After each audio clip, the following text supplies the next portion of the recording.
My daughter destroyed the whole world, and a man came to a very cold place. And he saw a woman sitting on an ice throne. He called out, COA. A chaotic scene covered the whole space. Why did you do that? It turned out that she was his beloved little daughter. COA leaned her chin on her hand and asked with contempt, how weak are you, Lee Seo-jun? Do you want to play father and daughter now? Father, his eyes showed sadness. COA glared with hatred and said, or did you bring the corpse here to kill me, Mr. Hunter? His heart suddenly hurt. COA. Will you really not change your decision? From behind, a voice said, give up, she is no longer your daughter. The person who spoke put his hand on his shoulder. That is a monster. The person who was talking to Seo-jun was an old man with silver hair. Everyone called him Sword Saint. He answered firmly, no, COA is not a monster, she is my precious daughter. Sword Saint heard Seo-jun say and understood him, I will not force you to join this battle. The people behind him held their weapons tightly, ready to fight. Sword Saint said, back off. Lee Seo-jun's eyes became angry. He turned his head and gripped his spear towards the people. The old man did not understand and asked, what do you mean? Lee Seo-jun explained, I apologize, Sword Saint, but I came here not to kill COA. I came here to protect my daughter. The Sword Saint said to him, she has to die. Lee Seo-jun smiled bitterly, you have to step over my body first. COA sat on the throne with a surprised expression. He said to himself, I know I did not fulfill my duty as a father and now I am nothing to both COA and Sword Saint. But even if I have to die here, Sword Saint could not persuade Seo-jun and had to fight him. Seo-jun still had determination. I couldn't look at the baby who was killed by people. They passed each other. Blood spurted from his mouth. Seo-jun tried to shake his head but couldn't. Lee Seo-jun fell headfirst to the ground while Sword Saint stood up still. He still tried to lift him up with his hand. But he didn't have enough strength anymore, so he let go of his hand. COA saw him very angry. He smashed the armrest of the chair with his hand. He stood up and looked at the sky. The ground cracked and shone through the gap. 2 streams of tears flowed down, eyes full of revenge looking at the people who killed their father. The final mission of the earth began.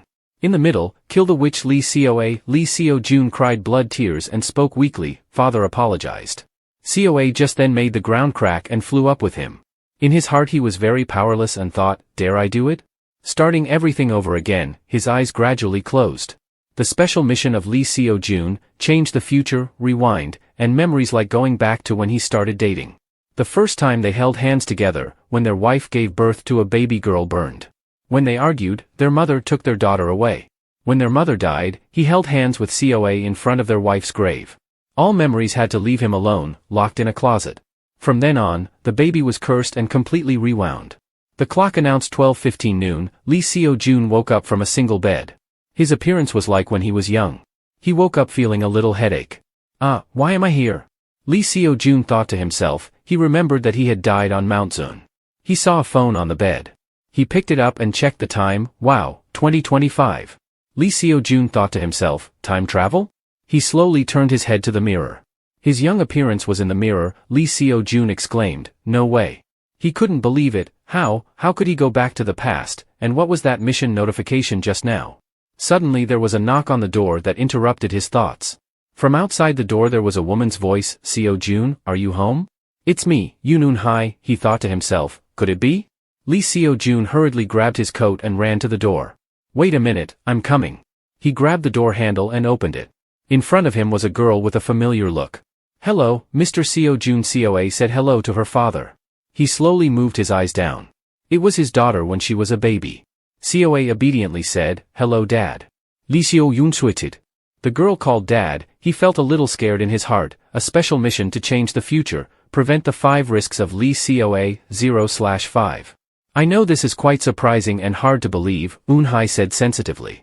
But this child is really your daughter, Seo-jun, Eun-hai said. Lee Seo-jun was silent for a moment. Surprised, she just said she was surprised. Lee Seo-jun rubbed his hair with one hand and pointed at COA with the other and said mockingly. After so many years of silence, now you come here to tell me that I'm her father. Do you want to use this kid to threaten me? Lee Seo-jun still questioned Eun-hu. Seo-jun, Eun-hu said nervously. But do you have any evidence to prove that I'm her father? Lee Seo-jun asked Eun-hai with a scary face. Don't you think this could be someone else's child? He teased. COA looked at his reaction and was also scared. Until she could prove that this was her child, Lee Seo-jun wore a scared face like COA and warned Eun-hai, if not, don't bother me here. COA was terrified and looked down. The baby cried tears of fear when she saw him close the door. He coldly denied the baby. Lee Seo-jun recalled his past regrets in his mind. He was just a worthless trash. He blamed himself in his heart.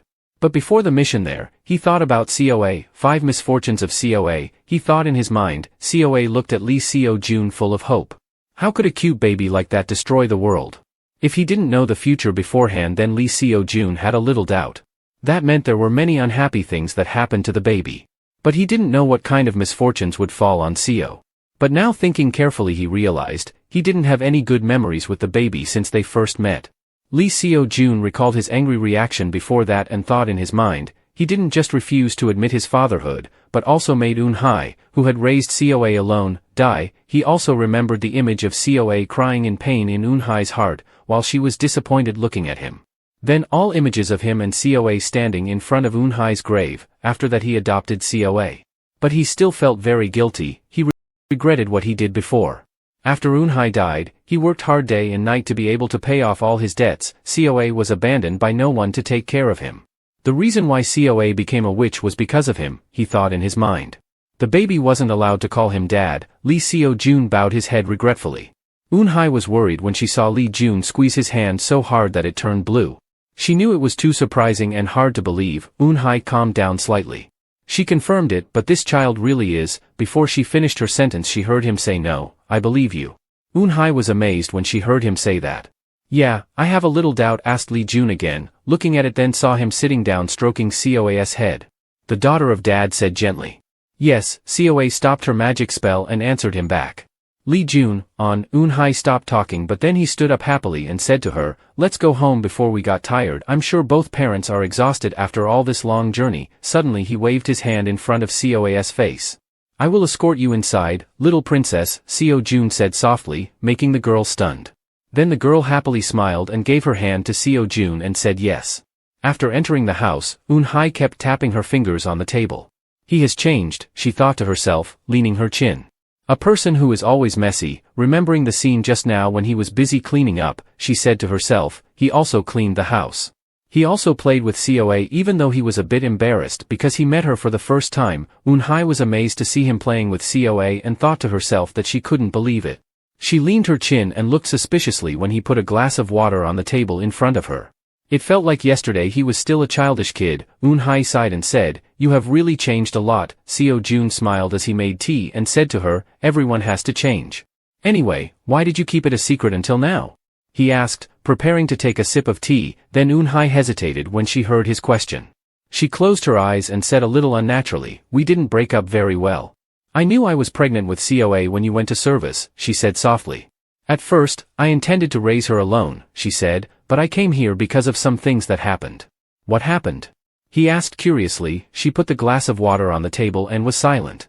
There was an accident. She recalled the horrific scene at that time. She said softly. I have nowhere to go after my house burned down, she said lightly. Eun-hye was silent and thoughtful. After a while, she spoke up. I don't ask you to take responsibility, because after all, it was my choice to give birth to her. What do you plan to do? He asked her. Let me stay here for a while. I can't let a child sleep in a motel, she replied. If you don't have a spare room, then the warehouse too. Afraid he wouldn't agree, she hurriedly added, but he interrupted her. He said, okay, just do as you want.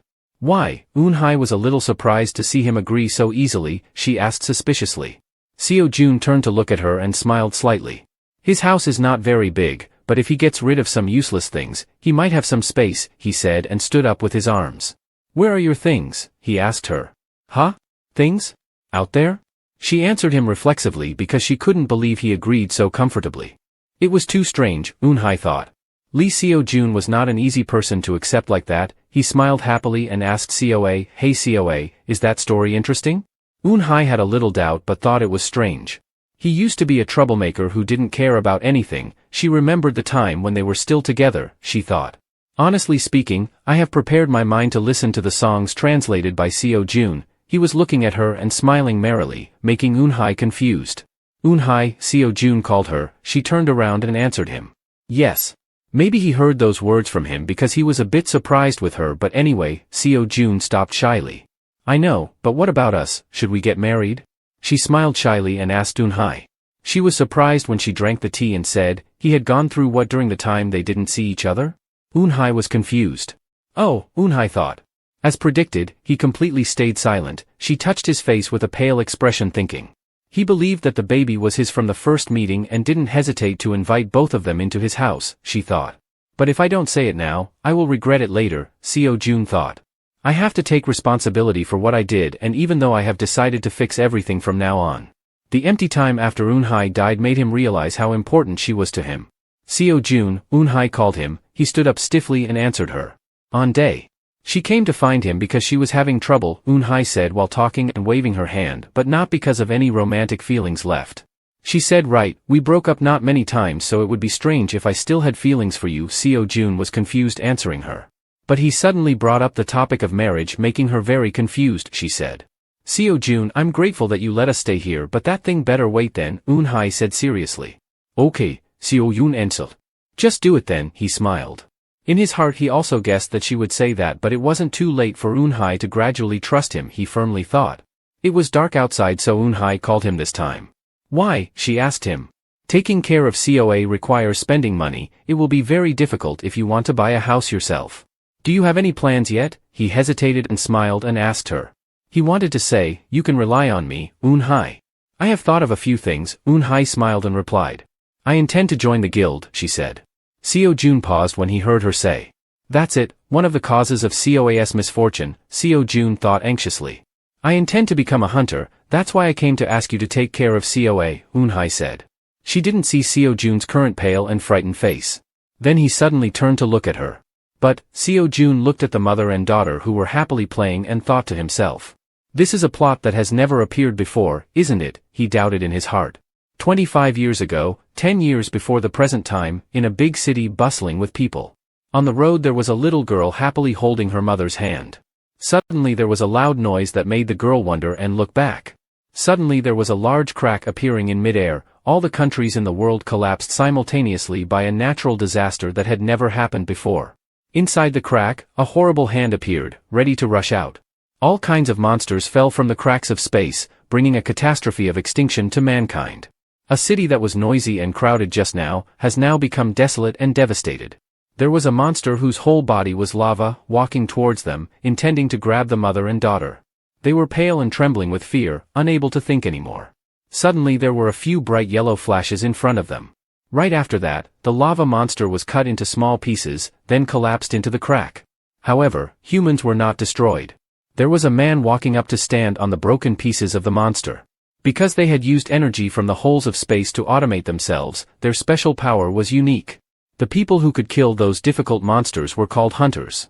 On a sunny day in the city, Eun-hye was on her way to the headquarters of the guild. After she looked ahead and saw a tall building in front of her, she exclaimed, I'm here. She arrived at the place and saw a tall building towering over her. Eun-hye stood in front of that building in awe and remembered the scene last night when she talked to sign a contract with Lee Seo-jun. Eun-hye handed over her guild hunter contract to Lee Seo-jun for him to see. She said, this is the contract from the guild. Lee Seo-jun quickly asked, have you decided? They were secretly talking while COA was sleeping. Eun-hye answered him, not yet, not yet. But it's pretty good, so maybe I'll agree. What's wrong with you? Lee Seo-jun said softly. He explained to Eun-hye that hunter contracts had too many loopholes that many guilds brought out for profit. That's how guilds get their benefits. So maybe it's better than any contract. Don't you think? When he said that, Eun-hye gasped and said, what do you mean? She clenched her teeth and worried in her heart. If she gave up her contract, she wouldn't have any way to earn money to pay off her debts or support herself anymore. Lee Seo-jun looked at Eun-hye's face and felt sorry for her. Then he said, you can sign the contract if you want. If there's nothing wrong then it's fine, but if there's anything suspicious like I said, let me show you how to become a hunter. When I say these words on Lee Seo-jun's face full of confidence and trust. After remembering Lee Seo-jun's words from yesterday, Eun-hye couldn't help but think deeply in her heart. He had changed. He used to be very timid every time they decided to break up. Eun-hye continued to remember the scene when Lee Seo-jun was gently chatting with his daughter. COA asked, Mommy doesn't go to sleep? Lee Seo-jun gently answered that her little girl Mommy needs to talk for a while, then will come after she sleeps. COA, Dad wishes you a sweet dream while Mom and Dad are still awake. Lee Seo-jun said softly and then gently stroked the little girl's head. Yes, Dad, good night, COA obediently replied. Meanwhile, Eun-hye was secretly standing outside, watching the intimate scene of the father and daughter talking to each other. She was stunned by the warm sight. The warm smile and the tone full of affection that Lee Seo-jun had for his daughter. It made Eun-hye very happy and thought to herself, I think he finally looks like a father. And the next morning, at an ice cream shop, a series of colorful, sparkling ice creams were displayed on the shelf. Coa's eyes immediately lit up when she saw those ice creams. Seeing that, Lee Seo-jun kindly asked the little girl, what do you want to order? Coa, what flavor do you like? Chocolate. The little girl happily answered. Hearing that, Lee Seo-jun turned to the salesperson and said, give me a cinnamon roll with the flavor of my mother as an alien, please. After ordering, Lee Seo-jun fell silent and thought of Eun-hye. I know which gang contacted Eun-hye. And I know all the tricks that the gangs use at this time. They lure the hunters with rewards and bind them to the gang. And they enslave them with huge debts. Before I returned, this trick made me owe a lot of money and I had to spend my whole life on the battlefield just to pay off the debt. Eun-hye also faced the same situation. She was pressured by the gang for a lifetime and died before she had a chance to discover her abilities. A pair of small hands were trying to get the picture of Eun-hye on the funeral table. Coa was silent as she stared intently at the picture. The little girl hugged the picture tightly to her chest and cried out loud. The death of Eun-hye was probably one of the 5 misfortunes of Coa. Lee Seo-jun thought deeply for a while. Suddenly he felt that his daughter was having some trouble and turned his eyes to her. Then he asked her with concern, how are you, Coa? Coa's face was full of fear and confusion. When he heard Lee Seo-jun's question, the little girl asked nervously, Father, maybe Mom is an alien? Coa said in a low voice. In her head, she was now flooded with images of aliens. Mom is a vampire and I'm also a vampire. When he heard this question from Coa, Lee Seo-jun was shocked and speechless. The salesperson also couldn't help but laugh. Then, when Coa had grabbed a large chocolate ice cream with many round candies on top, the salesperson said that it was very cute because she gave the little girl a huge scoop. When Coa received her favorite ice cream, she smiled brightly like a flower and said thank you. The sweet smile of Coa made the salesperson and Lee Seo-jun feel touched by the little girl. When he remembered that scene, Lee Seo-jun secretly thought that this was because of Eun-hye's genes. While Lee Seo-jun was lost in thought, Coa suddenly grabbed the chocolate ice cream in front of him. Lee Seo-jun quickly dodged away from the ice cream that was about to cover his face, then asked curiously with his mouth open, what's wrong with you? Why don't you like it? Coa answered in a small voice, no, it's good. But I want Father to eat with me. When I say these words, his eyes lit up with a bright light full of sweetness and cuteness. The call for Father from Coa made Lee Seo-jun feel surprised, but he looked at the little girl carefully. He thought in his heart that Coa rarely called him Father. Because most of the time I'm outside, I don't talk to her much. It's just a memory.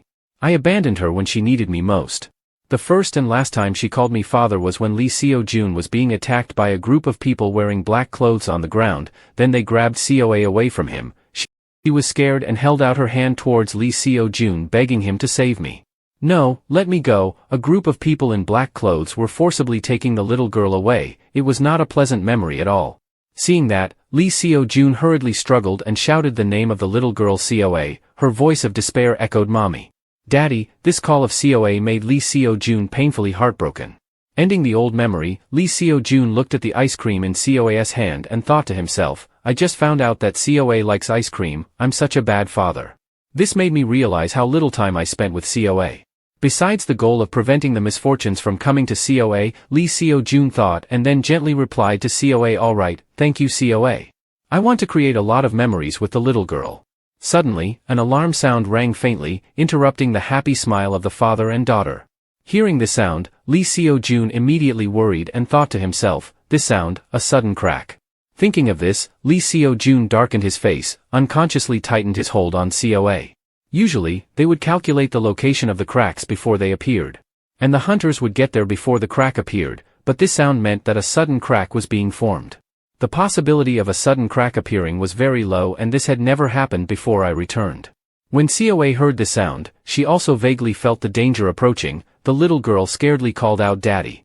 Lee Seo-jun calmly reassured his daughter, it's okay Coa, hug Daddy. He said and hurriedly ran home. As he ran, Lee Seo-jun silently speculated in his mind, on the way I ran home, the butterfly effect also appeared in my head. The butterfly flapped its wings and created a storm. Eun-hye, who had never entrusted Coa to anyone, suddenly gave the little girl to me. And then the sudden crack appeared. And these changes were due to me in the present.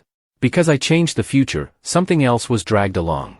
However, Lee Seo-jun hastily stopped. He looked up and saw the black fragments falling from the sky in front of him and Coa. Instead, Lee Seo-jun darkened his face and cursed, "Damn it." A huge monster was trying to crawl out of the crack. Lee Seo-jun thought deeply for a while. I didn't do anything to cause such a sudden hole, but now I'm just an ordinary person. The only thing I can do at this moment is run very fast. The little girl hugged him tightly in fear. Farther behind, Lee Seo-jun turned his head. It was only a short distance away from them. He used all his strength to run. Then he suddenly turned around again. Lee Seo-jun was worried. "Coa, are you hurt anywhere?" The little girl stopped talking for a while. "No." He told her to listen carefully to his words. "Coa, listen to what father says here. You hide in the empty space between those two buildings, okay, and don't come out of any school that father calls. Got it?" The little girl nodded obediently. After hearing his daughter's words, Lee Seo-jun faced the monster creature in front of him. "Why is it aiming at me? Of course I've been marked down." The monster creature with black fur and yellow eyes ran towards him aggressively. He was ready to fight back, but then he noticed something like a weapon. Lee Seo-jun turned his head back, and saw a broom. The cow was getting closer and closer. He used all his strength to grab the broom, and pleaded in his heart, "Please go away." The little girl stood in the empty space and looked after her father, her face constantly worried. Then she shouted, "Dad!" The broom head also broke and flew up to the sky. Lee Seo-jun dodged the attack of the Dream Island cow, and flipped upside down in the air. Then he landed on the ground behind the cow successfully. He breathed in his heart, "If I didn't transmit energy around my body then I would be dead by now, but this thing has a limit." Lee Seo-jun said and transmitted energy into the broom handle. "Now I have no other choice but to try and fight with the spear made from the broom." He thought in his heart, there was no way out. It would take 5 minutes after the alarm sounded for someone to come to help. If I could hold this thing for that long then Coa would be safe. It sounds fast but I could die at any time in these 5 minutes. But anyway, I have to do it. Even if I was drained of energy or if I was chopped into hundreds of pieces I still have to do it. Before I returned, due to the lack of pure power I couldn't become a hunter. This made me fall behind the other hunters and that's why I always had to live in fear. After a desperate time of searching for a way to survive, I memorized the whole book about monsters. The weakness of Christopher Tambu is in the eye. I have to do everything to hit that spot. I won't let Coa suffer anymore. He used all his strength to throw the broom at the monster. I can't gather enough energy with this ordinary body. I don't think I can save them earlier. He tried to observe. He swung the axe straight at the cow's head. Did it hit? How could it? Blood spurted out from the cow's eye. Lee Seo-jun looked down at his bandaged leg with confusion in his mind. That was ice magic. Damn it. Christopher went crazy then. How many buildings will collapse? He remembered Coa. What building? Coa was in danger. Lee Seo-jun looked at Coa's location again. A corner of a building above her head was about to collapse. He felt anxious and scared all over. Coa. She was scared too. Mommy. Suddenly he felt that he was no longer in danger himself. She slowly opened her eyes. It was Lee Seo-jun who had saved her instead of her. The blood kept flowing out but he still worried about her. Coa. Did you get hurt anywhere? She stopped crying and shook her head. His voice became weaker and weaker. Good. Very gentle. He didn't finish his sentence before he fainted. The girl screamed loudly. Dad. She tried to wake herself up in her heart. Wake up, Lee Seo-jun. We have to get Coa out of here tomorrow. The girl cried and shook her father awake. A hunter came to report. Christopher Tambu caused this stampede. They found the civilians. We need to prioritize protecting them. Lee Seo-jun observed. That symbol. I guess I can leave everything to them. He closed his eyes like that. Not long after, at the hospital, Eun-hye rushed in. Coa. Seo-jun ran and hugged her tightly. Mom. Eun-hye asked the girl anxiously. Coa. Civilians found. We need to prioritize their protection.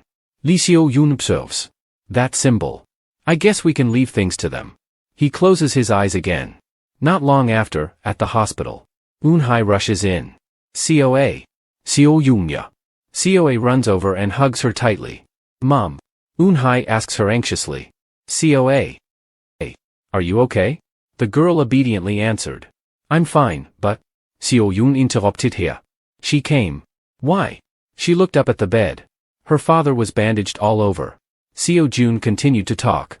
Coa was not injured anywhere, so don't worry. The girl explained to her mother. Her father tried to protect Coa. And then. The girl looked up. Eun-hye had 2 tears rolling out of her eyes. She cried uncontrollably. Lee Seo-jun saw Eun-hye crying and panicked. He quickly hugged her. Did I do too much? I saw that. You can get up. You and COA just wanted to tease me a little bit. The girl pushed her mother and turned to scold Lee Seo-jun.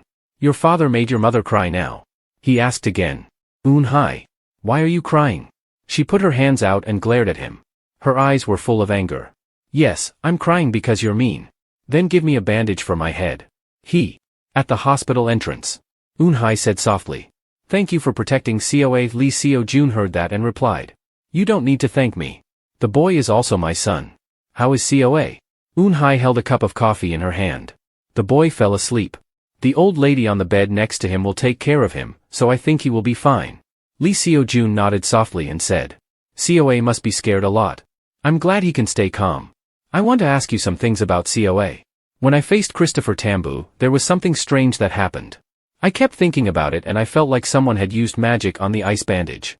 And I thought that person was COA. Lee Seo-jun looked over and saw Eun-hye holding the cup of coffee tightly in her hand, trembling slightly. He asked again. How do you feel? Her face turned dark again. He asked her again. How do you feel about Eun-hye? Eun-hye was tense, trying to act calm, and said. Is it not reasonable what happened? The boy can't even speak magic yet. Don't mention witchcraft or curse, it's just a child after all. Lee Seo-jun noticed Eun-hye's unusual behavior. Then he said. Eun-hye looked straight into his eyes and said. Are you sure it's not COA? Seeing Lee Seo-jun ask that, Eun-hye was worried and looked away. Then she stroked the cup of coffee with her hand and said. Can you keep this a secret? Lee Seo-jun turned around and said more. It's COA's son. He won't do anything harmful to him. Hearing that, Eun-hye looked at Seo-jun and smiled. I'll trust you, she said after a while, remembering a moment in the past. Like you always believed me, she thought, and then said. But maybe it was actually COA who created it.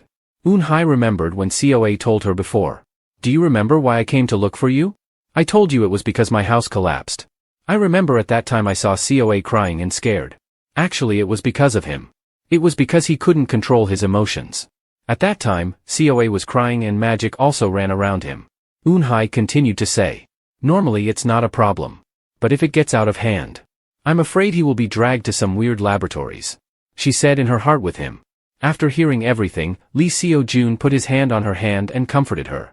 Don't worry, I'll protect COA with all my might. No matter what, he's still my son.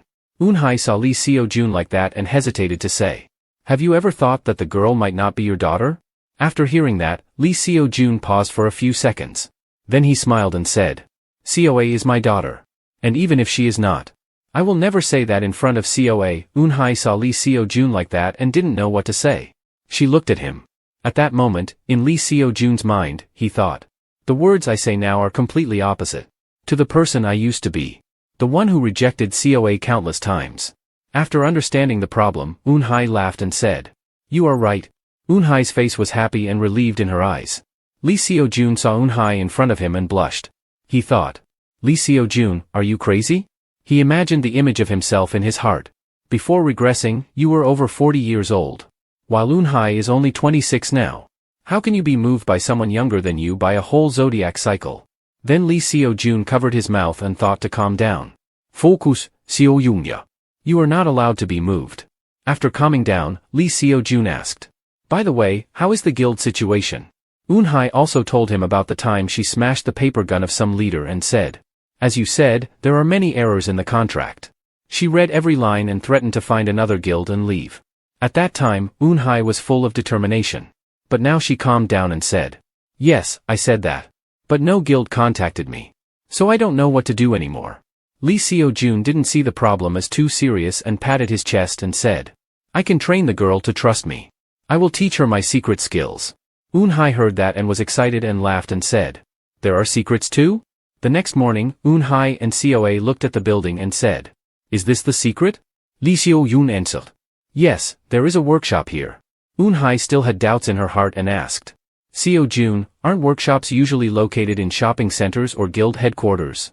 He said to her, the prices in the shopping center are too expensive and you have to join a guild to use their equipment. Just follow me now. There is a lot of new equipment in the store. There are also advanced equipment for close and far use. COA just entered and happily said. So cute. Eun-hye looked around and thought. It looks like a workshop. He was watching when he heard a voice calling out. Is there anyone here? A middle-aged man came out to ask, "Who are you?" Lee Seo-jun smiled as he recognized him. "Sure, we must be at the right place." While he was lying in the hospital, he rearranged his memories before regaining consciousness. And a name suddenly appeared in his mind. The next day, he would be recognized as the best martial arts master in the world. He remembered the image of the old man practicing. His name was Kang Cheol-lee. Lee Seo-jun bowed to greet him. "Hello, sir. I am Lee Seo-jun, a hunter." Eun-hye also bowed to greet him. "It's nice to meet you, sir. I am Yoon Eun-hye, also a hunter." Coa also bowed to greet him loudly. "Hello, sir. I am Coa, the daughter of my parents." Kang Cheol-lee saw that the whole family greeted him and couldn't help but laugh loudly and say, "You three really know how to greet others." His family was called Kang and his name was Cheol-lee. They could call him Kang Cheol-lee if they wanted to. After introducing himself, Lee Seo-jun said, "As I said before, Eun-hye and I are both hunters, so?" Before he could finish his sentence, the old man cut him off and asked them what they needed weapons for. He also answered, "A spear for me." Hearing that, Kang Cheol-lee laughed and turned to Eun-hye and said, "Good choice, what about the lady here?" Eun-hye was embarrassed and replied, "I still can't decide. Can I take a look and then answer?" The old man also cheerfully said, "Sure, you have plenty of time, so just take your time and choose." At this time, the two people behind were discussing the weapons. Lee Seo-jun said, "This workshop uses misai and materials from the dungeon as the main ingredients. It seems to be very suitable for beginners." Kang Cheol-lee also patted him on the back and praised him. "Hey, you seem to know a lot about weapons, huh?" Lee Seo-jun modestly answered, "I just heard a little bit here and there." While talking, he noticed that Eun-hye still hadn't chosen a weapon. So Lee Seo-jun quickly grabbed a weapon and approached her and said, "How do you like this one?" Eun-hye heard his voice and turned around to see the weapon he was talking about. A bow. Lee Seo-jun also continued, "Eun-hye, you have a lot of skills in concentration and decision-making, and your physical strength is not weak. I think a bow would suit you very well." Eun-hye heard him say that and said, "Are you that good?" The old man also turned and said, "She can take a trial of the sample item if she wants." But Eun-hye does not try it and always says no. "Oh, I'm fine. I'll listen to Seo-jun take this staff. He must have a reason to call me to choose this one." The two teachers finish choosing and Kang Cheol-lee says some things. "So that's it then. You don't have the right to return or get a refund if you change your mind. But you are always allowed to exchange weapons." Lee Seo-jun answers, "That's good to hear." Then Kang Cheol-lee brings the receipt out and says, "This is the total amount for 2 weapons." When everyone sees the receipt, no one changes their expression much. Only Eun-hye looks surprised. She sees the price and panics and looks at the staff. She says, "This one is too expensive." Lee Seo-jun sees this and turns back and says, "You don't have to remember that, do you? He said he would help you become stronger anyway." After hearing him say that, Eun-hye turns back and looks at him again and says, "I'm sure I'll return it to you for sure." Lee Seo-jun refuses. "You don't need it." But Eun-hye still insists. She said she would pay him back at any cost. Suddenly, after observing everything, Coa spoke up. "Mom, what's wrong with Coa?" Eun-hye turned around and asked. The girl immediately answered, "It's very expensive, so Coa will eat less snacks." Lee Seo-jun and Eun-hye were amazed at the girl's words. As for what Eun-hye had said before, Coa never expressed her thoughts or feelings. People said she was kind and cautious. But I think she is acting too mature for her age. She should demand more things and be angry sometimes. At this point, Eun-hye felt guilty and continued, "Maybe it's because I didn't pay more attention to her. I want Coa to enjoy everything she wants from an early age." At this time, all 3 adults in the shop looked in the direction of Coa. Suddenly, the old man took back the bill and said, "Oh, it seems that this old man should buy some candy for Coa." Then Kang Cheol-lee wrote something on the bill. He finished and smiled happily and handed it back to the 2 of them and said, "I like you 2 very much, especially your lovely daughter. I will give you a special discount." Receiving the bill, Lee Seo-jun couldn't believe his eyes and thought, "This price is only enough for the material cost of making weapons." Seeing that the family in front of him had no reaction, Kang Cheol-lee continued, "What are you waiting for? Buy it or not, my wrist is about to fall off." "Thank you very much, sir." The family thanked them and left the shop. On the way, Lee Seo-jun looked at his new weapon and thought, "We did it, now we have a weapon. We can proceed with the plan." After thinking, Lee Seo-jun called out a name. Eun-hye. Eun-hye heard someone calling her name and looked up to answer. "Huh?" Lee Seo-jun smiled and turned back. He told Eun-hye, "Go ahead and prepare to enter the prison cell of your choice." Eun-hye ran with a very fast speed. She used her strength to pull back her bowstring to shoot at the target on the tree branch. The target of the bowstring was all hit by her shots. Eun-hye used her spiritual power again and pulled back her bowstring one more time. The bowstring carried a huge force that cut through the wind and rushed towards the target on the tree branch. The bowstring just came out and had directly pierced through the body of the tree. On Eun-hye's face, sweat was dripping due to intense training. At this moment from afar someone's voice asked, "Is it true that you just pierced through that tree with your bowstring, making you pay attention?" Lee Seo-jun, holding a bag of food led by Coa, went to. The little girl was very happy and called mother ouch. He lifted up the bag of food and said to her, "Take a break for a while to eat spicy rice cake." Spicy rice cakes that smelled delicious were displayed on a tray that looked very attractive. The three of them ate and chatted. Eun-hye hugged her daughter sleeping in her chest and said to Lee Seo-jun. He lifted the bag of food and gestured to her, "Take a break and eat some spicy rice cakes." The spicy rice cakes were delicious and arranged on a mat in a bowl, also pleasing to the eye. The three of them ate and chatted. Eun-hye hugged her daughter sitting on her chest and said to Lee Seo-jun. "This is a great place to practice because few people pass by. How did you find such a place?" Lee Seo-jun proudly answered, his mouth still smeared with the sauce of the spicy rice cake, which was quite funny. "That's why this is his secret place, a place hidden deep in the mountain. He used this place as a secret training ground before he returned. In the past few weeks, he taught Eun-hye some basics and combat skills, guiding her to use her strength. You use your power to gather it in one place like this." Then he helped her apply that power to the bow and arrow in the most effective way. Lee Seo-jun and Coa always cheered her on to have more motivation to practice, preparing everything ready before the two of them entered the dungeon. After a period of instruction, Eun-hye's ability to use the bow and arrow had improved a lot. Thinking of this, Lee Seo-jun seemed to remember something, by the way. Looking at the arrow stuck in the bullseye, he said to Eun-hye, he was quite impressed with her ability to shoot arrows through trees. "Are you sure you are using the bow for the first time?" What Lee Seo-jun remembered was that before he returned, Eun-hye had to use a sword because of the policy from the guild she joined. But she was not good at using the sword and often broke the sword in the middle of the fight. But after picking up the bow of a teammate who had died, she began to feel the power in her hands. She showed her talent. What Lee Seo-jun remembered was that before he returned, Eun-hye had to use a sword because of the policy from the guild she joined. But she was not good at using the sword and often broke the sword in the middle of the fight. But after picking up the bow of a teammate who had died, she began to feel the power in her hands. She showed her talent. Lee Seo-jun asked about Eun-hye's training progress. How was the training to use energy? Eun-hye heard him ask and answered. "Not good. I tried to gather energy as you said, but only succeeded once." She wondered if she could enter the prison cell with only those skills. While they were talking, Coa was sitting in Eun-hye's heart as if she had thought of something. She called out loudly with a very excited voice, "I can feel it," to make it only for Mom. Lee Seo-jun was a bit suspicious or asked the girl what she was talking about. She was still innocent and very happy because she could help her mom with her energy. Then Coa started to gather energy between her two hands and show it to her parents. "Look at this." Lee Seo-jun patted her head and praised her saying, "Wow, that's impressive, Coa, but why don't you let go because it's dangerous?" Coa was very happy when she got praised by her father and answered politely, "Yes." Then she started to release energy up in the air. "Hello there." Lee Seo-jun looked at the girl playing happily and said to Eun-hye, "I think we should be more careful from now on." Eun-hye was also looking at her little girl and answered him. "I wonder who will take care of Coa when we go to prison. We can't bring the little girl to a dangerous place like prison."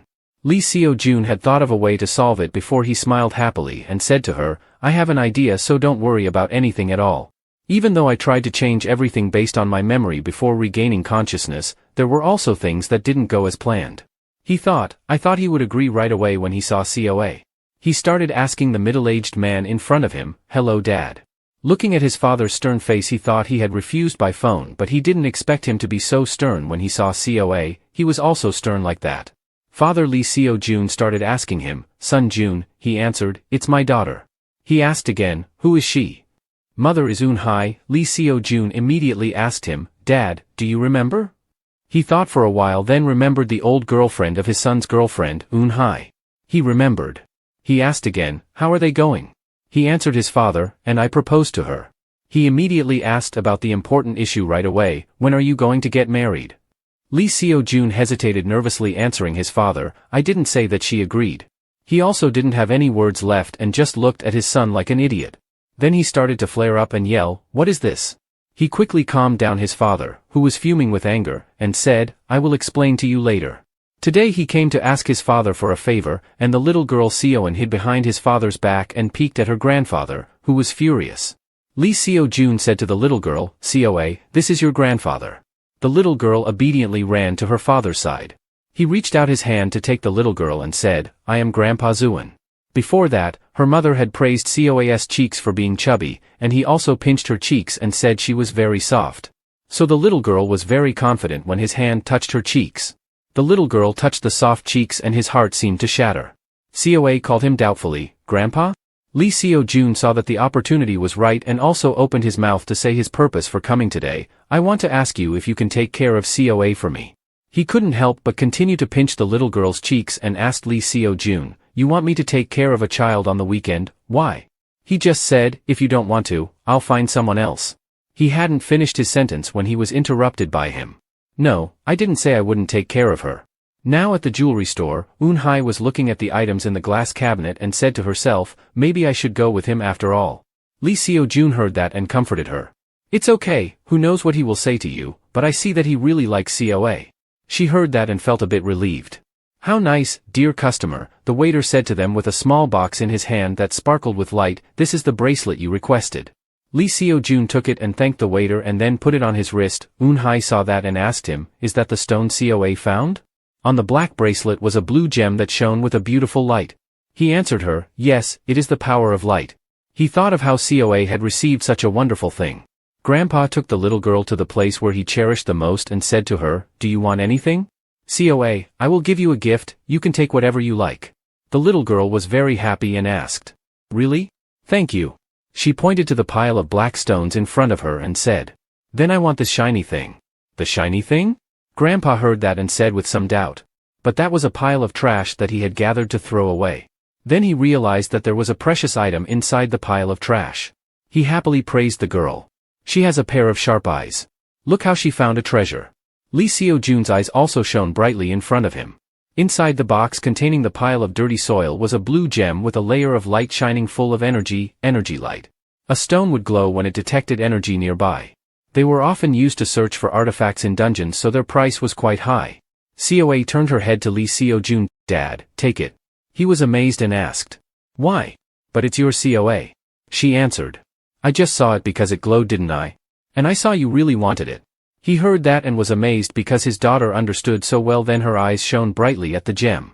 In his heart he silently thanked the little girl, thanked her. Seoa, Eun-hye asked him, why did you come here for the necklace?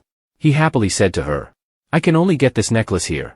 We have to have one before we go into the dungeon. We're here now, why don't we go get some clothes for Seoa? In his heart he thought, even though he came here for a different reason. Just then two people were suddenly hit by a loud shout. Under the spotlight a man with silver hair who looked very handsome was walking in. The fans stood very crowded and kept screaming, honey, I love you. The man who was protected by bodyguards did not forget to wave to his fans. The fans screamed incessantly, and Sung Suyan's nose was as high as Mount Everest. But this man was really handsome, and someone else shouted that his face was brighter than my future. Eun-hye repeated the sentence doubtfully, his face was brighter than my future, and Lee Seo-jun standing next to her said that was Sung Suyun. The star of the Hunter World, Lee Seo-jun. He advertised his guild through a TV show, and he became famous for his super handsome appearance. Eun-hye glanced at Lee Seo-jun next to her. She thought to herself, he didn't look good at all, but it was understandable because he was injured recently when he saved Seo Hammer. He must be afraid of entering the dungeon. She patted her chest and comforted him. Don't worry, I'll protect you. Lee Seo-jun scratched his head with some sarcasm, looked at her and said, sister my ass, we are the same age. Actually, he just didn't want to see that guy because Sung Suyun was the guild leader of the knights who pushed all their debts onto Eun-hye. Eun-hye asked him, have we bought everything we need? How long until we set up the dungeon? Eun-hye asked him, have we bought everything we need? How long until we set up the dungeon?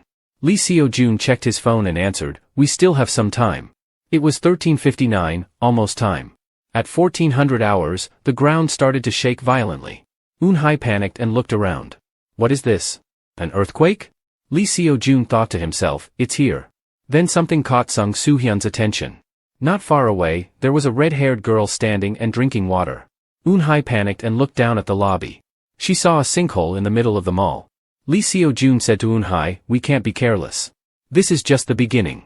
She didn't understand and turned to ask him, start, what do you mean? Another scream made them pay attention, a dungeon had been created. They saw countless purple eyes appearing from the sinkhole, making everyone there scream and run away. The special mission officially began. From the sinkhole, giant spider-like monsters emerged, and they emitted purple light on their bodies. Lee Seo-jun and Eun-hye tightened their weapons in their hands, ready to fight at any time. Dungeon. Thousands and thousands of monsters came out from the flooded place, cleaning up the collapsed dungeon center. In the dungeon center, the monsters were rushing towards, the sound of people running in panic. Oh, monsters! Run away! Save me! They ran to the door, but the door was still not open. A person screamed in horror. Why is the door still not opened? The crowd screamed louder and louder. Let us out! Who is outside there? Save us! On this side, Eun-hye had a tense face looking at Lee Seo-jun say. The crowd was too many. Where should we go first? She couldn't finish speaking when Lee Seo-jun jumped from above to below quickly. Eun-hye was shocked. He's doing what? Lee Seo-jun Eun-hye shouted back but still couldn't stop Lee Seo-jun from jumping down. Lee Seo-jun landed on a relatively wide area. In front of him was a man who was surrounded by two quasit snakes. He kept begging for help. Save me. The two quasit snakes were getting ready to attack the man. He clenched his eyes shut and screamed loudly. With one strike, Lee Seo-jun's sword killed both quasit snakes. He successfully protected the man. Lee Seo-jun turned around and shouted. Run to the emergency exit. The hunters will be there. The man behind him whimpered. Thank you. Lee Seo-jun looked up at Eun-hye and said. It will be easier to deal with these guys if we gather other hunters. Let's go there. Eun-hye worriedly replied. Yes, sir. Sung Soo-hyun was in front of them fighting with the earthworms. Sung Soo-hyun ordered his teammates loudly. Focus on the battle to keep the formation intact. As they were focusing on the battle, a girl ran over and clung to Sung Soo-hyun with a terrified face. The woman kept clinging to Sung Soo-hyun, making him feel very annoyed. Save me. Get me out of here. Sung Soo-hyun did not hesitate to push the woman away, making her stunned. Seeing the action just now, Lee Seo-jun and Eun-hye who were running over were very surprised. Lee Seo-jun clenched his teeth. His face showed anger and thought. Damn it. A cry for help still echoed from afar. Please save me. Is anyone there? In front of the girl was an earthworm rushing towards her. The girl screamed in horror. In a flash of light, a sword came to kill the monster with a very sharp edge, making the girl and Sung Soo-hyun behind her surprised. The sword came from a girl who was standing with a posture of cutting monsters. Sung Soo-hyun turned back and recognized the sword was hers. Her face and smile were confident. No one else was her. That was Gu Hee-jeon. Lee Seo-jun was surprised to think why she was here. As he thought, Gu Hee-jeon, a hunter who survived until the day of extinction before he returned, but according to his memory, she shouldn't be here. While thinking in this way, reality gave Lee Seo-jun something that made him wake up. Ignore it, now it's not the time to lose focus. He thought. Then Lee Seo-jun shouted loudly. Hunters form a circle with people in the center, we will maintain our defense line. Lee Seo-jun continued to speak calmly and focus to protect the civilians. He said then each one has a task, one cuts monsters, one shoots enemies, and monsters are gradually defeated. Finally, all of Lee Seo-jun's group had wiped out all monsters completely.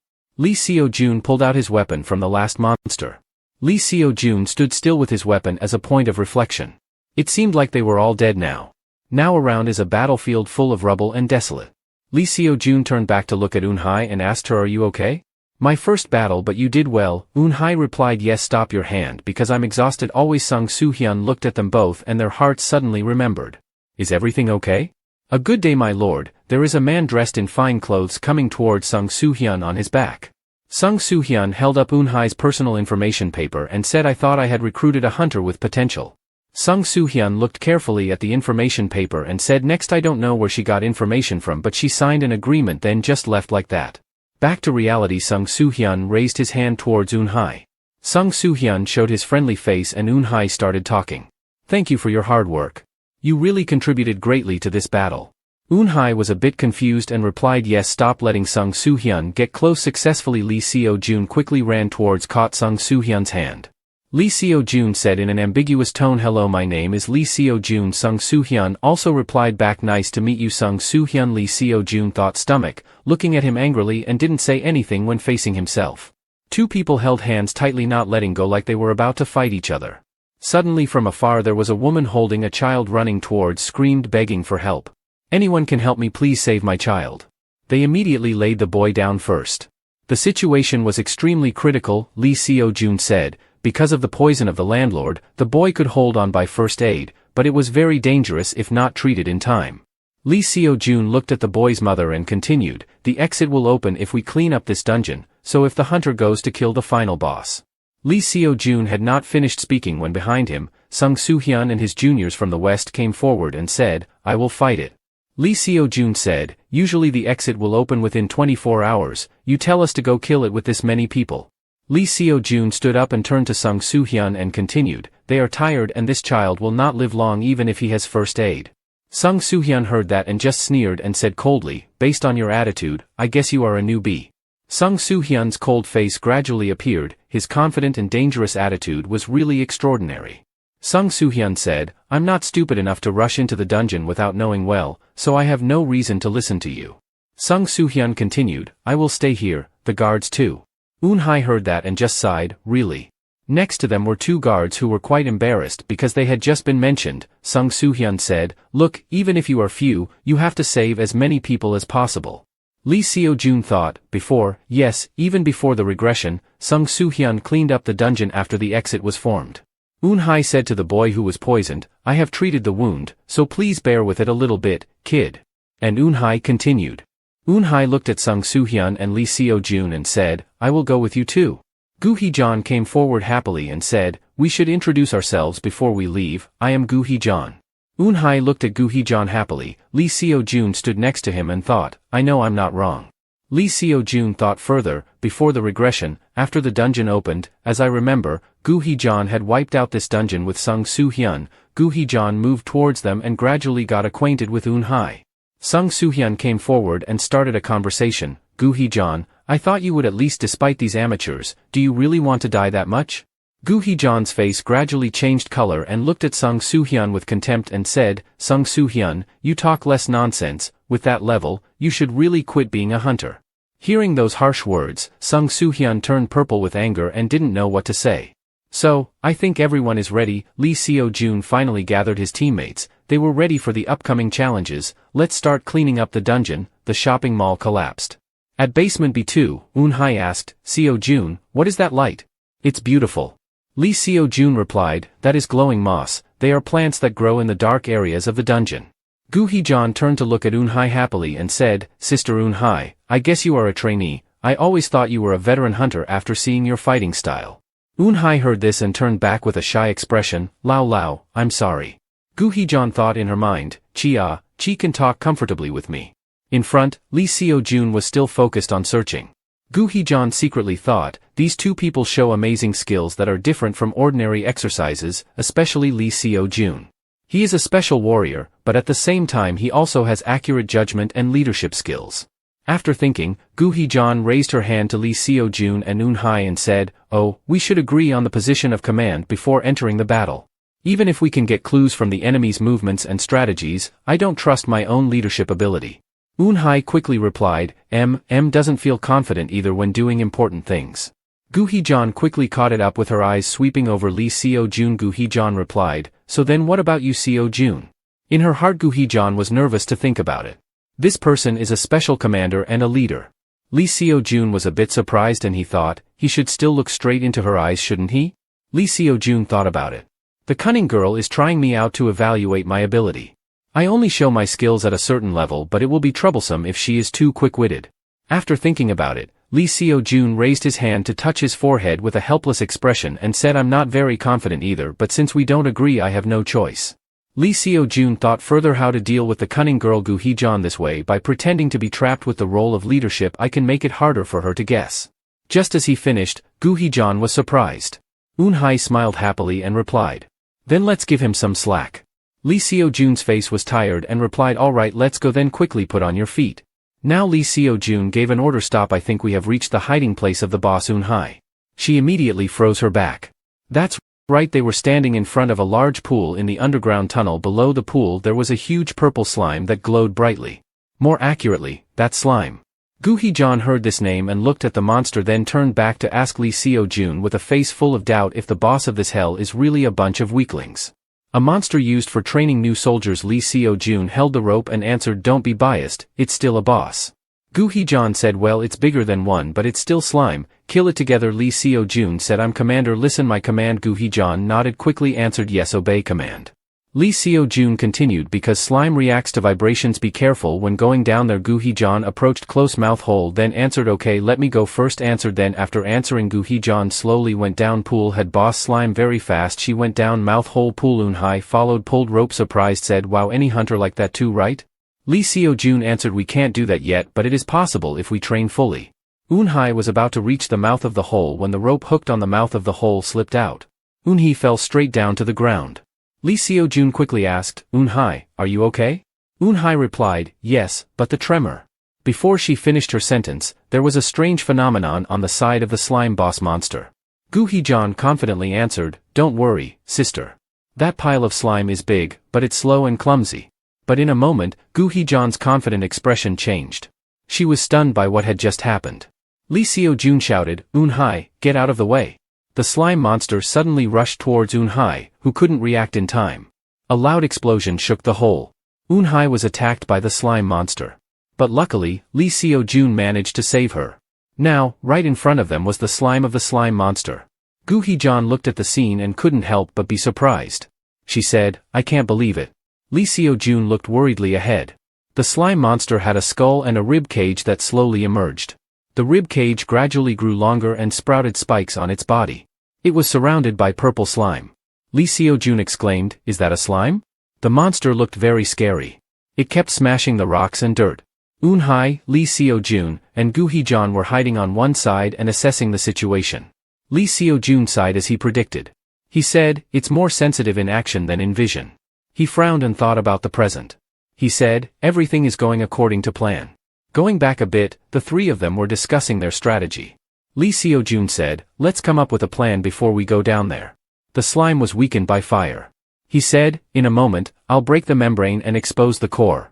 Heejun and he would deal with the membrane of the slimes. Eun-hye would be in the back. He said, in case of emergency, I'll need you to cover us and burn it. But if it kept attacking like that, they would have no choice but to fight back. He said, we'll have to use all our strength to hit it. The shield won't last until we get a chance. Suddenly, Gu Heejun stood up and walked forward. She started to move her joints and said confidently, we just need to make it focus on something else, right? She seemed to be the only one who could use energy to shake the ground. She said, I'll go fast and come back fast. She started to transfer mana into her hands and feet. She said, watch this. She stomped her foot to get momentum and then sprinted, attracting the monster's attention. Then she kept tapping her feet to get momentum. She lured the monster and said confidently, I'm sure I'll win in a stamina race. The monster was successfully lured by her. It ran very fast behind her. She glanced at it. She quickly turned to one side to dodge the attack. She didn't stop and got up and continued to run. She thought as she ran, it is trying to destroy the shield, but it can't get close to where we are standing. That meant it could attack in succession, but it couldn't leave its position. It was like a mouse away from the net. Suddenly, she stopped. She thought, if I could cut it and see what's inside. She transferred mana into the sword and made it emit light. Seeing Gu Heejun in the posture of drawing the sword, Lee Seo-jun realized what that posture was. Absolute separation. The light around her became more and more intense. That was the skill Gu Heejun used before I returned. The slime monster also stood in front of her. She was not afraid and closed her eyes to focus. Then she opened her eyes again. There were some sparks around her eyes. Gu Heejun decisively held the sword and rushed to slash the monster. 1 slash, 2 slashes, 3 slashes, 4 slashes.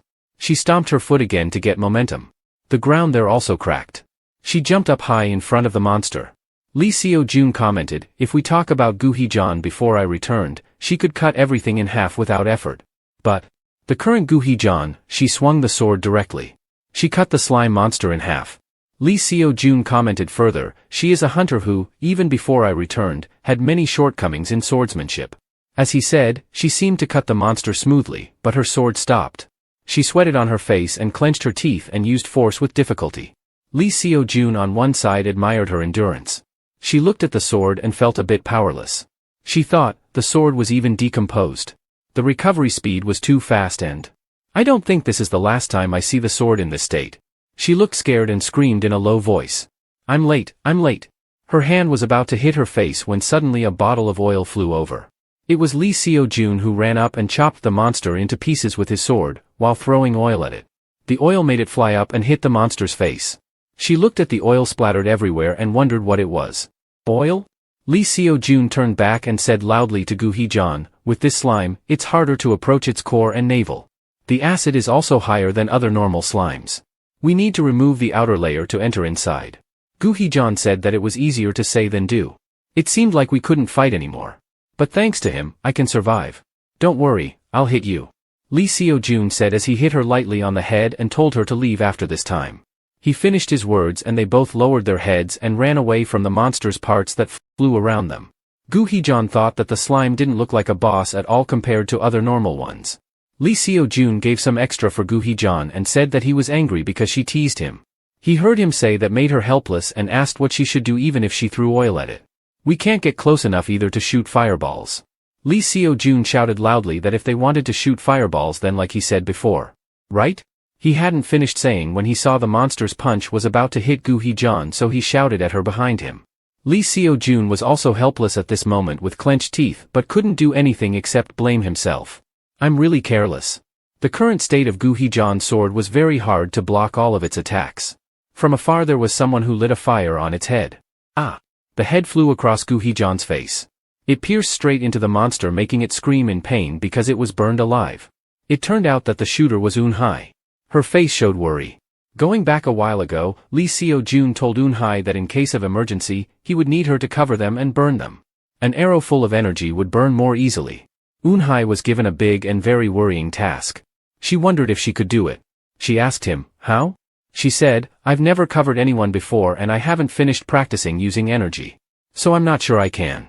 Seeing her worry too much, Lee Seo-jun patted her shoulder and reassured her. He said, you can. He reminded her. The practice and the battle with the spider. She had overcome both. He said, Eun-hye, trust yourself. Back to the present, the slime monster was being burned non-stop. It exposed the core inside. Gu Hee-jan shouted, I see the core. Without hesitation, Lee Seo-jun grabbed the spear and rushed up. He said, we need to destroy the core before it heals. The monster suddenly screamed loudly and thrashed. Eun-hye didn't hesitate and reached for the arrow. She transferred mana into it and aimed carefully. Then she shot it decisively. Her face was full of determination. Countless arrows flew towards the monster. Lee Seo-jun and Gu Hee-jan followed right after Eun-hye's attack. Seeing them rush to the monster, it launched a counterattack at them. Gu Hee-jan and Lee Seo-jun quickly put mana into their weapons. Then they continued to attack the slime monster with all their strength. The slime monster looked at them with a blank expression. Then it looked at them again. Lee Seo-jun saw it and hated it so much that he ran towards it. He hit it hard with his sword, making sparks fly everywhere. At that time, in front of the shopping mall where his parents were, there were many people gathered, including reporters who came to cover the news. Now I am standing in front of the prison cell where Lee Seo-jun's parents are locked up, surrounded by people who have heard about their situation. The prison cell will be reopened at noon unless they can conquer it. At that time, Lee Seo-jun's father also followed COA and stood in front waiting for Eun-hye, and Lee Seo-jun's COA asked innocently, Dad, where are we? Lee Seo-jun's father frowned as he remembered before. When his son gave COA to take care of him, he wondered why he did that. Lee Seo-jun answered that because of Eun-hye and his son going to the shopping mall. Lee Seo-jun's father wondered again what shopping mall was around here. He told him that the one that just opened was called Ga-yeon Shopping Mall and then his son would come back. He said then he opened the door and left. COA's face also had some worry as she walked back and forth. Then she told her father, Dad, suddenly someone said loudly, the gate of the prison cell is open now.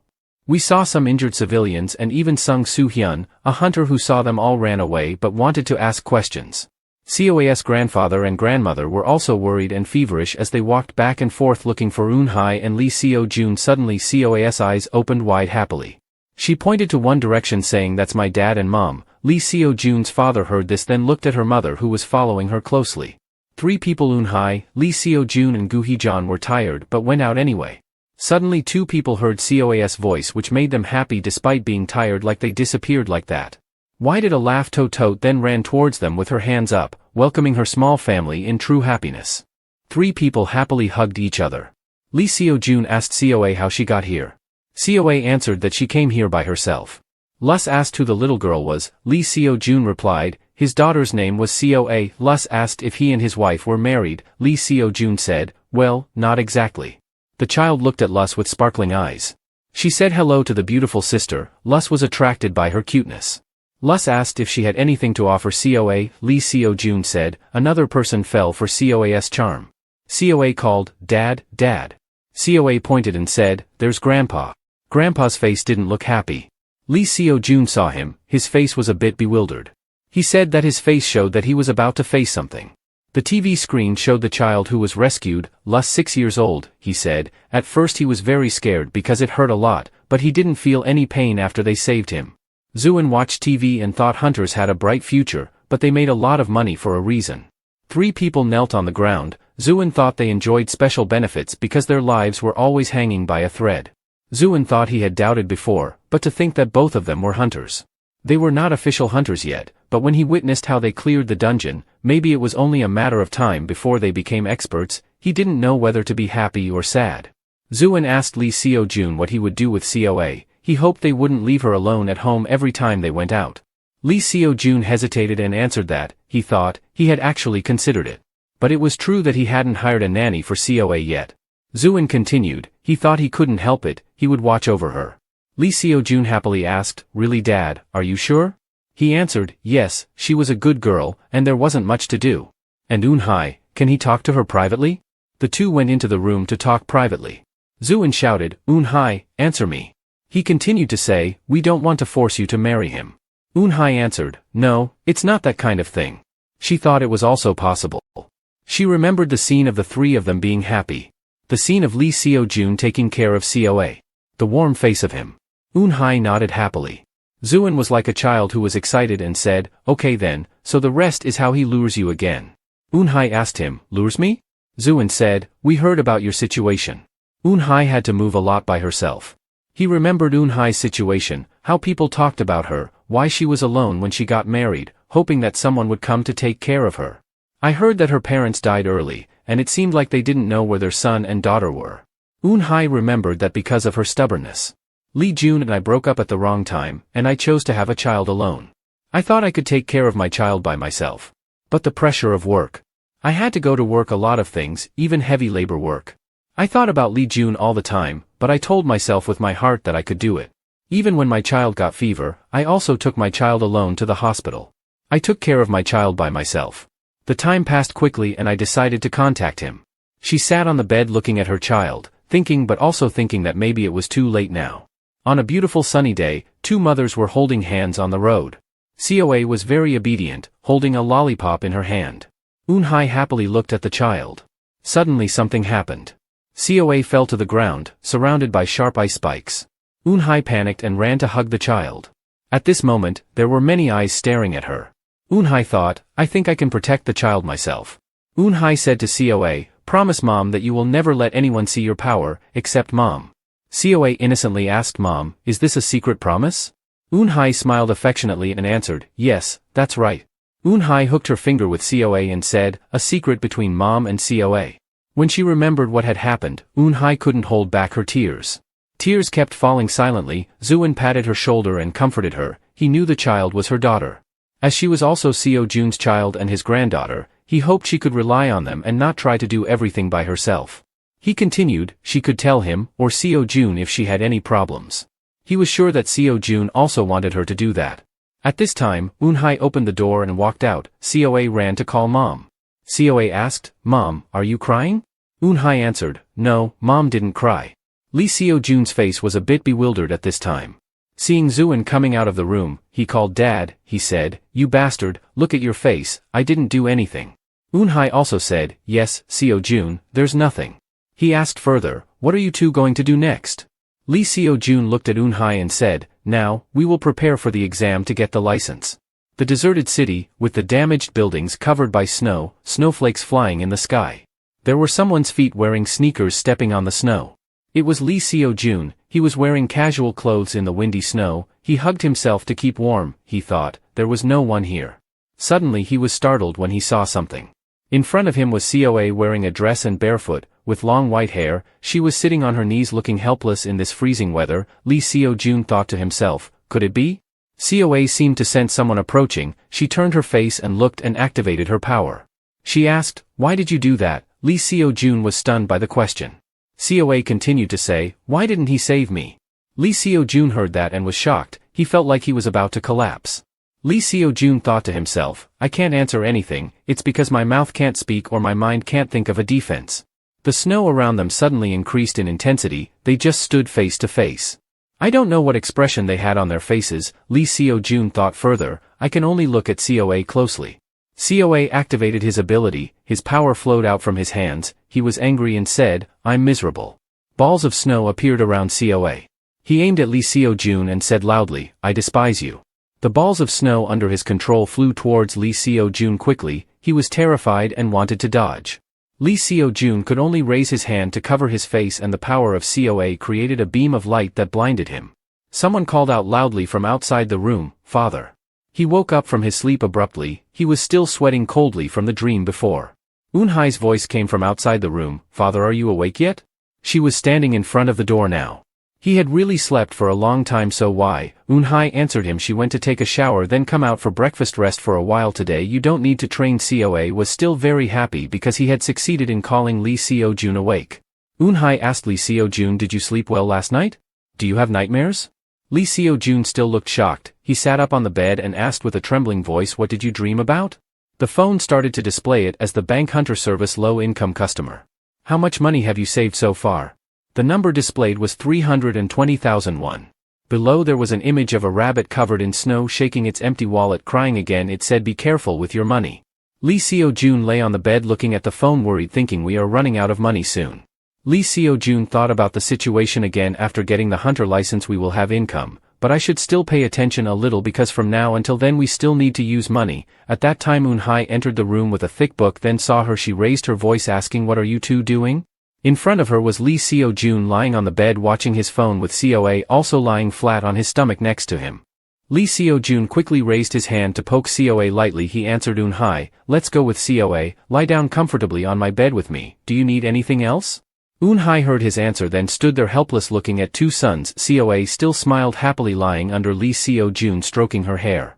Eun-hai quickly flipped over the mattress making two sons fly off the bed. She said, get up, come on, eat breakfast after we finish eating. The two sons refused loudly. Hong. Eun-hai suddenly heard a sound that made her pay attention. Lee Seo-jun was crawling under the floor and answering her. He didn't know what else. Lee Seo-jun took out his phone and looked at it. He said in confusion, the transfer notification in the phone notification, bank hunter service report deposited money, about 18,640,552 won. One customer name Gu Hee-jon. Lee Seo-jun gasped loudly, 1 million won. Lee Seo-jun held the phone and asked Eun-hai, Eun-hai, did you receive it? Eun-hai also took the phone and looked. She seemed speechless. What is this? Coa sat on the floor playing with a stuffed animal, looking up at her parents who looked bewildered. Suddenly someone called Eun-hai. Eun-hai said, hello, is that Hee-jon? Gu Hee-jon excitedly said on the phone, sister, did you receive the money I sent? Eun-hai asked Gu Hee-jon, Hee-jon, where did you get this money from? Gu Hee-jon held the phone in one hand, and a sword in the other hand sitting on the ground, and answered Eun-hai, what do you mean? That's the money left after looting, because you two are not official yet, and don't have a license, so the people of my guild did it for you. Eun-hai seemed to put the phone on speaker mode so Lee Seo-jun and Coa could hear. Eun-hai asked Lee Seo-jun, looting? Lee Seo-jun answered her while hugging Coa, that's the process of separating the core from the monster's corpse and collecting useful materials. Gu Hee-jon also heard her voice on the phone, oh, is Seo-jun also there? Gu Hee-jon continued to say, did you receive the money? The pile of monsters didn't have anything special, so they only got that much. Lee Seo-jun looked worried and answered her, 1 million won is a bit too much. Gu Hee-jon held the phone in one hand, and put the other hand on a piece of paper. She said on the phone that the hunter's license could earn even more. Gu Hee-jon said further, right, did you two see the announcement about the upcoming exam? Her hand was on a flyer about the guide for the hunter's license exam. Eun-hai said, yes, this month we will participate. License exam. The purpose is to measure the skill level of new hunters. Below is a comparison of the driver's license exam and the hunter's license exam. We can see that both exams have 3 stages: written test, face-to-face test, final test. Only different is that the driver's license is face-to-face and final is driving, then the hunter's license is face-to-face and final is fighting with fake monsters then real ones. And help them become fully equipped hunters. A person who passes the exam and gets the license, they not only have the right to use other necessary aspects of a hunter, such as looting, but also be recognized as an official hunter. Gu Heejun enthusiastically said on the phone, "Great, when you have the exam schedule, let me know. I will come to cheer you on. I will also take care of COA." Lee Seo-jun heard that and thought to himself, Gu Heejun of now is very different from in his memory, she doesn't have any other purpose, right? Like wanting to recruit us into her guild, that actually sounds quite attractive, after all they are one of the top guilds in Korea. Don't run ahead of the car with a lantern anymore, Eun-hye answered Gu Heejun on the phone, okay, when it's close I'll let you know. COA held the stuffed animal and ran to another place to play. Lee Seo-jun glanced in the direction she went, he thought to himself, so I don't have to worry about money anymore. Lee Seo-jun and Eun-hye happily held the phone and looked at each other. Lee Seo-jun spoke first, "We still had quite some time before the license exam, right?" Eun-hye also followed his words, then. The two went to where COA was sitting playing with the stuffed animal. Lee Seo-jun and Eun-hye called in unison, "COA. Let's go buy clothes." COA heard that she could go out with her parents and was very happy, she smiled brightly. At a large building, COA's small arm waved, she called out loud, "Mom, Dad." COA was being held by Gu Heejun. Today she was wearing new clothes, a pink dress and hat, her hair was also tied in pigtails with red bow decorations. This cuteness, like a flash, erased everything. The child smiled happily and waved his hand to his parents, wishing them both do well on the test. Lee Seo-jun and Eun-hye collided with COA's cute power, they also smiled happily and waved their hands goodbye to their child. They couldn't help but comment, "The new clothes suit the cute child very well, oh, any clothes suit COA, our house is full." Meanwhile Gu Heejun was smiling happily with COA. She asked him, "COA, we wait together in the observation room, okay?" COA answered her, "Okay." Eun-hye held the paper and asked Lee Seo-jun, "Are you sure you're okay? You've spent too much time training so you didn't prepare anything for the writing test. There is no way to study on time anymore." Lee Seo-jun is still under the cute charm of COA and still failing. He looks at Eun-hye. Lee Seo-jun raises his hand and points his index finger. With a confident expression, he says to Eun-hye, "Don't be nervous, I'll be fine. I've studied before." Lee Seo-jun thinks to himself, "I've failed this test countless times before I returned. I always get perfect scores in the written test, as if I used the materials. But due to physical deficiency, I always fail in the second round of the test. The day I got the license, I came out with a very messy appearance, showing how difficult it was." Lee Seo-jun sees Eun-hye holding a paper. He thinks Eun-hye looks worried. She won't do well like that. Lee Seo-jun speaks first, "Hey Eun-hye, do you want to try a bet?" Eun-hye is asked suddenly. She asks Lee Seo-jun, "A bet on what?" Lee Seo-jun crosses his arms and says to her, "A bet on who gets a higher score in the written test. The loser has to fulfill a wish for the winner. What do you think?" Eun-hye holds her hand and makes a gesture of understanding. She thinks to herself, he must be very confident. Eun-hye's eyes light up. She clenches her hand and crumples the paper in her hand. She replies enthusiastically, "I'm in." She happily says to Lee Seo-jun, "Consider it a thank you in advance." Lee Seo-jun also responds to her, "Hey, the more you talk, the more likely you are to lose face." She teases him, "Oh, I'm so scared." The preparation to prevent the misfortunes that would happen to Sayla officially begins. If Sayla has to go through all kinds of misfortunes in the future, I will build a solid foundation to avoid them. And to ensure that Sayla will always smile. At the Gozo Sword House, someone says, "Boss." The white-haired man, like the old man's subordinate, sits there. He stands straight, his hands clasped behind his back. He reports to the boss, "The license test that I mentioned is about to start." The boss hears that and answers quickly, "So it's today. Then hurry up." The white-haired man replies to the boss, "Yes, I will prepare the car."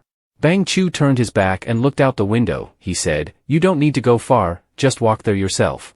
The image showed a corner of Bang Chu's face. Bang Chu stood still. At the place where the test was held, the guide welcomed all those who had passed the first round of testing. Lee Seo-jun and Eun-hye along with other participants were listening carefully to the rules of the second round of testing. Lee Seo-jun thought we had passed the writing test, Eun-hye and I continued to go to the second round without any trouble. The guide continued to say, "As you can see, in the testing field there will be artificial monsters with normal monster behaviors, they are called dummy." He then pointed to behind him where there was a glowing crystal.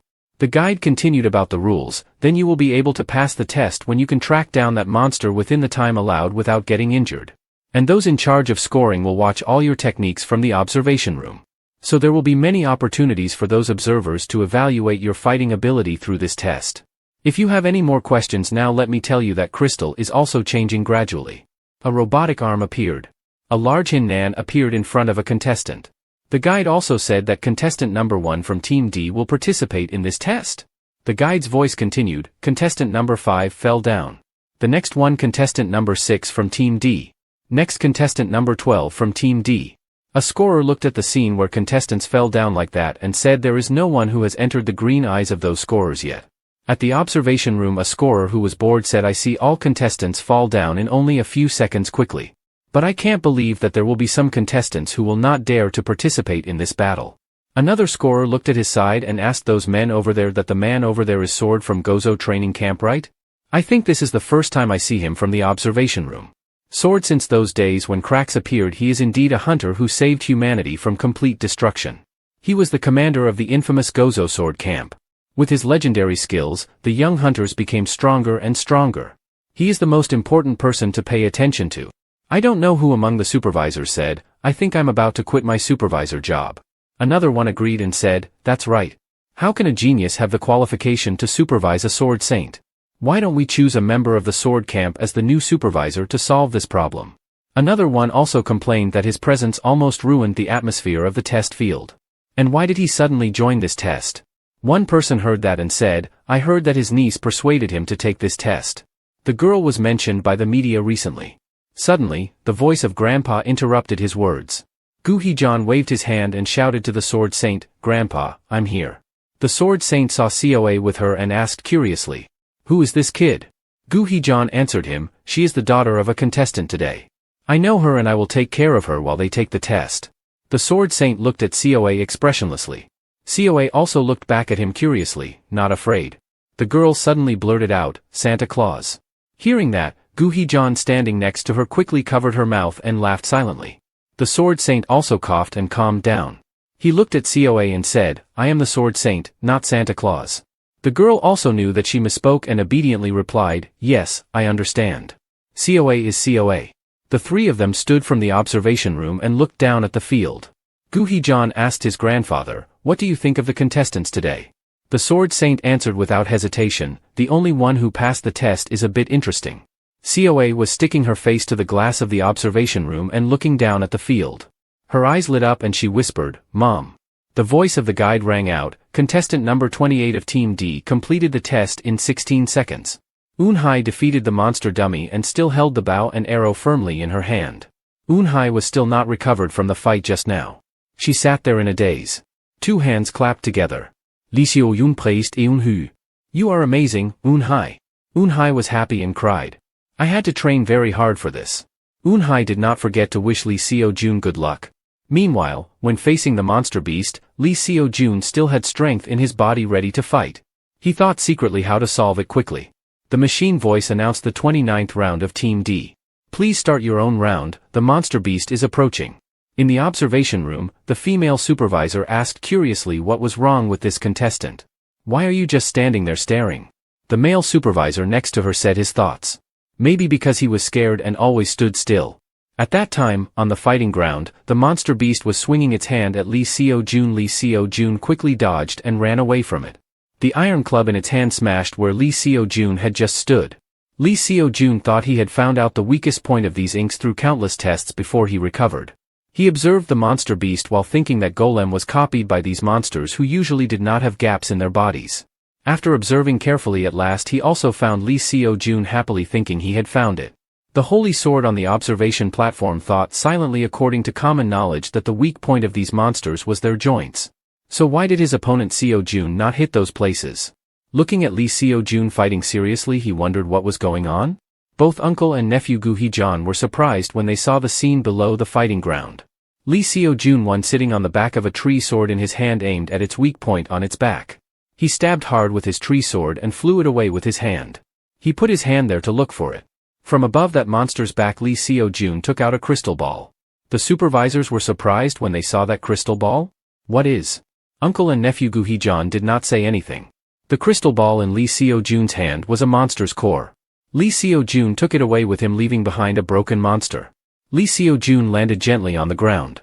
He won easily and stood there waiting for the victory announcement. The instructor's voice rang out, "Contestant number 2, 9 from Team D, has completed the test in 14 seconds. One of the participating contestants, seeing this, said in admiration, "That's amazing." The two, Lee Seo-jun and Eun-hee, ran towards each other happily, clapping their hands in congratulations. Gu Hee-jan, looking at this from the side, said, "The person I want to meet is that young man. He's really extraordinary, isn't he?" Tan Kim, who had been deep in thought for a while, suddenly said, "There is a way to find out his weakness, but the strategy he came up with to extract the core." The figure looked at Lee Seo-jun standing there happily, and he also had to gankai, "What a talent." On the table with all the delicious food, Gu Hyan said, "Congratulations. You must have all taken the test on an empty stomach. You must all be hungry." Now Seoa's eyes were no longer on AI, her eyes were glued to the table full of delicious food. Gu Hyan continued, "Haoshang de shuo, so I prepared a simple meal to congratulate you too. Please help yourselves." Eun-hee looked at the restaurant she was sitting in and said hesitantly, "But Hyan, I think this place is a bit expensive." Gu Hee-jan said, "I paid in advance. After you two become hunters, you can pay me back, right?" Eun-hee replied jokingly, "Yes, of course. Not only next time, but also for the time after that." Lee Seo-jun looked and said nothing. He thought she wanted to remind him of the favor and imply that he owed her. Maybe Gu Hee-jan doubted him. Lee Seo-jun thought about his previous life. After every subtle action, he felt it was very perfect and felt like everything was happening secretly. It was not only because he saw through Gu Hee-jan thanks to the return, but also because of the Sword Saint's niece. But still, she seemed to have no bad intentions. Since he returned, he often had excessive reactions. Lee Seo-jun was thinking deeply when Gu Hee-jan called him, "Hey, you." He instinctively looked up and answered, "What?" Gu Hee-jan continued, "I have some things I want to ask you. The weapons that you two use, can you tell me where they were made?" Lee Seo-jun heard that and felt annoyed. Lee Seo-jun thought to himself, if he introduced them, Hee-jan would surely tell the Sword Saint and he would come to meet Kang Cheol-lee. The first generation, the first hunter to be called the Sword Saint, and soon the whole world would know the name Kang Cheol-lee. Lee Seo-jun looked at Gu Hee-jan sitting opposite him hesitantly. Some things would happen more in the future. Lee Seo-jun sat in front of the computer, holding his phone and scrolling. From behind, a hand holding a cold beer came out. Lee Seo-jun said to Eun-hee, "Cold." Eun-hee didn't know why he was startled and screamed like that. She calmly asked, "Don't be surprised like that. Are you talking about something important?" Lee Seo-jun blushed and took the beer can. He looked at her and said, "The thing this morning." Hee-jan asked. "I'm texting her." He thought to himself, I introduced Kang Cheol-lee to Gu Hee-jan. Hee-jan wanted to change her weapon. She was curious about the person who made the weapons for us. I was a bit worried about the butterfly effect, but all the worries at this time were too early and most importantly, Gu Hee-jan was. Lee Seo-jun had just thought of that when Eun-hee said, "She's a good girl, right?" He was startled and looked away from his phone at her. Lee Seo-jun thought again, but as Eun-hee said, Gu Hee-jan was a good person. Until now, instead of malice, she showed nothing but pure goodwill. She was very different from Gu Hee-jan who had faced all the hardships and difficulties that I knew. I judged that she was someone I could trust. Eun-hee asked, "Are you studying for the final test tomorrow?" Lee Seo-jun answered, "We were notified of the test location in advance, so I checked it out. I'm collecting information so that we can complete the mission without any obstacles." Eun-hee held the beer can in one hand and tapped the table with her finger in the other. She muttered, Seo-jun." She blushed and turned to face Lee Seo-jun. She said, "Thank you." Lee Seo-jun also blushed. He said, "For everything. Too many to count, one by one." Seo-jun calmly drank the beer and asked Eun-hee, "Hey, this is the first time I see you drink. How are you?" Eun-hee was embarrassed and angry. She said, "Hey, I'm serious." Lee Seo-jun smiled gently here. He said, "I don't know what you're thanking me for, but, just wait until the test is over. It's not too late to say it then. What do you say, Lee Seo-jun? With the skills we have, the final test will end soon." He whispered to himself. I don't remember the last time I didn't agree with someone. When facing events I had never experienced before, even before I recovered, like that. The next day, at Guana Mountain, the final test for obtaining a hunting license and conquering a dungeon for newbies was held. 2 contestants were randomly selected. The points of this test depended on the ability to cooperate and contribute to the team to what extent. Because the level of contribution would determine whether they would receive a reward or not, getting a reward was the criterion to overcome the test. The supervisor started calling out Lee Seo-jun's name, Ho's name, O's name. The supervisor read out Hellman-su's name, who had long hair and looked at his hands and said Oh. Then it was Kang Dae-ho's turn. He shouted loudly Oh. After calling out all 3 contestants completely, he announced the rules of the contest. 3 contestants would perform the task of conquering dungeon for newbies together. The time limit was 3 hours, and they could only use one weapon type and only use equipment provided by us. I will give you 30 minutes to discuss before starting the test, he said.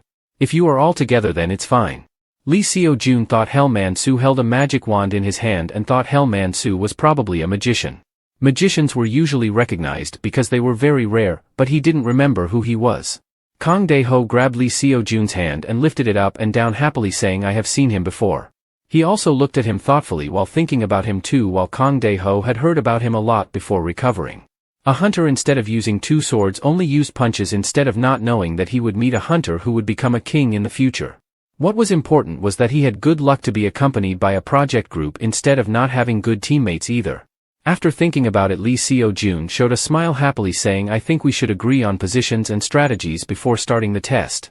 Who has any opinions? Lee Seo-jun asked, looking at himself in front of him. One person only paid attention to his hands tightly clenched while another person looked excited as if he didn't understand anything but his voice also gradually lost strength. He couldn't stand it so he thought he must be their leader then. The voice of the supervisor came up saying that the final test of group number 12 started. The system announced you have entered a dungeon that has been conquered, you start your common mission Dungeon Conqueror New Iguana. After discussing positions they were assigned Hellman-su who had long-range attack power. I will stand in front to direct and give orders. Kang Dae-ho would go first and 2 people started entering the dungeon while Hellman-su still stood outside. Lee Seo-jun thought people usually fear when entering a dungeon for the first time like this. Right away Hellman-su suddenly screamed loudly can you protect me? Lee Seo-jun turned around saying what are you talking about? We came here not to protect you. Hellman-su threatened saying do you know what I can do? If people die I will kill them. Then he ordered them to go ahead first so he could be sure it was safe. Lee Seo-jun stepped forward in front of the table and Kang Dae-ho worried asked can we leave him behind? Lee Seo-jun answered we have dealt with part 1. Now we will go ahead. Kang Dae-ho also turned around and followed. Hellman-su shouted from behind, are you really going? He ran after them, and the jewelry on Hellman-su's body clinked and attracted Lee Seo-jun's attention. He reminded him, Hellman-su, give all the jewelry to the supervisor. Our position will be tracked by the monsters because of the noise. Hellman-su was unhappy and said, what? Do you know how expensive these things are? What will you do if he steals them? The supervisor watched the scene and thought to himself that these things often happened during the exam. There were people who only cared about themselves and ignored their team or group. He also spoke up and said, the words of the commander are completely correct in a conquest. Hurry, leave them here. At that moment, Hellman-su reluctantly followed Lee Seo-jun and yelled, are you in cahoots with that supervisor? Did you steal my points? Hellman-su raised his hand and asked him, hey, answer me? Lee Seo-jun turned around with an angry face. He quickly kicked Hellman-su. But he stopped right in front of Hellman-su, who was sweating with fear. He cried out, ouch. He was so scared that he fell to his knees. Lee Seo-jun pulled out his spear, which was covered with a blue glow, and pointed it at Hellman-su, who was sitting on the ground. He seriously repeated one more time, Hellman-su, I will only say one last time to leave all that jewelry behind. Hellman-su's face was covered with sweat and he obeyed in fear. Yes. The supervisor was amazed and thought his movements were fast and natural, and he couldn't react. He even calculated the exact distance to threaten. He had heard that there was a candidate who had passed the written test with absolute points and the practical test in the shortest time. A potential hunter had appeared. Lee Seo-jun turned around and said, let's go on, Kang Dae-ho said. Yes. Lee Seo-jun looked around and wondered, strange, we have been in for a while, but there is not a single guard ant. Even the glowing moss that the stone ants like to eat was left behind. There was a precedent. Secret monitors created surprise situations to see how the candidates would react. But even so, Kang Demo suddenly signaled to wait. Something was strange on the other side. The 3 went there. In front of them was a very large hole. Someone said, a hole. Lee Seo-jun knelt down on one knee and touched the sand under the decorative bricks. I've never seen anything like this before. When conquering an ant nest, a surprise situation would surely be easier to deal with than this. Meanwhile, Hiomansu also stepped to the edge of the hole, making some sand fall down. Finally, he slipped and cried out, "Ha!" Lee Seo-jun heard the sound and turned around, only to see Hiomansu sliding down the hole. He quickly threw out the spear shaft. Hiomansu turned pale with fear. He held the spear shaft with one hand and the wall of the hole with the other, and cried out, "Ah!" Lee Seo-jun and Kong Demo at the top tried to hold the spear tightly, and told Hiomansu, "Mr. Hiomansu, don't move." One of Mansu's legs was pulled down. He screamed, "Ah! That old man is pulling me down." Lee Seo-jun, who was above, said, "Pulling you down? What do you mean?" As soon as he finished speaking, an ant suddenly emerged. Hiomansu was scared and shouted, "Save me." The two people above looked at Lee Seo-jun in panic, wondering, is that an ant-eater? Hiomansu's hand slipped off the spear handle. He fell into the sand pit, screaming, "Ay." Lee Seo-jun hurriedly stepped forward. He jumped into the pit, saying, "We'll go down and help." Following him was Kong Demo, who obeyed the order and shouted, "Yes." The supervisor ran over in panic, shouting, "Wait! That's not the inspection area." A golden light flashed like electricity. System announcement, "You are the first person to enter the hidden dungeon. Starting special mission, Hidden Dungeon, Conquering the Ant-Eater Dungeon." Kandeho grabbed Lee Seo-jun by the wrist and pulled him up. He asked, "Are you okay?" Lee Seo-jun replied, "Thank you." He wiped the sand off as he said, "Did you hear the announcement just now?" Kandeho replied, "I heard it, something about a special mission." The two of them walked forward together. Kandeho continued, "A hidden dungeon. We've entered a hidden dungeon. I've heard," he added, "that there will be unexpected situations in the exam, but I didn't expect it to happen so soon." A voice said, "Yes." The supervisor's expression earlier seemed to be clueless as well. Seo-jun rested his chin on his hand and pondered, "An ant nest dungeon?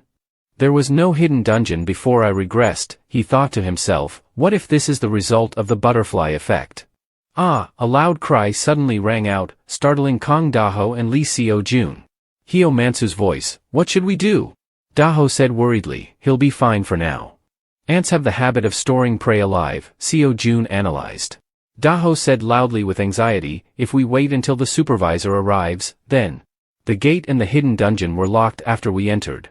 Seo-jun said thoughtfully, "I don't think the supervisor can catch up to us." Daho and Seo-jun looked at each other in silence. Looking at Daho's expression, Seo-jun thought to himself, he's probably worried because this is a dungeon that no AI has ever entered before, and the two examinees taking the exam have to conquer it together. But there's a reason why I'm trying to do this, Seo-jun thought determinedly, even if it's a gamble.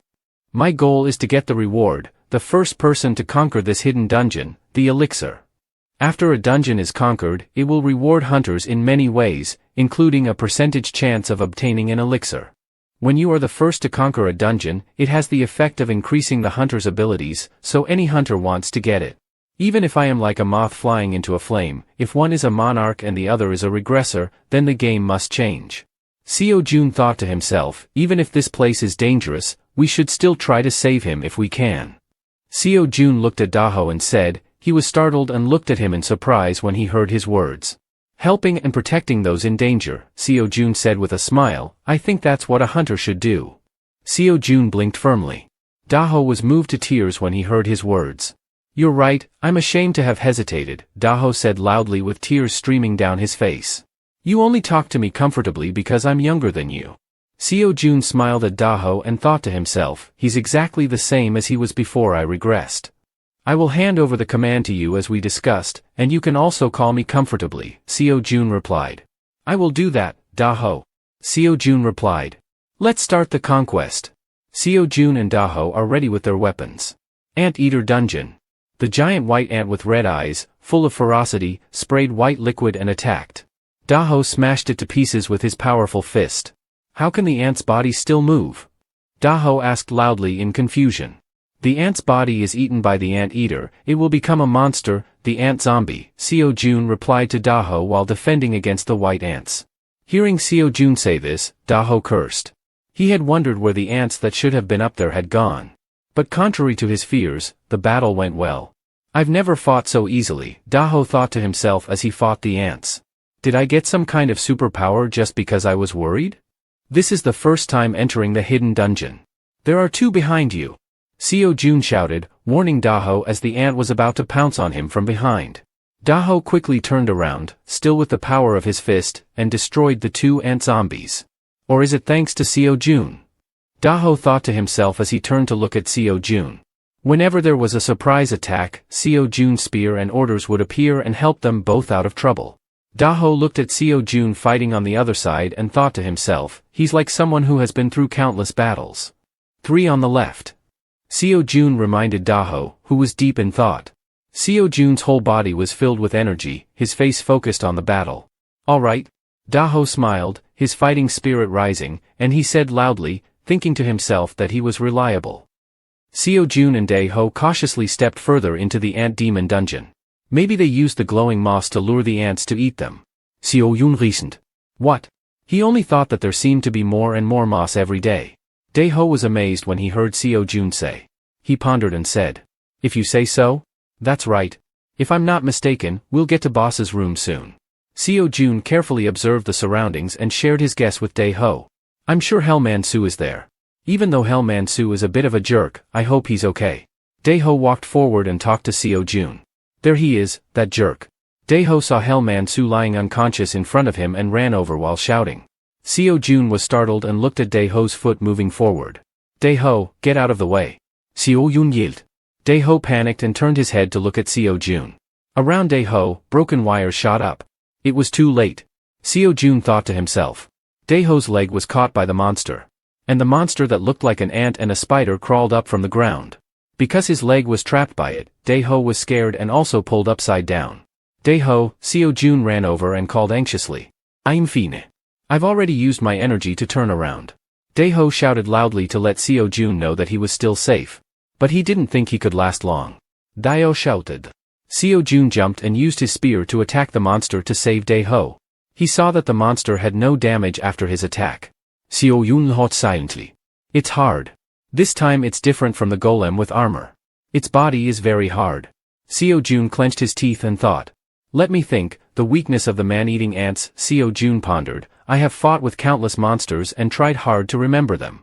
He looked at the whiskers near the monster's eyes. Seo Jun rushed towards the monster. He still had magic on his spear. A sharp slash cut off the monster's head. The monster screamed crazily. Because of the pain, it let go of Daho's leg that it was holding. Seo Jun thought silently. What did I cut? The whiskers in its eyes. Seo Jun looked at its severed whiskers and confirmed in his heart. Are you okay? Seo Jun asked Daho. I'm fine. Can you fight on? Daho turned his head and said to Seo Jun, Daho, listen carefully. We need to pull it out of the ground before it hides again. Seo Jun said seriously to Daho, pull that thing out. Why don't you bring it out? Daho asked him, confused. It won't do anything to its eyes and mouth. We have to attack its real weak point. Seo Jun shouted and told Daho. He turned his head and asked Daho seriously. Can you do it? No. You have to do it. Thinking, Seo Jun corrected what he just said. He said firmly. I'm sure you can do it. Daho looked at Seo Jun in astonishment. He recalled his past. A hunter who used his fists. Someone despised him and said. Why are you so arrogant? Another person said. I don't think you fit in my team, please leave. Another person rejected Daho. I can't command a fighting style that I've never seen before, I want you to leave the team. If you don't bring a weapon, you should at least be skillful, you only rely on strength. Why are you so ignorant? One person after another looked down on Daho's ability. Only Seo Jun looked at Daho and smiled happily and said, your fighting style is amazing, you are the best hunter I've ever met. Thinking of this, Daho propped himself up with his hands. Okay, I got it, Daho said as he exerted his strength into his hands. I believe you, Seo Jun said loudly. Daho hugged the monster's body. The monster roared and howled. Daho used his legs as a support. He used magic and gritted his teeth and said, you can't. There's no escape. Daho yelled. His legs stood firmly with full force, making his leg muscles bulge. Daho pulled the monster out of the ground forcefully. The lower body hidden in the ground had no shell at all, Daho thought in astonishment as he held the monster. Seo Jun, I don't think I can hold it any longer, Daho shouted. You're doing great, Seo Jun said as he applied magic to his spear tip.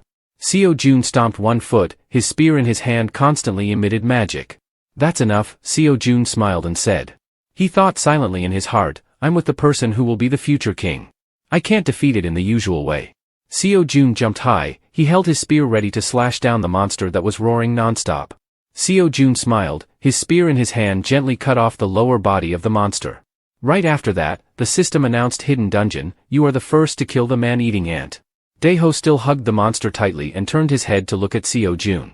The system announced the special mission completed.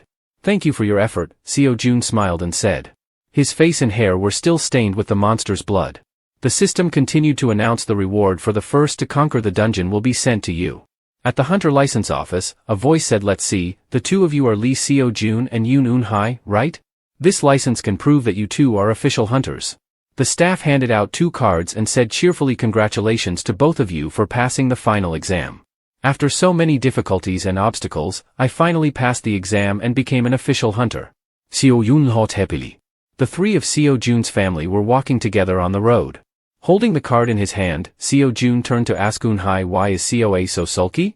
Eun Hai Seoa was reluctantly helpless and said her cake was stolen earlier. Even though this is a step forward to change the future, I'm not allowed to forget that this is just the beginning, right? As he was immersed in his thoughts, Seo Jun looked over in astonishment. He raised his hand and looked at the ring on his finger and thought to himself. The light energy stone was blinking. Did the sign not disappear because of the water stain? Seo Jun looked at the ring in confusion. Yeah, what's wrong with this? Eun Hai screamed at the bag. That was lucky, Seo Jun thought to himself as he looked at the real magic that was constantly emanating from Eun Hai's bag in shock. Candy twist, Seo Jun wondered to himself. Who would perform magic like this? Could it be, as if he realized something, Seo Jun turned to look at Seoa and thought to himself. This time was also like when the house collapsed or when the Zitternbull was destroyed, Seo Jun said to himself. Seoa's magic, Seo Jun thought in horror. It seemed too strong to control.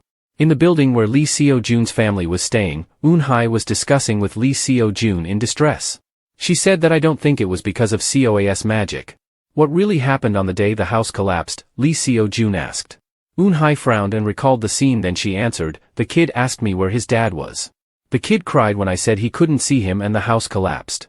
Hearing that, Lee Seo Jun broke out in a sweat, he thought to himself. That was why they came to find me.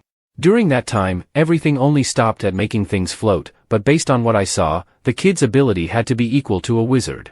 No, it had to be better than a normal wizard, the kid could use that magic more powerfully in the future. The problem was that Seoa used it unconsciously, it seemed that the kid's ability depended on his emotions. Lee Seo Jun rubbed his chin and thought for a long time. He thought and then spoke out his guess to Eun Hai. This is just what I think, but the kid's ability seems to be influenced by his emotions little by little. Hearing that, Eun Hai was horrified and exclaimed. What do you mean? They said and looked anxiously at Seoa who was sleeping on the sofa. Seoa's face was full of the innocence of a child.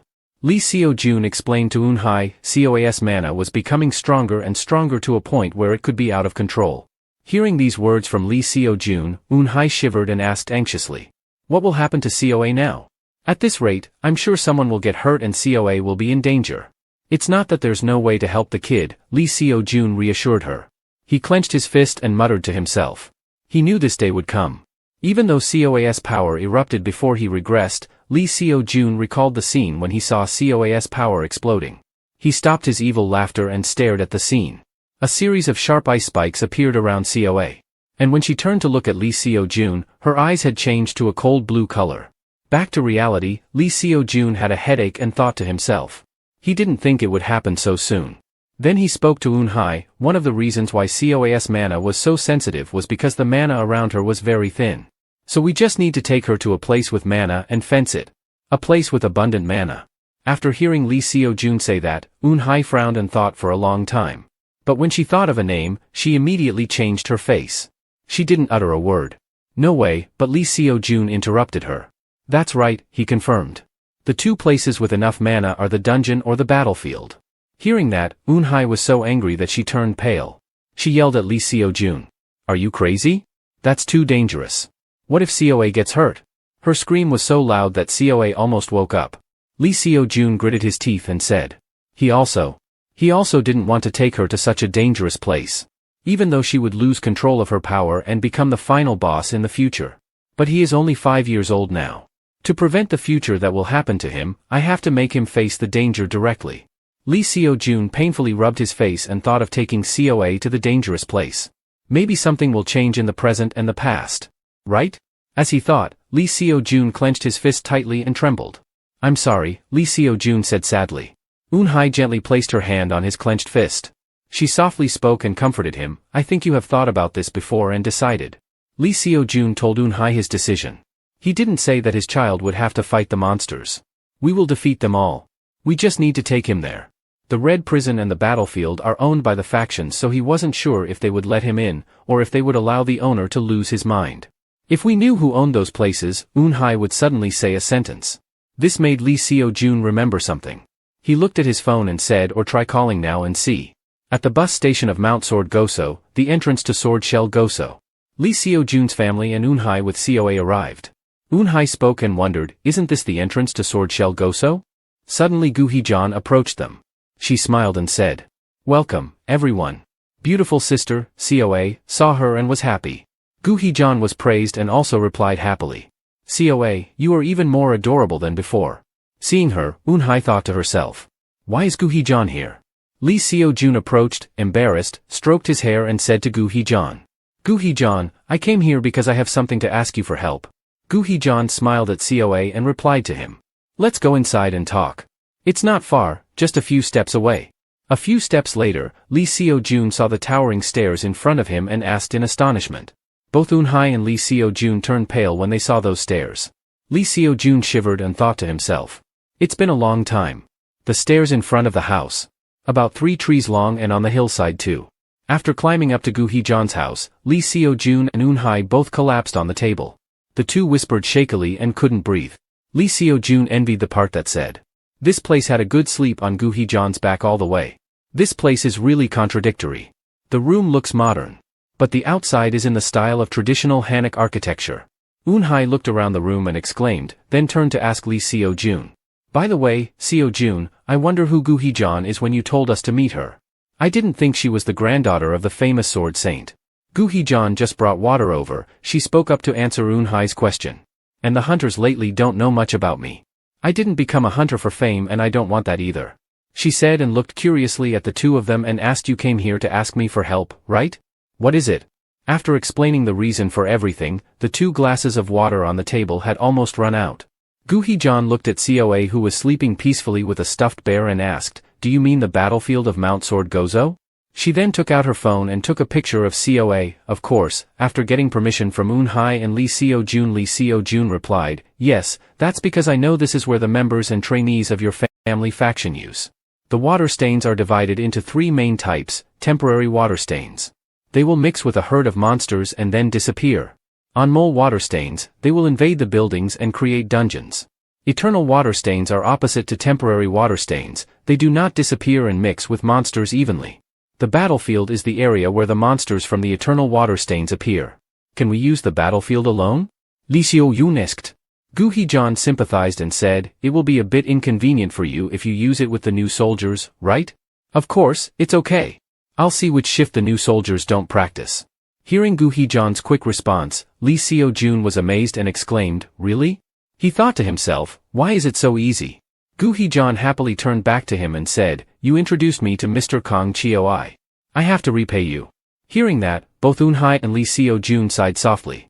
Lee Seo-jun thought to himself, I was worried that we wouldn't be allowed, but it's okay. Before that, let me go and ask if we can enter the battlefield, okay? Gu Hee-jan said, and quickly turned around and left.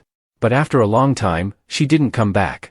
Eun-hye worried and said, Gu Hee-jan has been gone for a long time, right? Lee Seo-jun still calmly reassured her, anyway, Sword Shell Gozo is quite large. I think it will take quite a lot of time to get around here. There was no one to help them come and ask if they had Gu Hee-jan here. Behind her was a tall man. Lee Seo-jun glanced at him and thought to himself, a new soldier? He then answered, she went out for a while, what's wrong? The helper said anxiously, she has a guest. What's wrong, why did she go for so long? After seeing the face of the man standing behind the helper, Lee Seo-jun couldn't help but choke on a sip of water.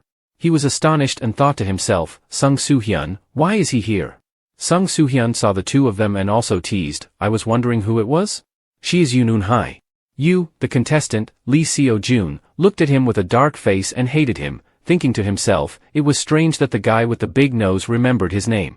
He was scolded by Gu Hee-jan like that, but he still came here. Based on their conversation, it seemed like they met for the first time. After teasing the two of them, Sung Soo-hyun turned to the maid and said, "It probably won't help when she's busy, I think you should come next time," the maid replied. "Before I die," Sung Soo-hyun turned his head and glanced at Lee Seo-jun. He raised a finger and pointed straight at Lee Seo-jun's face. Sung Soo-hyun said contemptuously, "You, the contestant, hooked your fingers like calling a dog with Lee Seo-jun. Come out and talk." Sung Soo-hyun's cheeky behavior made Lee Seo-jun angry and couldn't help it. Outside, Lee Seo-jun was standing face to face with Sung Soo-hyun. Two people passing by saw Sung Soo-hyun and whispered to each other, "Isn't he the famous hunter? He looks so handsome." Sung Soo-hyun tossed his hair up, then let it fly in the wind just like what people describe about a star under the hunter. Lee Seo-jun sighed and thought, "Because I'm not the owner of this place, I can't tell him to go away." At this time, Sung Soo-hyun also opened his mouth and said, "The reward for the first time destroying a dungeon. I came to get my share." Lee Seo-jun wondered and thought, what is his contribution so unreasonable? Sung Soo-hyun continued to cross his arms and said, "The hunter who discovered the dungeon has the authority to inspect it first. Although I came after the dungeon opened, but Yoon Eun-hai and Gu Hee-jeon entered and cleaned up the dungeon without my permission. And what's worse, if people spread rumors that two of the people who destroyed the dungeon were newbies." Hearing that, Lee Seo-jun didn't understand what Sung Soo-hyun was saying. He thought, what the hell is he talking about? Then he asked him, "What do you mean? If the dungeon appears for the first time, then anyone has the right to attack, right?" Sung Soo-hyun didn't care and still reached out and said, "You just need to give me the reward." Then he asked again, "Do you think you have the right to argue with me? I, as the leader of the knights. As a person of high morals and aspirations, those who oppose me will not have a good end. Especially for new hunters and professions without fame." As soon as Sung Soo-hyun said that, Lee Seo-jun's face also darkened when he remembered the previous image. Some other people passed by and looked very complimented, "So handsome." Sung Soo-hyun didn't say anything else and waved goodbye.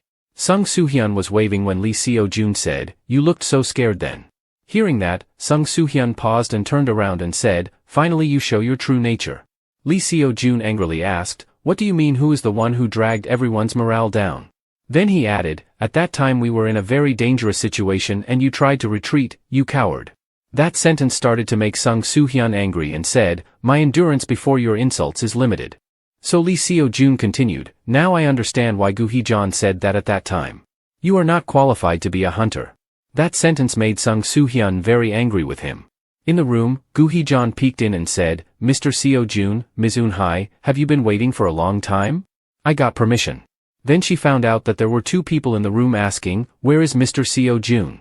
Eun-hai also answered, "Oh, someone named Soo-hyun came here and they went out to talk." Gu Hee-jeon heard that and shouted, "What? Why is that bastard here?" Then Gu Hee-jeon said, "Should we go and visit Sword Shell Gozo?" Eun-hai didn't care about the words around her and thought, "Is he okay?" She remembered the night, when he started training he never rested. She also saw him spend the whole night studying the battlefield. She was worried that he was pushing himself too hard. Outside, Sung Soo-hyun angrily attacked first. Lee Seo-jun saw that and also activated his weapon and entered the fighting stance. He immediately attacked Sung Soo-hyun's sword. Sung Soo-hyun kept backing away and wondered, how could he be pushed by a contestant? He was the one who attacked first. His hand started to hurt and he tried to hold the sword tightly and thought, when he fought with the Earth Lord. He was even more overwhelmed than when he fought with the Earth Lord. His face showed his effort to block the opponent's attack. Lee Seo-jun kept attacking. He attacked and thought, "Sung Soo-hyun, you bastard, aren't you a proud hunter?" He not only had amazing reflexes, but also extraordinary swordsmanship and agility. Seeing Sung Soo-hyun struggling to block Lee Seo-jun, he thought further, but because he was just a new soldier, he couldn't have more than 10 years of fighting experience, he was really not skilled enough. But why did he fight so seriously with this kind of person? He was attacking fiercely and the swords collided, creating a shock wave, making Sung Soo-hyun bounce back. Then Lee Seo-jun raised his spear to his head and prepared to hit Sung Soo-hyun. He was sure of it. Sung Soo-hyun stood up and had no way to defend himself. He also stood still and thought, if he came to see me and Hee-jeon for the reward, I'm sure he would also look for Eun-hai. Lee Seo-jun thought and remembered the scene in the past. This slippery guy was a threat to Eun-hai. Remember the scene of Eun-hai and Sung Soo-hyun appearing in the newspapers. He thought back to the scene of Sung Soo-hyun putting his hand on Eun-hai's shoulder, thinking, in the worst-case scenario he would try to recruit her into his club. If that happens, everything will be like before I regress. Thinking Song-on pushed his legs, preparing to attack the final blow. calculating, I need to end this so he won't look at her anymore by killing him right now. Attacking Lee Seo-jun suddenly stopped. What? Song-an fell to the ground wondering in his head, did I overdo it? Lee Seo-jun looked up and saw what was in front of him unclearly, wondering, why did this happen now? Sung Soo-hyun saw him fall and thought he just rushed in madly. I think he ran out of stamina because he used too much mana. I was lucky. Thinking about it, he suddenly realized, I was lucky, there was no way I would admit being overwhelmed by a novice hunter like him. Then Sung Soo-hyun looked down at Lee Seo-jun who was kneeling on the ground and thought of a malicious idea, maybe I should kill him right now. And cover it up by saying it was an accident while training, if I use money to cover everything up, thinking he immediately put his strength into the swordless sword. Then raised it ready to attack, still thinking in his head, then this matter will be leaked anyway. Attacking suddenly there was a force that knocked the sword away. The sword flew out behind an old man. Sung Soo-hyun recognized this person as Sword Saint. Sung Soo-hyun's hand was shaking nonstop because of the palm strike. The Sword Saint suddenly said, although this is a place where many training courses take place. Then slowly approached him and continued, but the sword you are holding has gone too far. Then the Sword Saint attacked and pointed the sword at Sung Soo-hyun and said, get out of here, fast. Now Gu Hee-jeon and Eun-hye also came to the place and saw the scene. Then ran to Eun-hye and shouted, Seo-jun, and Gu Hee-jeon asked the Sword Saint, did you fight with Seo-jun? He replied, when did I do that? Eun-hye came to wait for him to ask, are you okay, you look pale? Lee Seo-jun replied, I'm fine, just a little tired. At this time, the Sword Saint spoke up again, pushing the opponent to the wall is one of the tactics that can be used, but it seems that you have also pushed yourself to the wall. Then he turned and said, Seo-jun practiced well, but remember that rest is also a part of it. If it's for the battlefield, we'll let you in there, but at a different time. After saying that, he rubbed Seoa's head. Eun-hye heard that and said, thank you. Then Lee Seo-jun and Eun-hye looked at each other and he thought, Sword Saint is not a malicious person, maybe I was worried for nothing about the things that happened before the regression. Sword Saint went out to the door and saw Sung Soo-hyun running and said, then I will force you to rest a little. Sometime later, Eun-hye asked, are you okay now? Lee Seo-jun smiled and said, with you, I'm fine now, I still can't believe it, thinking in his head, I can't believe I slept for 2 days straight. Then Lee Seo-jun looked out at the forest and thought, now the most important thing is our real battle. Then they went deep into the mountain forest. Eun-hye said, the battlefield doesn't seem as dangerous as the dungeon, right? Lee Seo-jun asked her back, have you read my notes? She answered, of course, I have understood the notes, now we can get through this area without any difficulty. Suddenly, many pairs of eyes full of malice appeared in the forest and looked at them. Lee Seo-jun asked, where is Seoa? Eun-hye answered, Hee-jeon is watching him at the entrance. They were ready to fight and he said, then we can focus on this battle. Eun-hye also replied, let's finish quickly, I'm starting to miss him. I'm jealous of Hee-jeon, you know, even at this time, she can still play with Seoa, right? At this time, Seoa was using magic on the stuffed animals and said, this is the mother bear and you are holding the stick is the father bear.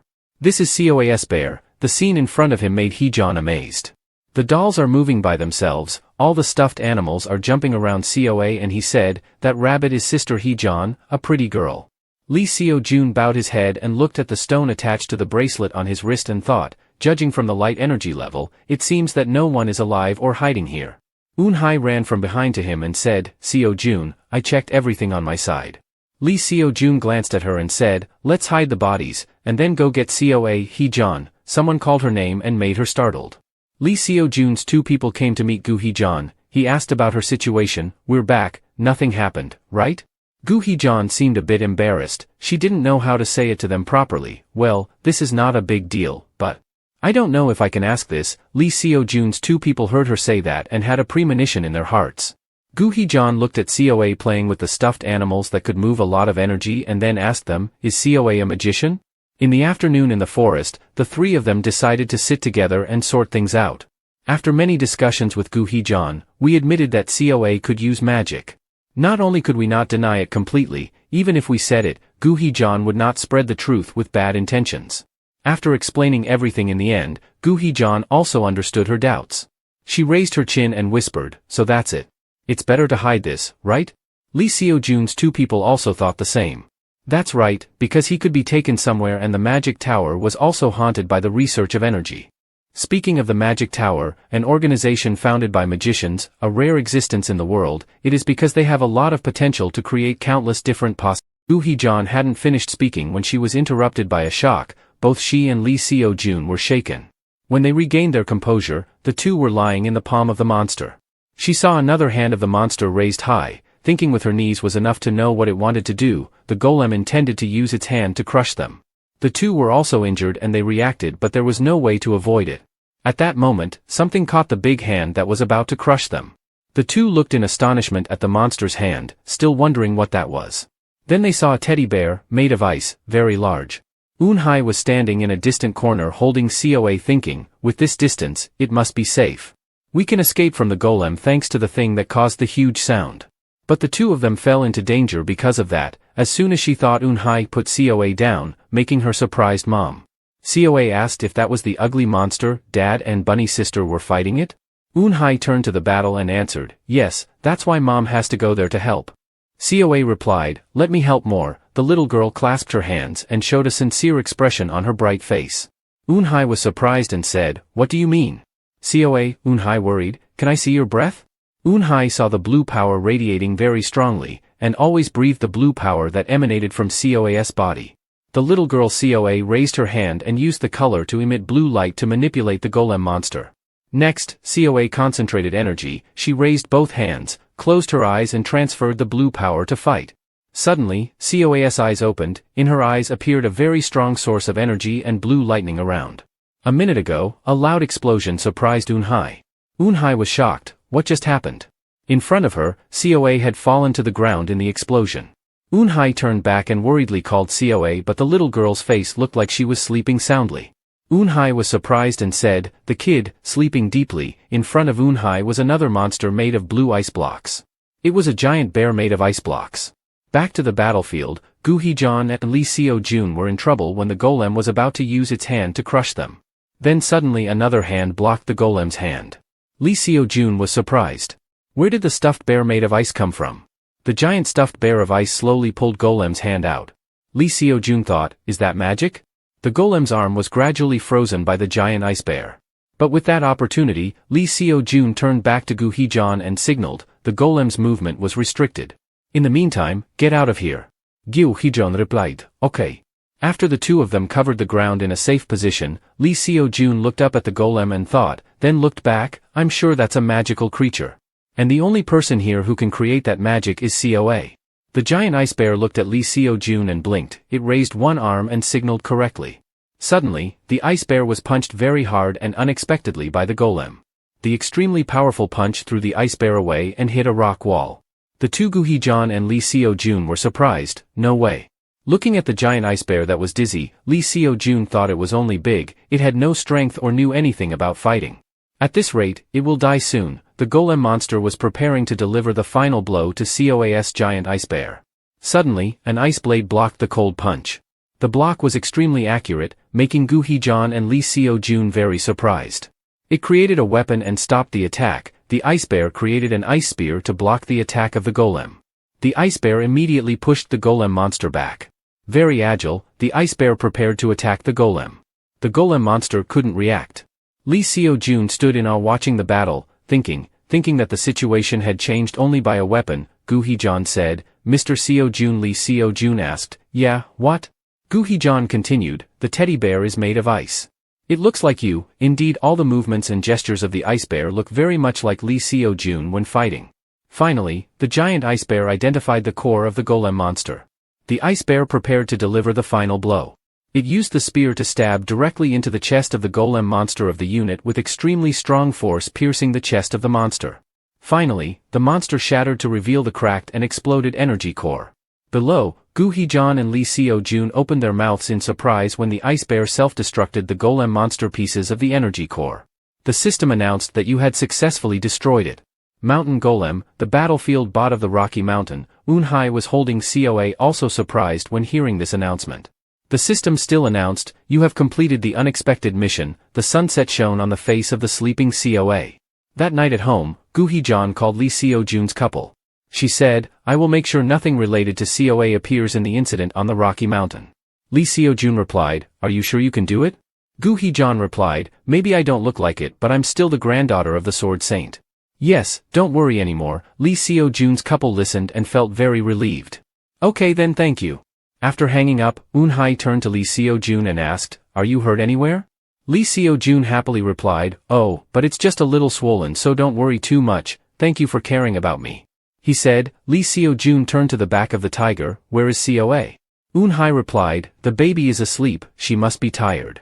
Lee Seo-jun thought, COA must have been exhausted after creating the teddy bear made of ice, so now she is still sleeping soundly, even though we have returned home. Lee Seo-jun thought more, thinking about what the girl would create from magic instead of summoning. Summoning is calling a spell that the price to pay is the energy of the magician, while what COA did was create a completely new entity with magic. Calling and creating clearly are two completely different levels.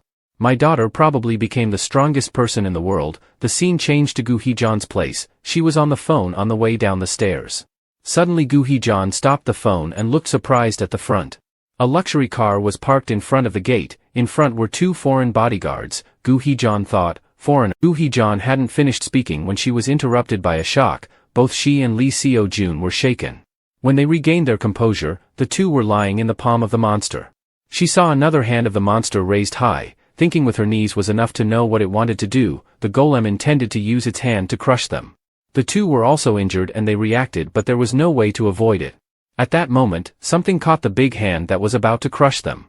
The two looked in astonishment at the monster's hand, still wondering what that was. Then they saw a teddy bear, made of ice, very large. Eun-hai was standing in a distant corner holding COA, thinking, with this distance, it must be safe. We can escape from the golem thanks to the thing that caused the huge sound. But the two of them fell into danger because of that. As soon as she thought, Eun-hai put COA down, making her surprised mom. COA asked if that was the ugly monster. Dad and Bunny's sister were fighting it? Eun-hai turned to the battle and answered, "Yes, that's why Mom has to go there to help." COA replied, "Let me help more." The little girl clasped her hands and showed a sincere expression on her bright face. Eun-hai was surprised and said, "What do you mean?" COA, Eun-hai worried, "Can I see your breath?" Eun-hai saw the blue power radiating very strongly, and always breathed the blue power that emanated from COA's body. The little girl COA raised her hand and used the color to emit blue light to manipulate the golem monster. Next, COA concentrated energy. She raised both hands, closed her eyes and transferred the blue power to fight. Suddenly, COA's eyes opened. In her eyes appeared a very strong source of energy and blue lightning around. A minute ago, a loud explosion surprised Eun-hai. Eun-hai was shocked. What just happened? In front of her, COA had fallen to the ground in the explosion. Eun-hai turned back and worriedly called COA, but the little girl's face looked like she was sleeping soundly. Eun-hai was surprised and said, "The kid, sleeping deeply." In front of Eun-hai was another monster made of blue ice blocks. It was a giant bear made of ice blocks. Back to the battlefield, Gu Heejan and Lee Seo-jun were in trouble when the golem was about to use its hand to crush them. Then suddenly another hand blocked the golem's hand. Lee Seo-jun was surprised. Where did the stuffed bear made of ice come from? The giant stuffed bear of ice slowly pulled Golem's hand out. Lee Seo-jun thought, is that magic? The Golem's arm was gradually frozen by the giant ice bear. But with that opportunity, Lee Seo-jun turned back to Gu Heejan and signaled. The Golem's movement was restricted. In the meantime, get out of here. Gu Heejan replied, okay. After the two of them covered the ground in a safe position, Lee Seo-jun looked up at the golem and thought, then looked back, I'm sure that's a magical creature. And the only person here who can create that magic is COA. The giant ice bear looked at Lee Seo-jun and blinked. It raised one arm and signaled correctly. Suddenly, the ice bear was punched very hard and unexpectedly by the golem. The extremely powerful punch threw the ice bear away and hit a rock wall. The two Gu Heejan and Lee Seo-jun were surprised. No way. Looking at the giant ice bear that was dizzy, Lee Seo-jun thought it was only big. It had no strength or knew anything about fighting. At this rate, it will die soon. The golem monster was preparing to deliver the final blow to COA's giant ice bear. Suddenly, an ice blade blocked the cold punch. The block was extremely accurate, making Gu Heejan and Lee Seo-jun very surprised. It created a weapon and stopped the attack. The ice bear created an ice spear to block the attack of the golem. The ice bear immediately pushed the golem monster back. Very agile, the ice bear prepared to attack the golem. The golem monster couldn't react. Lee Seo-jun stood in awe watching the battle, thinking that the situation had changed only by a weapon. Gu Heejan said, Mr. Seo-jun. Lee Seo-jun asked, yeah, what? Gu Heejan continued, the teddy bear is made of ice. It looks like you. Indeed, all the movements and gestures of the ice bear look very much like Lee Seo-jun when fighting. Finally, the giant ice bear identified the core of the golem monster. The ice bear prepared to deliver the final blow. It used the spear to stab directly into the chest of the golem monster of the unit with extremely strong force, piercing the chest of the monster. Finally, the monster shattered to reveal the cracked and exploded energy core. Below, Gu Heejun and Lee Seo-jun opened their mouths in surprise when the ice bear self-destructed the golem monster pieces of the energy core. The system announced that you had successfully destroyed it. Mountain Golem, the battlefield bot of the Rocky Mountain, Eun-hai was holding COA, also surprised when hearing this announcement. The system still announced, you have completed the unexpected mission. The sunset shone on the face of the sleeping COA. That night at home, Gu Heejun called Lee Seo-jun's couple. She said, I will make sure nothing related to COA appears in the incident on the Rocky Mountain. Lee Seo-jun replied, are you sure you can do it? Gu Heejun replied, maybe I don't look like it, but I'm still the granddaughter of the Sword Saint. Yes, don't worry anymore. Lee Seo-jun's couple listened and felt very relieved. Okay then, thank you. After hanging up, Eun-hai turned to Lee Seo-jun and asked, are you hurt anywhere? Lee Seo-jun happily replied, oh, but it's just a little swollen, so don't worry too much. Thank you for caring about me. He said. Lee Seo-jun turned to the back of the tiger. Where is COA? Eun-hai replied, the baby is asleep, she must be tired. Lee Seo-jun thought, COA must have been exhausted after creating the teddy bear made of ice, so now she is still sleeping soundly, even though we have returned home. Lee Seo-jun thought more, thinking about what the girl would create from magic instead of summoning. Summoning is calling a spell that the price to pay is the energy of the magician, while what COA did was create a completely new entity with magic. Calling and creating clearly are two completely different levels. My daughter probably became the strongest person in the world. The scene changed to Gu Heejun's place. She was on the phone on the way down the stairs. Suddenly Gu Heejun stopped the phone and looked surprised at the front. A luxury car was parked in front of the gate. In front were two foreign bodyguards. Gu Heejun thought, foreigners, they don't look like they know him. Why did they come to find Gozo's house? The doubts in her head were finally answered. Inside the car, a man stepped out and said, excuse me, I'm sure you were startled by my bodyguards. The man planted his cane and continued, I have something to ask you. He was a long-haired man wearing a hat, glasses on one eye and wearing a very elegant vest, looking at Gu Heejun and asking, do you have a little time? In the bedroom, Lee Seo-jun was watching the girl COA play. He asked, COA, the girl was sitting hugging a black teddy bear and turned to look at him. Lee Seo-jun continued, do you remember the giant teddy bear made of ice that you created? The girl seemed puzzled. Lee Seo-jun thought the girl didn't create it when she was awake. He crossed his arms and thought more, how did that magic appear? Is it certain that it was created from magic, because it was very stable? As he was thinking, the girl COA happily answered, actually.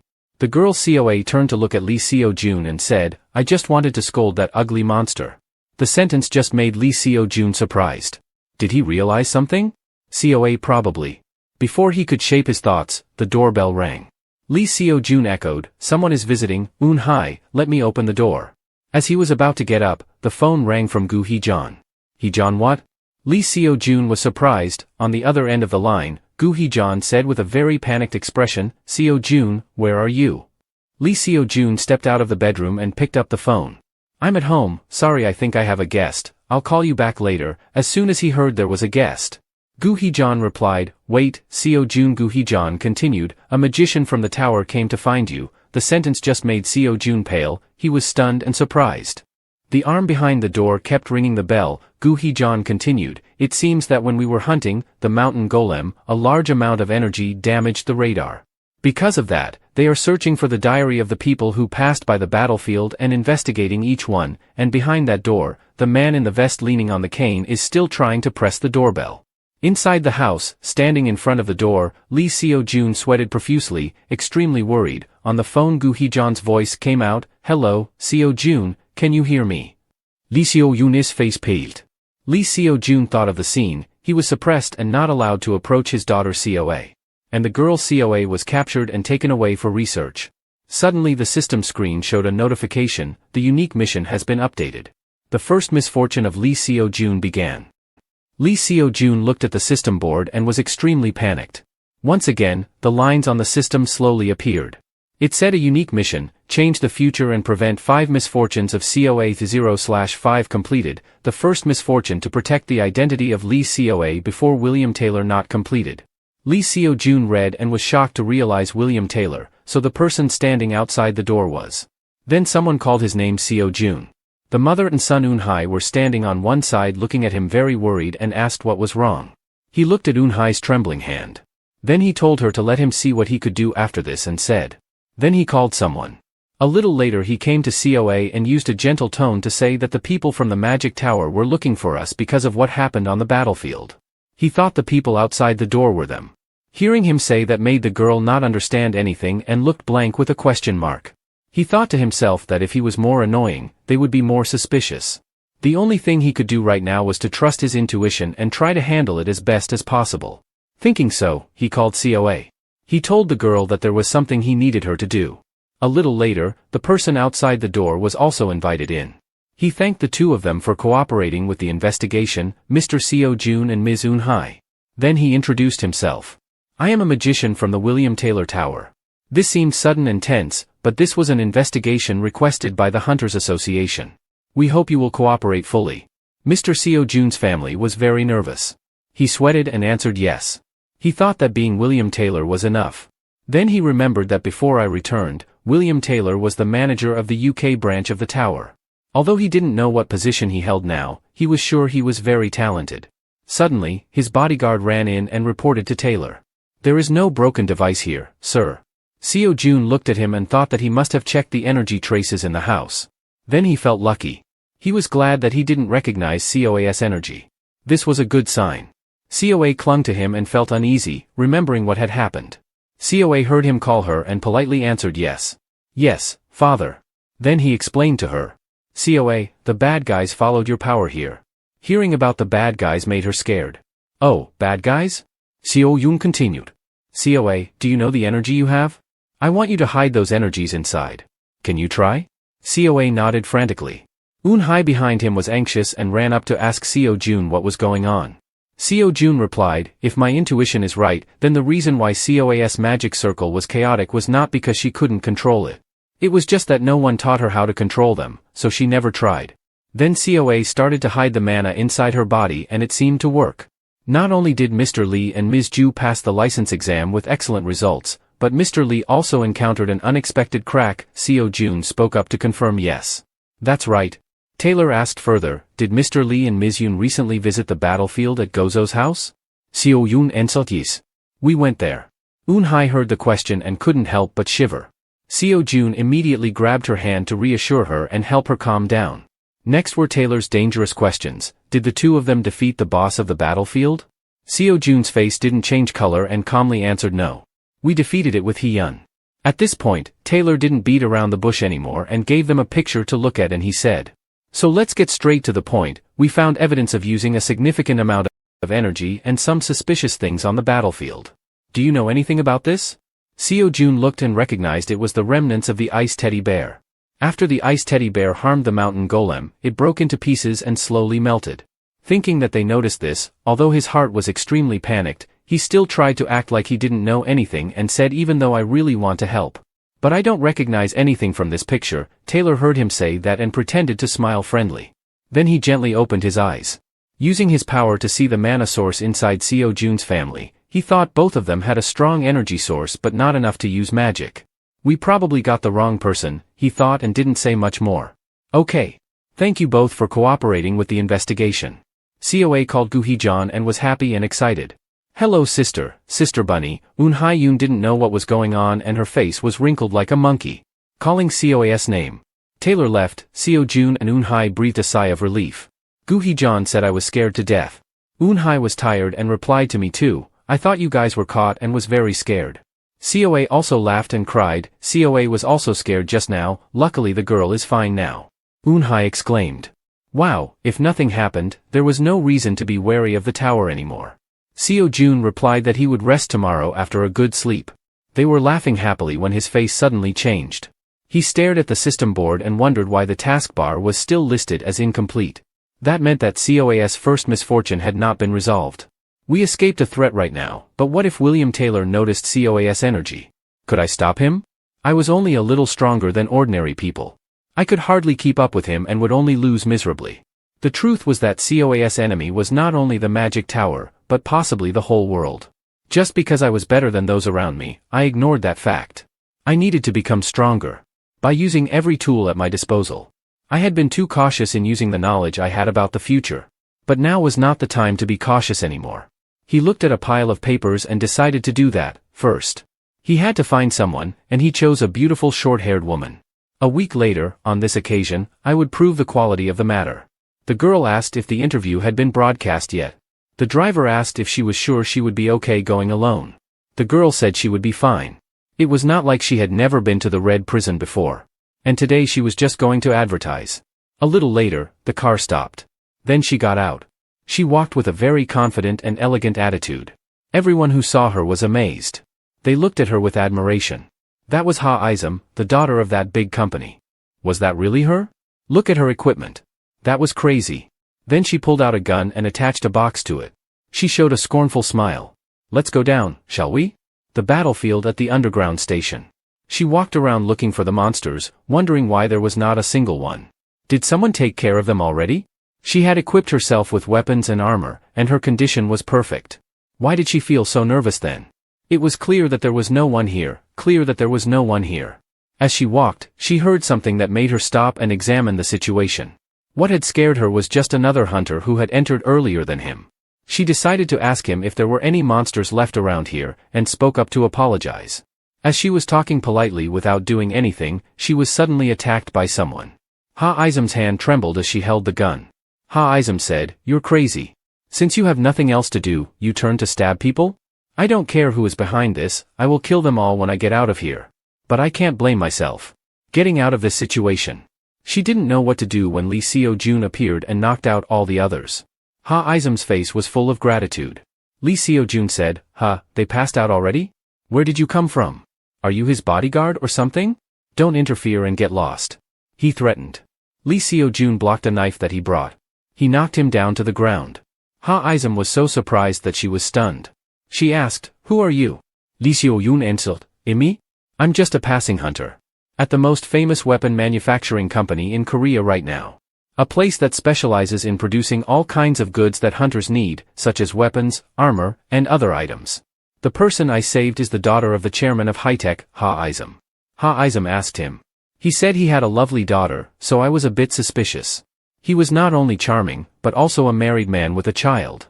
Was the information that he had a daughter with Yoon Eun-hye, his college friend, wrong? Lee Seo-jun answered. "I do have a child, but I'm not married." "Oh, but I do have someone I like," he asked in surprise.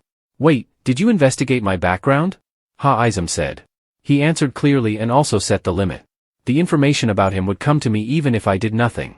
Anyway, since he saved my life, I thought I should repay him, so I called him here. She continued. "I will thank you with a large amount of money. Give me your account number." He waved his hand and refused hastily. "No, it's okay," Ha Izam said. "Don't feel burdened. I can give you more if you want." Lee Seo-jun replied.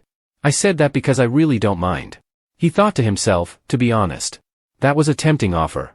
An amount of money that would make me drool would go into my account and I could invest it in many places.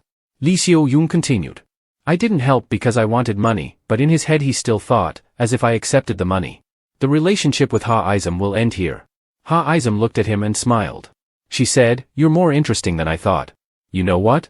If I can't repay you, can I give you a gift instead?" Lee Seo-jun asked, "A gift?" Ha Izam smiled and answered, "Yes, 2 items. 2 guards are standing outside the room."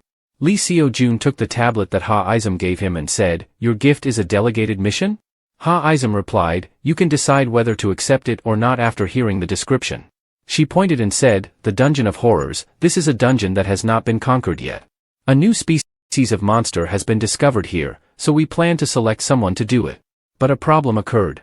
This is the outcome of the previous group, 5 people and their helpers, all dead." The image was extracted from a video recorded by a hunter.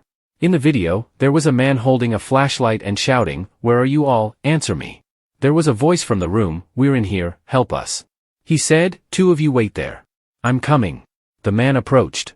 Ha Izam said, "That was the last scene in the video." Lee Seo-jun looked at the picture and thought, "White fur." Ha Izam continued, "I wanted to go myself, but with this situation." Lee Seo-jun answered, "So I just need to collect the materials of that monster, right? When can I go in?" Ha Izam said, "Wait a minute, are you going alone? Are you crazy? That's a place where countless people have been killed. Lee Seo-jun firmly replied, even so, I will still go alone. Isn't it because you set this up to test me? To see how strong I am, if this is a test, I should show everything I have. Ha-izum watched Lee Seo-jun's back as he left, feeling uneasy. She said, is it okay to let him go alone? Well, if he wants it that way, according to what he said, I'm testing him. Ha-izum leaned her hand on her chin and smiled lightly. She added, and he doesn't seem to be dealing with anyone. Lee Seo-jun came home and shouted, Dad is home. Seoa ran out happily, glad that Dad was back. Lee Seo-jun thought, thinking of returning to the warm home, all the fatigue accumulated from outside disappeared. He looked at Seoa and thought, the most adorable daughter in the world.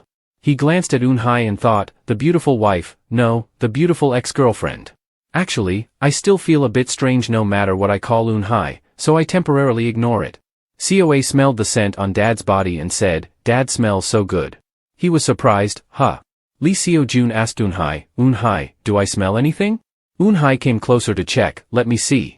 Eun-hye smelled the scent on Lee Seo-jun's body. Lee Seo-jun was a bit moved and thought, was it because it was the first time she got close to him after regressing?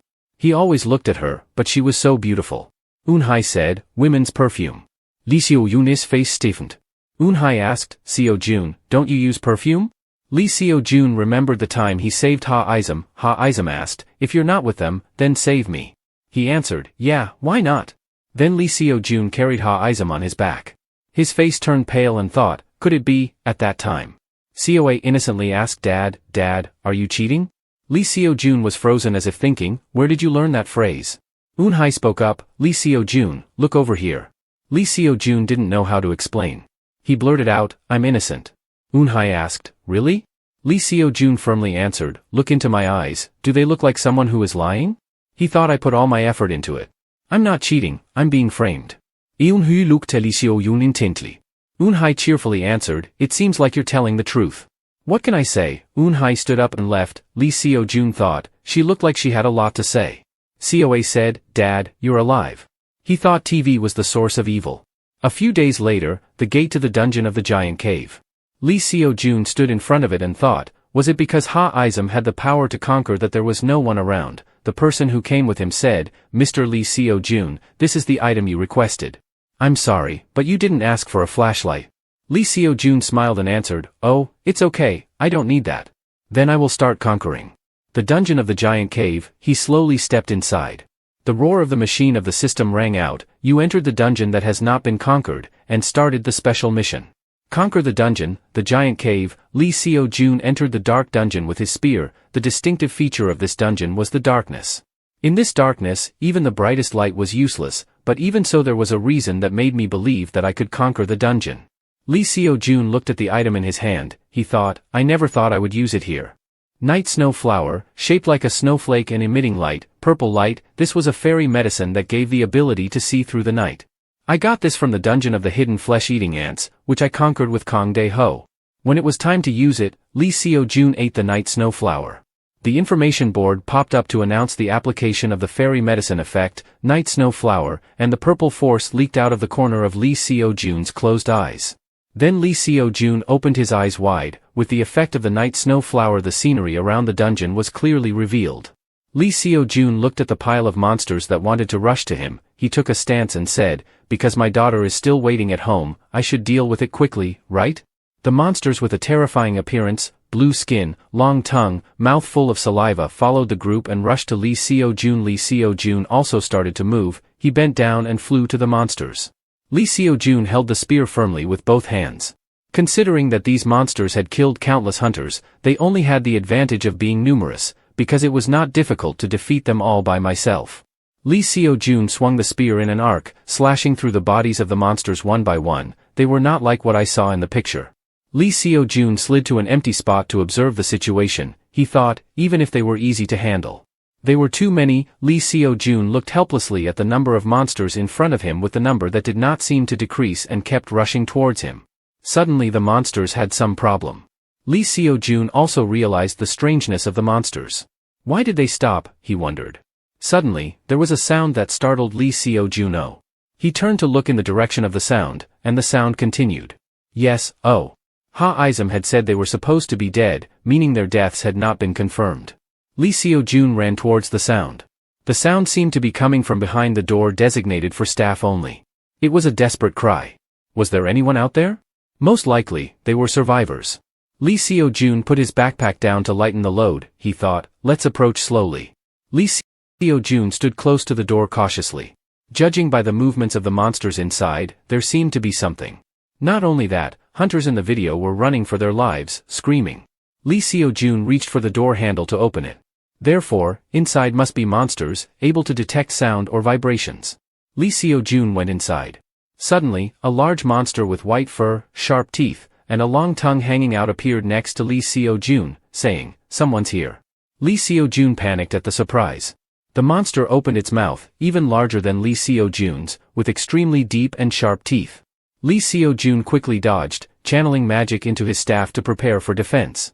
He swore, "Darn," and raised his staff to shield himself. When it was about to bite down, Lee Seo-jun thrust his staff above and below its jaw, making it spew a greenish liquid like blood. It seemed to feel the pain from the wounds. The monster lifted its body, revealing its enormous, unstoppable size. It raised its clawed hands to its face, screaming in pain. Lee Seo-jun analyzed the situation while the monster writhed in pain. This wasn't sound or vibration. From the beginning, it wasn't the type of monster that needed to identify anything. It just lured them in to devour them. The monster scratched the ground with its hand, saying, "Why do you know? How?" Another monster mimicked the voices and torn clothing of the people it had eaten to lure others. Sensing demons, we could see the full body of the monster. It was supersized, covered in white fur, walking on 4 legs, with a large mouth extending to its chest. It said, "I know." The face with 6 eyes looked at Lee Seo-jun and said, "Who are you to see me, huh?" Surely the information about this monster was not recorded in detail before I regressed. Lee Seo-jun jumped higher than its head. He moved his spear back to gain momentum. Lee Seo-jun had not done anything yet when something flew to him. The monster grabbed Lee Seo-jun's leg and slammed him hard to the ground. He crawled out of the rubble. Lee Seo-jun said, "I thought I was dead here, right?" Lee Seo-jun propped his hand to calm himself. He exclaimed, "It's faster than I thought." Lee Seo-jun suddenly saw something. The monster plunged its head into where Lee Seo-jun was sitting by mistake to finish him off. Lee Seo-jun quickly moved to one side and made the monster hit its head into the place that made it more broken. Lee Seo-jun sat next to it and watched the monster slowly pull its head out. He thought, "I just used the spear to block the attack and it bled." Its body seemed very weak. "I just needed an opportunity to inflict a fatal blow." Lee Seo-jun held the spear firmly. The monster had not fully lifted its head up. Its eyes glanced at Lee Seo-jun. Lee Seo-jun swung the spear to cut its head, but it was slower than the monster. It also retracted its head very quickly to avoid Lee Seo-jun's blow. The monster clung its claws to the surface. From its limbs clinging to the wall, it stood on the wall. It kept saying, it hurts, spare me. I don't want to die, I'm scared." Lee Seo-jun looked up at it. He realized it mimicked the voices of the people who were killed. "Mom, Dad." Hearing that sound, Lee Seo-jun was shocked. His face turned black. The monster stood on the wall and saw Lee Seo-jun's expression. It repeated, "Dad." As if the monster had realized something, it grinned like a smile. Lee Seo-jun had a bad feeling. The body of the monster suddenly changed strangely. The lumps rose on its body. Lee Seo-jun thought, "What is it doing?" The lumps were pushed slowly to its mouth. The monster opened its mouth. The lumps were the heads and hands of people squeezed together with twisted expressions. The voices from those things were constantly emitted, calling, "Dad, Dad, Dad." The muffled voice said, "Oh, Dad." Lee Seo-jun thought grimly, "No way, it was looking for the voice that made me react." The monster left the wall and stood quite close to Lee Seo-jun. It continued to make the sound, "Dad." Lee Seo-jun just stood in a daze.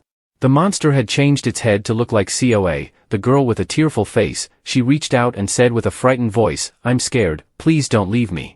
I was not allowed to back down. My mind knew clearly. Lee Seo-jun also could not help but reach out. But the emotions boiled in me. Lee Seo-jun lowered his spear, stepped closer to the fake Coa, and reached out. The monster opened its big mouth and Lee Seo-jun was still holding out his hand, stepping closer, not something I could control. He shuddered slightly, the head with Coa's surprised face. It spoke, "Huh?" It continued, "Dad, are you not dead?" Lee Seo-jun's leg was very close to the monster's mouth and its saliva kept dripping down. In the monster's helpless eyes, Lee Seo-jun said, "I will not enter this dungeon." When he was not prepared at all, the monster's teeth tore the outer layer of Lee Seo-jun's clothes, revealing the protective suit inside. Adaptive armor, it was the second gift from me. This is an exclusive item that is not for sale. Inside the suitcase are the parts of the armor neatly arranged. Lee Seo-jun picked it up and tried it while Ha-izum, who was being transferred to the sea, continued to explain about the armor. It not only increased the ability to circulate energy, but it also had insulation like cold resistance. But its best ability lies elsewhere. Lee Seo-jun was still holding the armor while Ha-izum explained. If you transfer energy into the armor, the monster's sharp teeth will break. It will be harder than most other armors. Lee Seo-jun swung his arm and broke a few teeth of the monster. It screamed in pain, "My teeth!" Lee Seo-jun grabbed the spear and transferred energy into it. Lee Seo-jun lifted the spear upright, piercing the monster's jaw from below. Its human head screamed, "Look!" In the scream, "It hurts," of the monster, Lee Seo-jun said seriously, "You should not go too far." He decisively slashed a blow across its body, splashing its blood everywhere. Lee Seo-jun looked at the monster lying on the ground. It looked huge, Lee Seo-jun thought. The monster was twitching slightly. It seemed to be alive. Lee Seo-jun thought, "I have to act before it gets lighter." He was about to pick up the spear when he heard, "I hate you. Why did you hurt me so much?" COA's fake face was full of tears, creating the illusion of the real COA crying and continuing, "While I was suffering."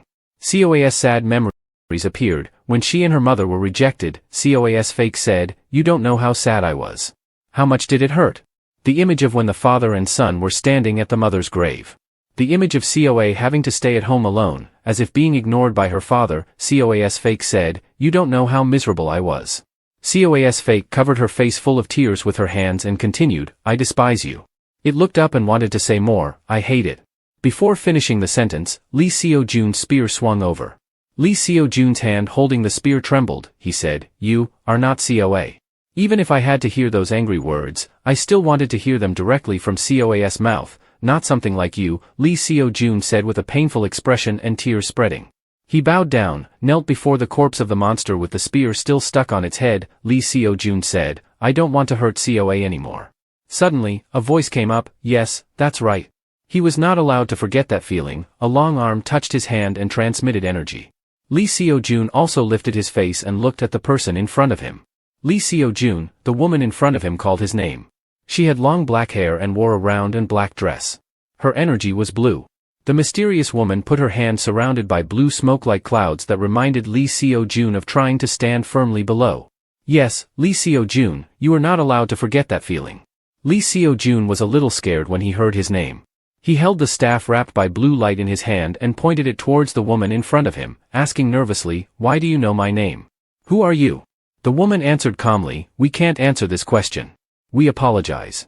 Seeing that the woman had no bad intentions with him, Lee Seo-jun relaxed a bit and continued to ask, "So why did you come here?" The other one quickly answered, "To change the reward you will receive now." Lee Seo-jun sat down and looked at the creepy corpse in front of him with difficulty. He wondered in his mind what reward she was talking about. Did she mean the reward for conquering the underground prison? She changed it somehow. While he was still thinking about it, the woman moved forward again. She approached Lee Seo-jun closely and touched his hand with hers. The light around them became stronger. The woman was angry. "The best thing to use is only when necessary. You are not allowed to lose yourself anywhere." Lee Seo-jun felt itchy all over his body and looked at her with surprise in his eyes. He thought secretly, "I am not allowed to lose myself." The mysterious woman continued to speak up again, "Then let's meet again." Lee Seo-jun didn't have time to understand anything else when she said goodbye again quickly. Lee Seo-jun asked eagerly, "What do you mean? When will we find out where it is?" "We will." Before he could finish speaking, the woman disappeared.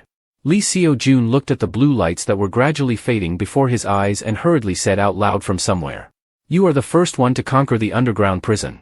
Hangman, you have completed your special mission."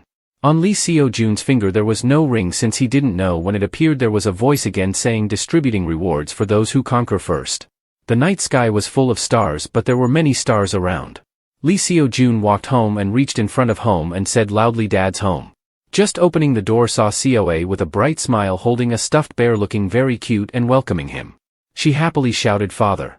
At some moment image COA bloody all over body looked at Lee Seo-jun cross-eyed in head. Lee Seo-jun sat down, face turned green, whole body run up, looking at girl standing below, seeing father himself had strange reaction, didn't understand, shouted one more time, "Father." Lee Jun slightly startled quickly answered, "Child, me? Have you been standing here waiting for me all this time?" Lee Jun Cui down hugged Coa into heart gave I thank hi just said voice con be standing same day only waiting on come back then who look long time then meet again Lee Jun didn't say anything gave I sad pity look little girl small inside heart. Lee Seo Jun imagined the scene of Coa holding a stuffed bear and waiting for him at the door, but Lee Seo Jun did not come back like this. A series of questions flashed in his mind. I wonder if the child has ever waited for me like this before? I wonder if the child had to endure it alone all night. I don't want to admit it, but according to the devil's words, I don't know how Coa endured it. So this time, at least, thinking about it now, Lee Seo Jun put his hand up and gently stroked Coa's head. Lee Seo Jun hugged her tightly into his chest and said to Coa, I'm sorry for being late. Lee Seo Jun continued to say, I don't want you to suffer anymore. Chang Eun-hai was surprised when he looked at Lee Seo Jun's direction. What he noticed was not that Father Coa were playing together but that there was a ring on Lee Seo Jun's hand. Chang Eun-hai thought secretly, what is a ring? The next morning, the sun rose high up to the top of high-tech tower. Someone was holding a ring that Lee Seo Jun received yesterday and examined it carefully. It's just a ring after all you. Two ijams were annoyed by looking at the ring and said angrily with an angry voice, it's not even an object, how can something like this happen? Lee Seo Jun agreed with him. I'm also very surprised. Two ijams raised their hands and showed their difficulty thinking. If it's like this then this will make me uncomfortable here Lee Seo Jun put the ring back on his hand. Curious asked why? Two ijams continued and said well you see there is only one reward for conquering hell that I demand. Lee Seo Jun still wondered why not my luck then why she gave me money for two ijams. I remembered saying this is for conquering hell because you did very well and you should think of a reward for your effort. Two ijams asked why he didn't join in a little bit. Lee Seo Jun raised his hand and thought most people just want to avoid this topic. She really wants to reward herself too. After thinking about it, Lee Seo Jun raised his finger and said excitedly so this is what you got here. The trees were hung with bullet holes and covered with name tags full of thorns on them. The name tags continued to be shot out violently. Eun-hai stood panting because of fatigue sweat flowed down her beautiful face she said take a deep breath think Eun-hai thought recently there was something strange about him when she leaned her head close to his shoulder she thought he smelled like women's perfume. She also remembered when she found out about the ring on Lee Jun's hand when Father Eun-hai played together and even wore the ring she had never seen before. Eun-hai clenched her hand tightly feeling pain in her heart didn't know if it was tears or sweat on her face she secretly chuckled at herself really funny among us there is nothing even though he once proposed to me the memories when Eun-hai and Jun stood side by side happily laughing together, or when they held hands sweetly or even images. Of family three people Eun-hai together with Coa appeared in Eun-hai's thoughts but she still hesitated whether it was because she couldn't forget herself or because of Coa she didn't know what he was thinking anymore. Eun-hai breathed out sharply threw away those thoughts now Eun-hai said alone. Why do I have to worry about this? Eun-hai didn't know that a hand from behind was approaching her. Jun didn't understand anything put his hands on her shoulders. Seo Jun asked in astonishment, what's wrong?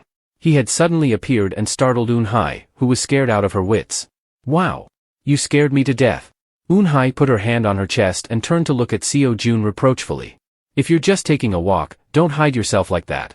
Seo Jun scratched his head awkwardly and apologized, oh, sorry. Eun-hai calmed down and asked Seo Jun coldly, why are you here? Didn't you say you had an appointment? Seo Jun reached for something and answered cheerfully, I just came back from that appointment. Seo Jun took out a pink gift box with a bow on top and gave it to Eun-hai. He continued, I want to give you this. Eun-hai was a bit surprised when she saw the gift in front of her. She stuttered, huh? A gift? Seo Jun replied right away, yeah, open it. Eun-hai was stunned after opening the gift box. She wondered, isn't this the suit you're wearing? Seo Jun turned his back and took off his jacket to reveal the suit he was wearing underneath. He explained happily, exactly, it's called adaptive armor. Try it on. Eun-hai stood there dumbfounded, looking at him. Her cheeks were burning red. Eun-hai was lost in her own thoughts after seeing a Seo Jun with firm muscles and a six-pack abs that were very attractive. She thought to herself, when did he get so fit? Eun-hai's face suddenly became silly. Her cheeks turned pink, making her look very cute. She carefully poked Seo Jun's arm. Eun-hai was still immersed in her thoughts. He seemed to have some muscles, no, a lot of muscles. Seo Jun didn't notice her silly expression and just asked, it's soft, right? Eun-hai only then raised her head and answered quickly, no, it's hard. The atmosphere was a bit awkward. Seo Jun was confused and asked again, huh, really? Eun-hai said firmly, no, it's soft, very soft. Seo Jun clenched his fist and held it in front of him. He said happily, right, but when you transfer energy into it, it will be harder than other armors. Eun Hui listened attentively to Seo Jun. She exclaimed, amazing. Seo Jun continued, this clearly has integrated the most advanced technologies. Eun Hai teased Seo Jun, but who gives women gifts like this, you idiot? Seo Jun blushed and hurriedly explained, I gave you this with the hope that it will protect you from harm. Eun Hai blushed and smiled happily at him. She giggled and hugged the gift to her chest. She said, I know, thank you, I mean it. Seo Jun also blushed. He put his jacket back on and smiled secretly. He was glad that she liked it. She deserved another one. Although he had to accept another request to exchange it, Seo Jun remembered when the two Wijams gave him the basket and said something. Seo Jun remembered something else. He said, I have something else for you, Eun Hai. Eun Hai was a little surprised. She turned and asked, what else? Seo Jun pulled out a paper. It said small dungeon raid contract. He asked, how about we try our luck with a small dungeon? At the outskirts of Seoul, Seo Jun explained about the presence of others. He said that the number of members recommended to enter the small prison was 5 or 10, because only 2 people were a bit too strong. So we formed a team. Seo Jun stood in front of the whole team and raised his voice. He said that since some people here had never met each other before, we should start by introducing ourselves. A girl with long black hair tied in 2 ponytails, holding a sword with sharp lines engraved on it, smiled happily and introduced herself. I'm Gu Hee-jeon, 22 years old. I use a sword. Eun Hai continued, I'm Eun Hai, 27 years old. I use a bow. The tall guy in the group also spoke up. I'm Kang Dae-ho, 29 years old. I use a fist.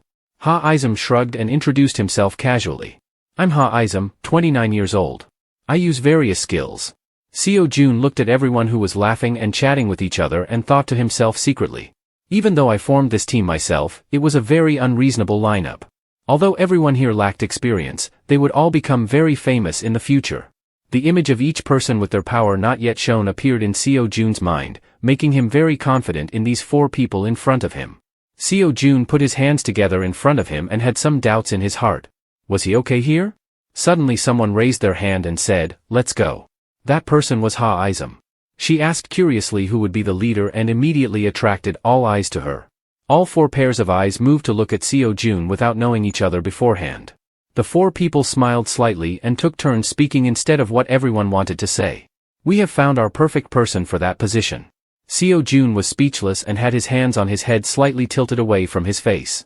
He raised his hands up to show that he couldn't do anything at all. He stuttered nervously, why are you all looking at me?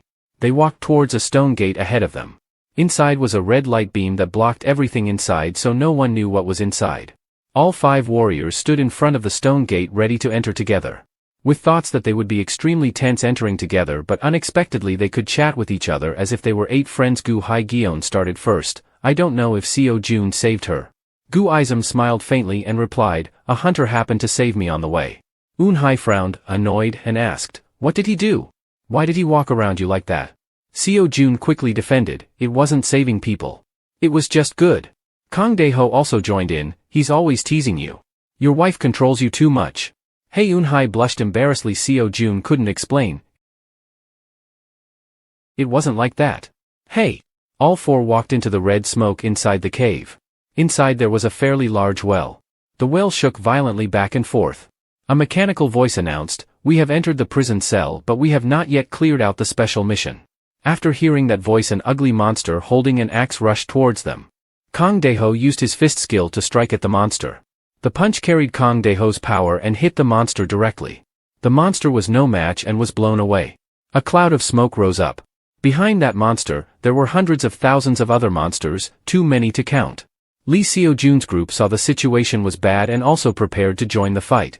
Kang Dae-ho was worried and asked, why are there so many already when we just started? Lee Seo Jun also said, please support us from behind. Hee-jeon, let's fight. Gu Hee-jeon answered seriously, I know. Gu Hee-jeon moved forward and cut down each monster along the way. Lee Seo Jun also used his weapon to stab and kill each monster that rushed at him. Suddenly, a mechanical voice rang out, making Lee Seo Jun stunned. The Joker has been eliminated. Lee Seo Jun looked blankly at the blue smoke that was swirling around his hand. The King's branch had absorbed the soul of the monster. On the body of the monster that Lee Seo Jun had knocked down, there were also blue smoke rising. Lee Seo Jun stared at the blue smoke that was getting thicker and thicker as he sucked it in.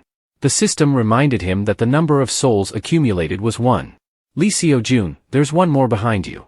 Gu Heejan's reminder made Lee Seo-jun wake up. Lee Seo-jun turned back and fought the monster and replied, I see. He also reminded himself that he had no time to pay attention to the notification anymore. Lee Seo-jun held his weapon and hit the monster hard on the head. Eun-hye also shot an arrow at the head of that monster. Lee Seo-jun turned to Ha-izum and said, why can't you attack, Ha-izum? Ha-izum protested, I can't, there are too many monsters mixed up in the front line. On the other side, Gu Heejan and Kang Dae-ho were struggling to fight the monsters. Lee Seo-jun was dissatisfied and said, you should have shot earlier. Ha-izum apologized, sorry, I had the safety lock on the single-shot mode. Lee Seo-jun fought hard and thought, this is a headache. As Ja-ho had said earlier, there were too many monsters, and they even had weapons. At this time, Kang Dae-ho and Gu Heejan also started to try their best. Lee Seo-jun saw this situation and thought, if this continues, the front line with a weak defense will not last long. Lee Seo-jun shouted to the two people Gu Heejan in front of him, we have to knock them down, everyone get ready. Lee Seo-jun arranged Heejan to help him clear the way for Ja-ho. Gu Heejan fought and answered, I know. Gu Heejan rushed into the crowd of monsters and slashed his sword, killing several at once. Kang Dae-ho was holding back and saw that the back was cleared. He thought there was a gap. Gu Heejan on one side also cleared the monsters and shouted to Dae-ho, it's time. Kang Dae-ho yelled, I know. He pushed his energy into his legs. Kang Dae-ho kicked hard at the monsters, making them fall in a row. Like that, this one fell on that one. Creating an opportunity for them to escape, everyone gathered in one place. Lee Seo-jun said, okay, now we will retreat. He said and turned his head to call Ms. Ha. Can you shoot continuously now? Ha was excited and said with two guns in her hands, if I say no I'll be scolded for sure. You dumb dokes. She said and fired continuously, shells falling to the ground. Looking at the battlefield she made, the corpses of monsters were everywhere. Ha was satisfied and said, that was awesome. The two Gu Heejan were also stunned by the massacre of the monsters. Kang Dae-ho asked dumbly, did you deal with them all by yourself? Gu Heejan couldn't say anything and just gasped. He was cool and said, standing behind them with her beloved gun. Gu said, Ms. Ejam is also special, not inferior to Mr. Ja-ho. Ha heard that and asked, why? Gu answered, because she doesn't usually use guns. Lee Seo-jun went to the side of Eun-hye and said, normal bullets are useless against the monsters, you know that now, right? Eun-hye heard that and also said, yes, so in this case we have to use Man-na on the bullets, right? Lee Seo-jun explained, no, usually we use Man-na on the weapons we hold directly, but because the bullets are in the magazine, it's very hard to use Man-na. So each bullet used for hunters is made from metal from the dungeon also has an effect on the monsters. Hearing that, Kang Dae-ho on one side asked, wait, isn't metal from the dungeon very expensive? Lee Seo-jun also answered, yes, but if you use that, you can shoot hundreds of times. Ha didn't care about the money and said with a gun on her shoulder, what's the point of having money if you don't use it, you have to spend it on these things. Kang Dae-ho heard that and only admired it. Lee Seo-jun didn't care about them and thought there was something else he had to check. Lee Seo-jun walked to the corpse of the monster. He took out his weapon and heard the voice of the system again. The Joker has been eliminated. The Ring of the King had absorbed the soul of the monster. Lee Seo-jun thought to himself that it was natural. He had not heard wrong, the voice of the system continued to sound. The number of souls accumulated is 8. Looking at the blue smoke that was still surrounding the ring on his hand, Lee Seo-jun thought that every time he killed a monster, this ring reacted strangely. What is the Ring of the King? He had never heard of it before, it looked like an artifact but he didn't know how to use it for anything. How could it absorb mana and have an effect? He wondered if he should eat it or not. The call of Kang Dae-ho pulled Lee Seo-jun out of his thoughts. What are you doing here, brother? Let's go. Lee Seo-jun also turned back and replied, yes, I have confirmed it. Let's go. He thought to himself secretly that now many people were paying attention. They continued to go deeper into the prison cell. Kang Dae-ho was fighting a monster and turned his head back to coordinate with Eun-hye. What is its Eun-hye's arrow missed the target. The arrow pierced the head of the monster that was about to sneak attack Gu Heejan. Gu Heejan praised her sister, Eun-hye, saying that she was amazing. Ha-izum glanced at them and thought that they were gradually getting along better. Most of the members, including me, were new, so I was a little worried. But I didn't expect things to go so smoothly. Lee Seo-jun said that if it wasn't for his command, we wouldn't have been able to come this far. Ha-izum smiled and thought that he was more capable than he thought. After killing the monster, they continued on their way and suddenly stopped. They stood before a large door. This was the room of the Star Boss. It was like we were visiting a real relic. Since it was said to be an ancient tomb earlier, this must be the place. So let's not worry anymore and just go in slowly. The two men in front opened the door. Inside, there was a large monster holding a sword sitting hunched over on a chair. He was wearing iron armor like a guard of this place. There was a coffin on the altar. Kang Dae-ho said suspiciously that the coffin, lying alone over there, was a little suspicious. Gu Hee-jeon, who was next to him, also said that she thought the same. Kang Dae-ho asked his question, wondering if that was the star boss. Lee Seo-jun, who had been observing for a while, said no, the boss is not the coffin. Boss was a guard. Boss was actually the voice that hadn't stopped yet. Under his feet, holes appeared and made a loud noise. Lee Seo-jun saw it. He shouted to everyone. Everyone quickly jumped up from the holes on the ground and shot arrows from all directions. Gu Hee-jeon was still scared and asked, "What is it? What is it?" The monster in the iron armor slowly stood up. The monster wearing a large iron armor stood there with red eyes looking down at them like watching a show. Lee Seo-jun said, "Don't be afraid. I'll explain." Now he didn't hide anymore but started to swing his sword and attack. Everyone looked at his sword swinging towards Hee-jeon and worriedly shouted. Hee-jeon was careful. She quickly caught his sword in her sling. The two eye-jams also started to join the fight. Her arrows made him pay attention and turn his head back. It seemed that this guard had started to get angry. The two eye-jams suddenly shouted, but it didn't work out. Now Lee Seo-jun ran to explain. It seemed that all of its armor was made of metal from the prison cell. We have to aim for its core then. Yeon-hee also started to shoot her bow and arrow. Arrows flew towards the guard's neck. But he didn't flinch at all, making Lee Seo-jun realize that there was no core on his neck. He thought, then he swung his sword forward again. So it's 1 at the head, 2 at the heart. Seo-jun aimed straight at the head of the knight and charged. He also refused to lose and stretched out his big hand. He caught up with Seo-jun's spear and silently evaluated. His reaction speed was truly insane. Suddenly, Seo-jun realized from behind him, but I'm not alone. Hee-yeon quickly grabbed a sword and soared up. She stabbed straight into the heart of the knight. She was very sure that she had pierced his heart. But the knight did not react at all. Now Seo-jun started to worry. It's not in the heart either. The plan had failed. Seo-jun shouted. Hee-yeon, she also started to panic and replied. Brother, I can't pull out my sword. The sword was stuck in the stone on the knight's body. Seo-jun trembled and thought, how strong is this thing? While he raised his sword and prepared to kill him. Without any ability to resist, Seo-jun could only curse. Damn it, we were too hasty. Kang Dae-ho rushed over from afar and called out to the two. Seo-jun, Hee-yeon. He managed to push the monster away a little with his body. He jumped skillfully onto his right arm. He hugged him tightly and did not let him move. Then he used all his strength to break the Ka's arm. But Dae-ho also knew that he could not hold on for long. Seo-jun heard this and thought secretly. He could not believe that even Dae-ho could not stop it. He tried to calm down and calculate. If it was not in the heart or the neck, then where was it left? If that was the case, he would throw away his weapon. And gather all his mana into this arrow. Then he shot it. After thinking, Seo-jun used all his force to stab straight into the Ka's head. As he predicted, the core was where it was. But the problem here was the arrowhead.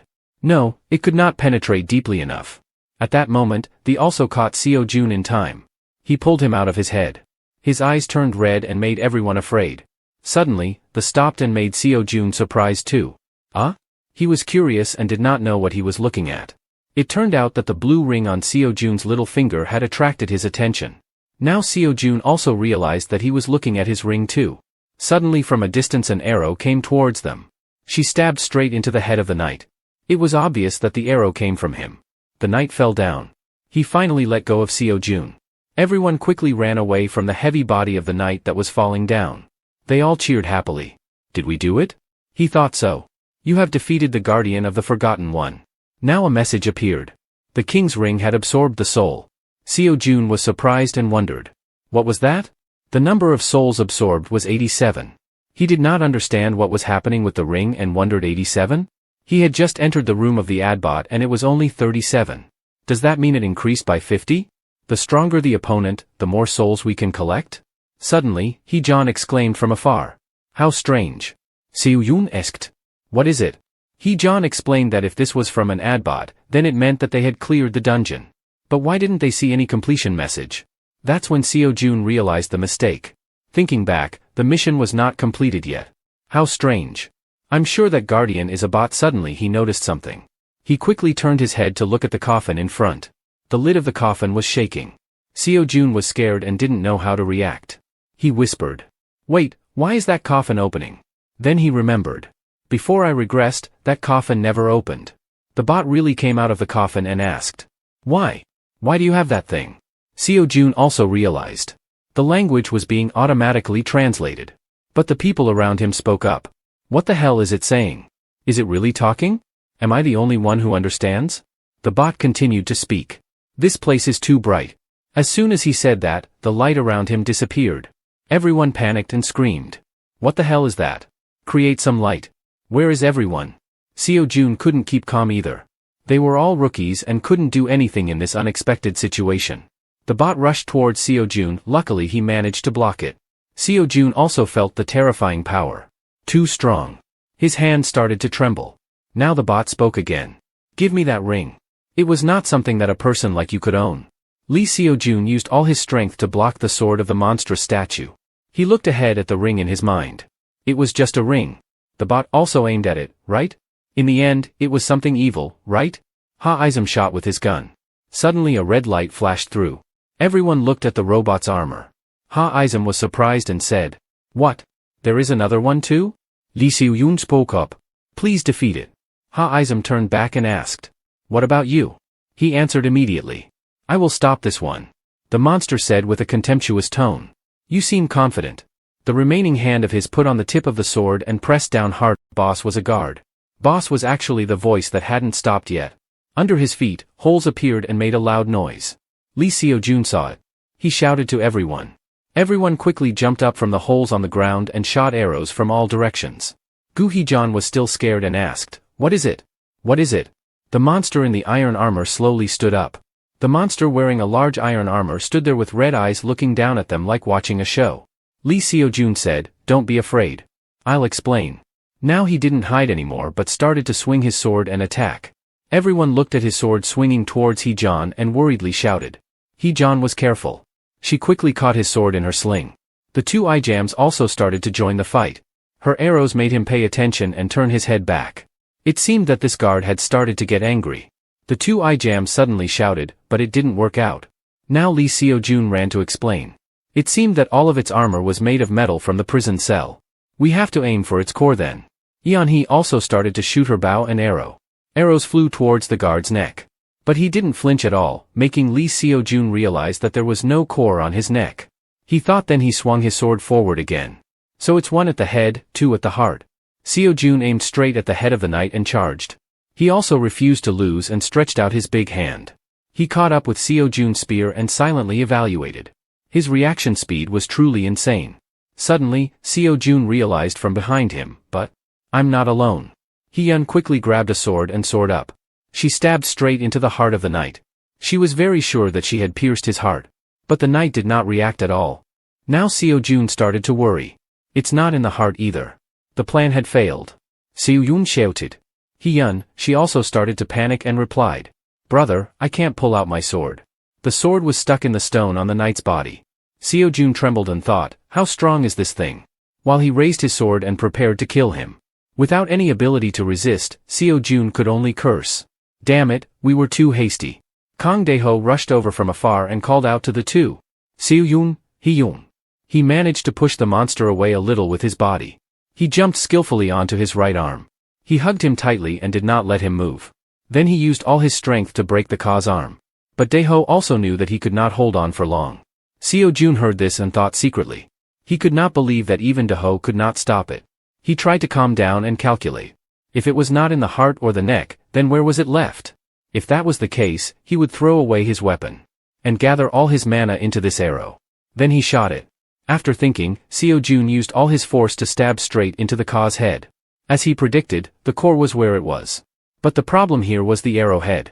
No, it could not penetrate deeply enough. At that moment, the also caught Seo Jun in time. He pulled him out of his head. His eyes turned red and made everyone afraid. Suddenly, the stopped and made Seo Jun surprised too. He was curious and did not know what he was looking at. It turned out that the blue ring on Seo Jun's little finger had attracted his attention. Now Seo Jun also realized that he was looking at his ring too. Suddenly from a distance an arrow came towards them. She stabbed straight into the head of the knight. It was obvious that the arrow came from him. The night fell down. He finally let go of Seo Jun. Everyone quickly ran away from the heavy body of the night that was falling down. They all cheered happily. Did we do it? He thought so. You have defeated the guardian of the Forgotten One. Now a message appeared. The king's ring had absorbed the soul. Seo Jun was surprised and wondered. What was that? The number of souls absorbed was 87. He did not understand what was happening with the ring and wondered 87? He had just entered the room of the Adbot and it was only 37. Does that mean it increased by 50? The stronger the opponent, the more souls we can collect? Suddenly, He-Jon exclaimed from afar. How strange. Seo Jun asked. What is it? He-Jon explained that if this was from an Adbot, then it meant that they had cleared the dungeon. But why didn't they see any completion message?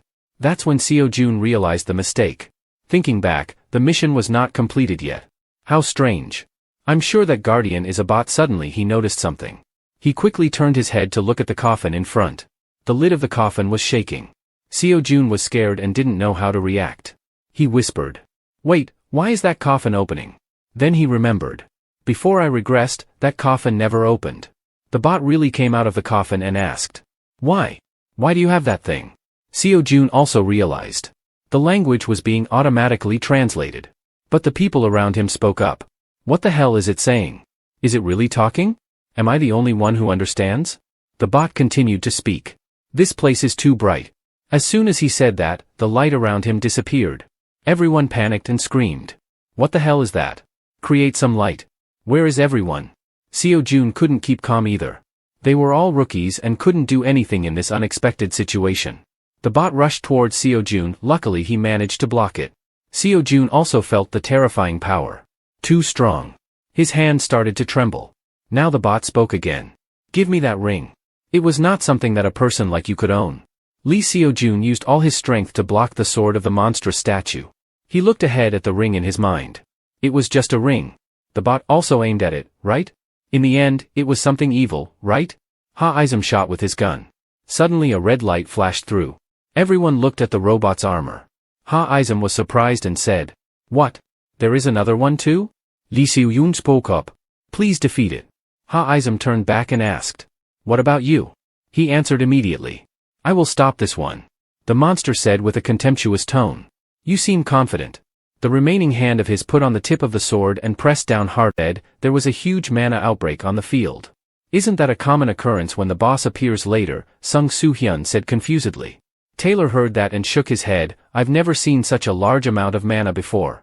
It might not be anything significant, so can you tell me what happened on the day you were there? Taylor said to Sung Soo-hyun. Well, I went to see So Hee-jun to discuss the reward, but I only met 2 other hunters, not her. Sung Soo-hyun felt admiration and thought back and said. Oh, you mean you met Mr. Lee and Ms. Ju?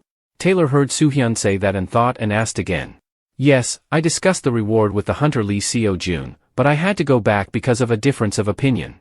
Sung Soo-hyun crossed his arms and turned away a bit annoyed. Taylor said, I understand now. Sung Soo-hyun looked at Taylor and said, Sorry, I don't have any useful information. Sung Soo-hyun continued, but there's one more thing. There was someone else there yesterday when I went to get Zagoso. Taylor asked him, who was it? Besides Lee Seo Jun, Ju Eun-ji and you? Sung Soo-hyun said, yes, this might not be related at all. But when I got to the place where Zagoso was hidden, I remembered that we should go outside and talk. Seo Yun snapped to him. Sung Soo-hyun was also annoyed and asked him back, what's wrong with me? There's a child sleeping inside. Please wake him up. Seo Jun turned to look at him angrily and said, the child you mean is Gu Hee-jon. Sung Soo-hyun shrugged or asked Seo Jun. Seo Jun snapped back, no. I said, she's my daughter. At that time, Sung Soo-hyun said seriously, she's Lee Seo Jun's daughter. Hwang Heng looked at his palm and thought deeply. He said, I think we should use this one here. In his palm there was a white silver stone that glowed. It was the stone amnesia, that lost memory. It would increase physical strength when drunk, but it would erase memory of a year from the time of drinking. Seo Yun thought silently. He only received this reward in the tomb that was forgotten by others. Based on that, Seo Jun sighed deeply and thought deeply, but he couldn't drink it either. Because if he restored his memory it would be erased from his memory again, and he wouldn't know if someone came close to him. What did he think to do? Eun-hye tilted her head and asked Seo Jun really? Seo Jun jumped out of his fat thoughts. Sorry, did I make you jump? Eun-hye just walked over and sat on the sofa and asked Seo Jun. No, he just thought vaguely. Seo Jun smiled and said. Is there anything you want to say to me? Seo Jun looked at Eun-hye who asked him. He saw that she was smiling, so he stopped talking again. Really? He knew that too. Eun-hye was confused and stuttered to say. Do you want to go somewhere and play? Eun-hye blushed slightly and asked Seo Jun. Why suddenly? Seo Jun was puzzled and asked her back. What do you mean? It's just a trip, nothing sudden. She said calmly, though a bit embarrassed. Lately, we've been busy, and we need to relax sometimes. We still have a lot of work to do. Seo Jun said anxiously. Speaking of that, Eun-hye said softly. Haven't you noticed anything strange about Seoa lately? Eun-hye asked worriedly, looking up at Seo Jun-ha. The kid is more pitiful, clinging to us all day when we get home and whining more than before. Seo Jun recalled and hesitated. As if remembering something? Seo Jun exclaimed in panic. Oh, Seoa is only 5 years old. Eun-hye said gently. She can't detect it because she grew up early like Seoa's magic. Eun-hye said. But I'm sure she's very lonely. Eun-hye said sadly. Yeah, I guess so. Seo Jun agreed. In his heart, he thought, everything I did was for Seoa's sake, but I never thought about her feelings. Unlike Eun-hye, I'm still lacking as a father. Seo Jun hot. Alright, let's go somewhere and have fun. Seo Jun said. The sky outside was raining nonstop. Seo Jun and Eun-hye's glasses were lying flat on the table in disappointment. Seoa opened her eyes and looked outside the window. The weather forecast said it would be sunny today, but they couldn't go anywhere to play. Seo Jun was helpless and said to Seoa. The girl heard that and turned her head back to look at Seo Jun happily and asked him, where are we going to play? Okay, but it's raining now. Eun-hye looked at the girl in a gentle voice. Seoa was innocent and looked up and asked Eun-hye, why can't we go out when it's raining? If you think about it, we don't need to go out in the open air. We can go to a museum or a shopping mall. Seo Jun thought in his heart and looked at Seoa who pouted and looked at the back. He didn't understand why Seoa walked away. Seoa opened the door, stood right in front of the door and glared at the rain falling heavily. She raised her hand high and shouted loudly. Her eyes were full of magic power. She stopped shouting. Seoa screamed loudly. I'm not sure. There was a very loud noise and the building collapsed suddenly. It was broken now. But there was also a time when it seemed fine. A man wearing a hat told a man wearing black clothes who was holding an umbrella. What is the reason why it collapsed? The man in black clothes asked the man wearing a hat. The man wearing a hat answered, I don't remember it very well. It must be unfortunate for those who live there. There was a young woman who was single-handedly raising her child. The man said desperately, stuttering. Taylor just stood silently listening to him. As he walked in the rain, Taylor sighed and said, the investigation hit a dead end. My first suspects were Lee Seo Jun and Jun Eun-hye. Taylor thought to himself. But contrary to my expectations, they have normal mana levels. Taylor pondered in his heart. Just like Gu Hee-jeon and Sung Soo-hyun. Then who is it? There is Lee Seo Jun's daughter. Remembering what Sung Soo-hyun had said, Taylor wondered if it was really Lee Seo Jun's daughter. No, she's too young. Taylor looked up at the rainy sky and said to himself. Hey, the weather doesn't help me either. Taylor sighed softly and said. A burst of magic appeared. The source of magic dissipated the rain that was falling nonstop, making the sky clear again. Taylor was shocked and amazed, unable to believe the scene that was happening before his eyes. He dropped the umbrella he was holding on the ground. Taylor exclaimed, what is this? He saw the sky suddenly stop raining and fill with sunshine as soon as Seoa used her power. The girl happily pointed to the sky and said to Lee Seo Jun, the rain is over, and Lee Seo Jun was astonished and gaping at the girl's power.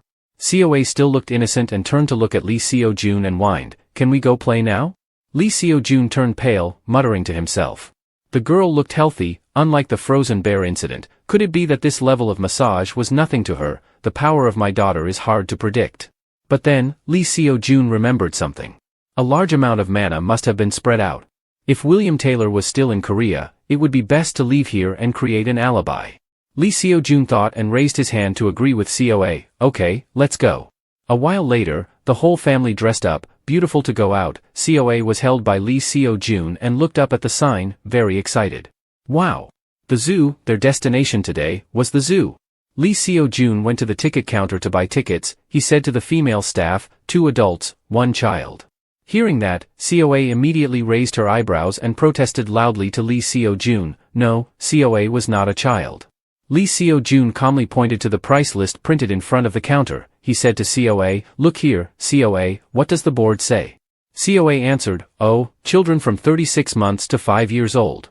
Lee Seo-jun then smiled softly and praised the girl. That's right, COA, you can read Korean already, huh, are you a genius?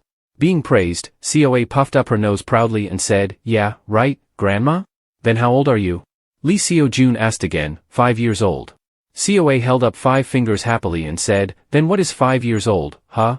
Remembering the words from earlier, COA leaned back. The girl smartly answered, a child. Lee Seo-jun and Eun-hye saw that and laughed happily. COA thought to herself, every child wants to grow up fast. When Lee Seo-jun saw a white rose bush, he let go of COA and smiled and said to the girl, COA, do you want to stand there with Mom before going in? Dad will take a picture of the two of you. Hearing that, COA and Eun-hye went and stood next to the bush. Lee Seo-jun quickly lifted the camera and took pictures of the two. He cheerfully shouted, hey hey, get closer, hey beautiful lady, yes you, Eun-hye, smile more. Hearing that, as soon as Lee Seo-jun said it, he quickly snapped a few pictures. Eun-hye saw Lee Seo-jun so enthusiastic and then muttered to him, Seo-jun, every time you take pictures you're so excited, huh? After taking the pictures, Lee Seo-jun only answered her seriously, I can't not take pictures here, I have to record the memories to remember.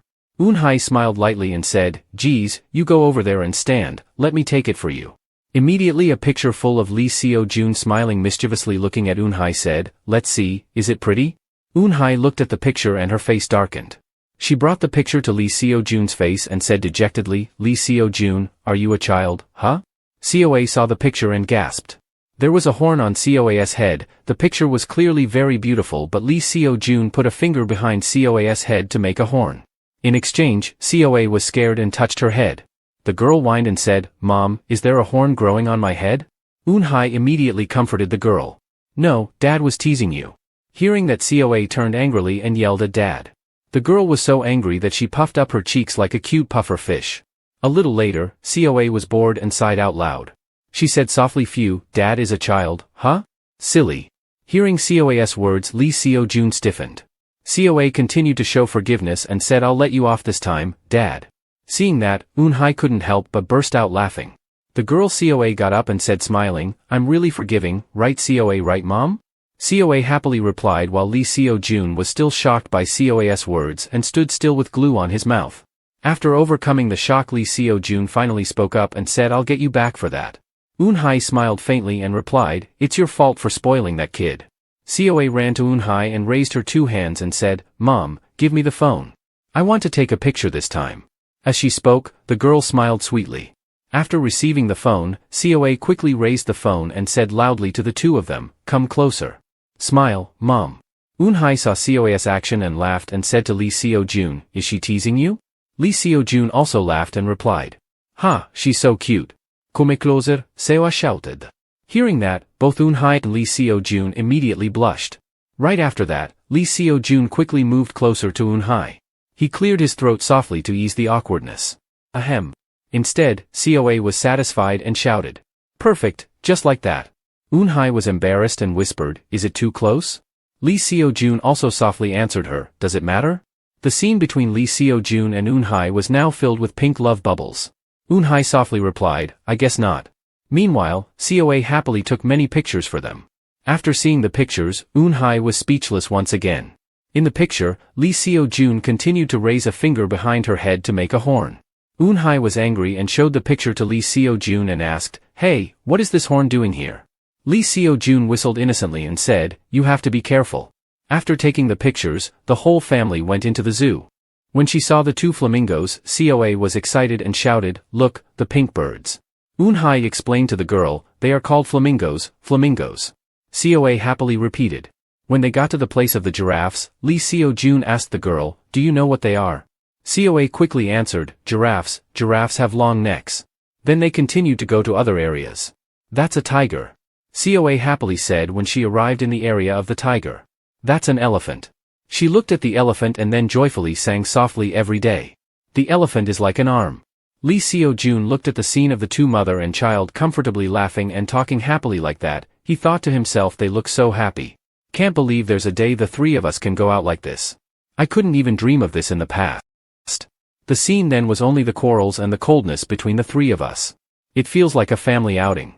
Lee Seo-jun continued to marvel. At that time Eun-hye had turned around and said, excuse me.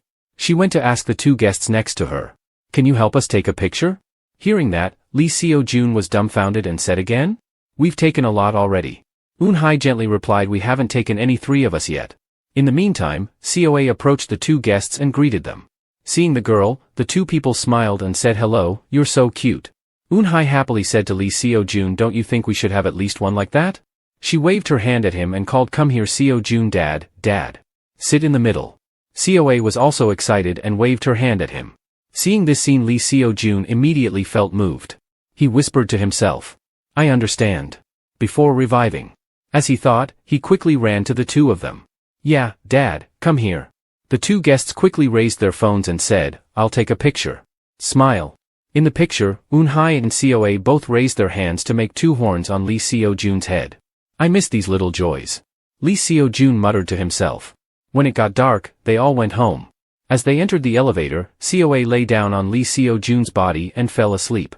Eun-hye said, the kid slept all the way back.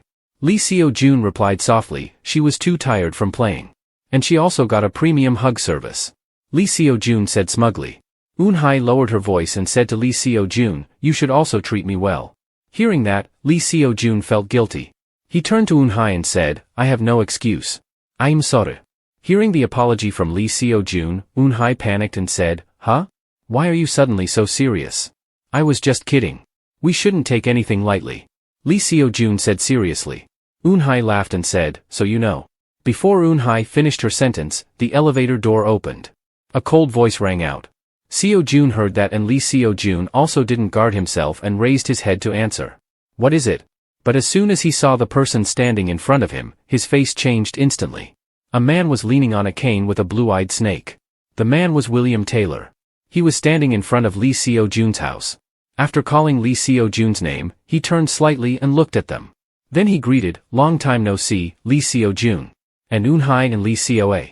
When he said COA's name, there was a crazy and evil smile on his face. On this side, COA didn't know anything and was still sleeping soundly on Lee Seo-jun's back.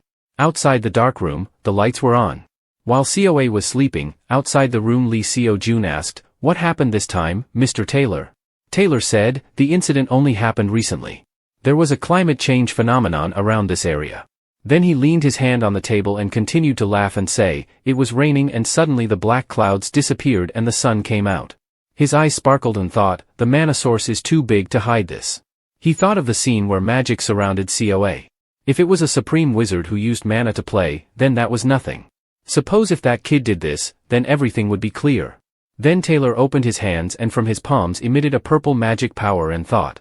And above all, even if he hid anything, it was just a guess by eye, only by direct contact he would understand everything. So he would take advantage of this opportunity. He raised his hand in front of his eyes and said coldly, it seems like someone is using magic. But in his heart he still aimed at COA and thought to contact that kid and grasp his ability clearly. Then Taylor sat down and explained, there are 2 things similar to what happened last time. The first thing is that a large amount of mana was detected. The second thing is that Lee and Ju were both present when the incident happened. What do you 2 think about this? He thought to himself, let's see how the Lee-Ju couple reacts to me. Lee Seo-jun also opened his mouth and said actually, I don't think I have anything to do with the cracking. Taylor asked cracking? Lee Seo-jun also explained the bot in the Nan-Thatch land had skipped the revival time and just appeared. He also knew that recently there was a crack in Majinjo. I think both of these things are very unusual. After saying that, he asked the other party, is there something strange happening in the crack? Taylor smiled slightly and said Majinjo was a matter of months ago. Now that this change has happened then it's unusual. Lee Seo-jun after hearing that did not argue anything, just said is that so, then I must have been wrong. This Lee Seo-jun guy. Seeing him like that. Taylor thought until now, I still don't see the tension on his face. The person didn't move but his tone was very calm. Thinking of that, he was a little uneasy and tapped his fingers on the table and thought further, are they really clean or just cleverly avoiding the problem? After thinking, he said first let's talk about our colors. Lee Seo-jun said I think I mentioned it before. Taylor calmly replied there was still one thing I didn't mention then. Suddenly he mentioned hearing that the 2 of them had taken the girl along like hitting the weak point, he involuntarily flinched. Taylor immediately detected something abnormal. His eyes showed a scheming smile and thought got it. Then he said the girl was also with the 2 of you when the Mi-Dan crack happened, right? Lee Seo-jun still calmly asked that's right, but what about that, sir? Taylor stood up slowly and said I'm worried if the girl picked up something strange or not. Lee Seo-jun asked what strange thing, sir? Taylor had passed by his table and said sometimes things like that happen. Some kids pick up cards lost and then cause big trouble. He went straight into the bedroom and stood next to the bed where COA was sleeping. He started to feel pain in his hand and the spell also appeared and said if possible, then I would like to verify once and see how it goes. Then he reached his hand towards COA. Suddenly, someone's hand blocked Taylor's hand. Lee Seo-jun looked at Taylor with a tense face. Lee Seo-jun said in a warning tone, I'm sorry, but can you take your hand back? Taylor saw him and laughed. Your reaction is a bit over the top, don't you think? Can you tell me why I can't confirm it? The other side, Seo-jun became more angry and said, I'm the one who should ask you, why are you suddenly interested in my daughter? Eun-hye also rushed into the forest of COA and he continued, because I think that both incidents were done by a wizard and the wizard might be this child. Lee Seo-jun said worriedly, that's absurd. How can a person create such a large amount of mana? Taylor said with a keen face, there was a precedent before, the leader of the magic tower had produced such an amount. Eun-hye, with a tense face, standing behind him, also asked, then how can a 5-year-old child compare to the leader of the magic tower? But Taylor didn't give up and said, if I suppose this is a mistake, then I apologize for being rude and leave. According to the rules of the Hunter Association, I ask you to cooperate. Please stay away. Eun-hye, with a serious face, stood next to him and said, COA is not a hunter, so she has no obligation to compromise with you. Lee Seo-jun also added, as the guardian of COA, we also don't allow that to happen. The atmosphere between the three people became tense. Taylor raised his hand and used magic and said, actually, I have to go back to England tomorrow. I don't have time to request formal cooperation. He said and used magic to blind Seo-jun and Eun-hye. They fell to the ground. Eun-hye shouted, COA, honey. Taylor walked past and stood in the old place and said, you don't have to worry. I just confirm a little bit. He raised his hand full of magic. He approached the sleeping girl. He pointed straight at the middle of COA's forehead. Suddenly, a stream of blue magic hit him. Subconsciously, Taylor saw a huge wave of water engulfing everything, both cars and boats. Seeing that scene, he immediately pulled his hand back and gasped. Then he collapsed on the floor. The rope that blinded Lee Seo-jun was released. He stood up and wondered, huh? He used a powerful technique to prepare to attack COA. At this time, Lee Seo-jun also realized it. He rushed to Taylor and shouted, you bastard. He didn't withdraw his magic and turned around, making him stop. Taylor sweated nervously and asked, Lee, why are you protecting that thing? He saw through COA's magic and said, that thing is not human. It's a monster. Lee Seo-jun didn't panic and asked, what do you mean? Taylor said loudly, it can't be allowed to live. Someday, she might destroy the whole world. Lee Seo-jun remembered the scene of everything collapsing and thought she was a witch. He also remembered the time when the grown-up girl sat on the ice throne, the wicked witch who had destroyed the whole world. Because of that witch, my parents I will definitely pay back this monster, this family feud. All the scenes of knights with swords attacking and killing the witch. Or all the wizards let's go hunt the monster. All the holy swords standing in front of him said Seo-jun, stop it now. That thing is no longer your daughter. She is a monster. But then Lee Seo-jun continued, why do you decide her fate by yourself? This time I will not raise her to be like that. He shouted, the girl is not a monster. She is my daughter. At that moment, his eyes started to shed tears. Taylor opened his eyes and said, you don't understand them. Then he pointed his hand full of magic towards COA, making Lee Seo-jun scream, you bastard. He continued, stop resisting. If not, I will kill her. Don't be too loud either. If she wakes up, I'll kill her right away. Lee Seo-jun's face was very tense and angry. Then he looked in another direction as if avoiding and said, I know, I will surrender, so don't hurt COA. Taylor then asked him, can you give me the phone behind your back? Thinking about it, a child with such strong power. She will surely contribute a lot to the development of the magic world. Lee Seo-jun worriedly asked, so you mean you will take her to the magic tower? Taylor continued, yes, but I also promised to treat her humanely. Lee Seo-jun clenched his teeth and thought he was lying, he was the one who cornered her. Taylor reached out with a wicked smile like before and said, come on, give me the phone. At that time, Lee Seo-jun said, until now, both you and I have only focused on COA and forgotten one thing. Taylor did not understand what he was saying. Right now? He asked again, right now? Lee Seo-jun said, it's not me who said it. Taylor still did not understand what was going on when behind him Eun-hye appeared with a full frying pan and was ready to hit him on the head. Tyler screamed. Ah, Lee Seo-jun told him, didn't I tell you already? And Eun-hye ran to see her daughter. She rushed to her daughter. Sayla was still lying there obediently. Tyler clenched his teeth and gathered energy on his fingertips to attack the two. Lee Seo-jun rushed to pin Tyler down to stop him. He shouted, "Take Sayla and get out of here now." Eun-hye immediately hugged her daughter and ran outside. Lee Seo-jun saw the door closed and breathed a sigh of relief, thinking that it was finally over. Suddenly, a black force came from behind and approached him. The force came from Tyler? He pulled Seo-jun up to the ceiling. Then he threw him hard to the ground. Lee Seo-jun noticed Tyler's hands gathering energy. He quickly pushed his hands down on the floor for support, turned his body and kicked Tyler in the stomach, making Tyler fly away and fall a distance. He immediately sat up and gritted his teeth, "How dare you," and gathered energy again. He attacked Lee Seo-jun. Lee Seo-jun tried to run to the door where the spear was placed. Behind him was Tyler's black force following closely. Lee Seo-jun's hand touched the spear and he immediately applied energy to it. He turned around and faced Tyler's black energy. Tyler chased him and saw Lee Seo-jun got the weapon and thought to himself, he must have got the weapon. He stopped his hands and formed red energy balls. Arrogantly said, "But it's useless anyway. The way you delay time is all futile, your actions are too." He shot the balls at Seo-jun. He immediately used the spear to block each wave of attack. Thinking to himself, there is no space to get closer. Tyler controlled the sofa behind him, saying don't resist meaninglessly anymore. Then he made the sofa throw at Lee Seo-jun. The heavy sofa hit the floor. Lee Seo-jun tilted his body to dodge the attack. But he was hit by another energy ball. Lee Seo-jun was hit in the stomach and flew back. He fell down, gritting his teeth and thinking, I made a mistake. Separating to get the weapon unintentionally put me at a disadvantage. Fighting with the wizard, the most important thing was the distance. Magic was a complex calculation, because it required aiming at the target. So the farther the distance, the more advantageous it was for him. If I aimed at his hand or narrowed the distance, I would be overwhelmed one-sidedly.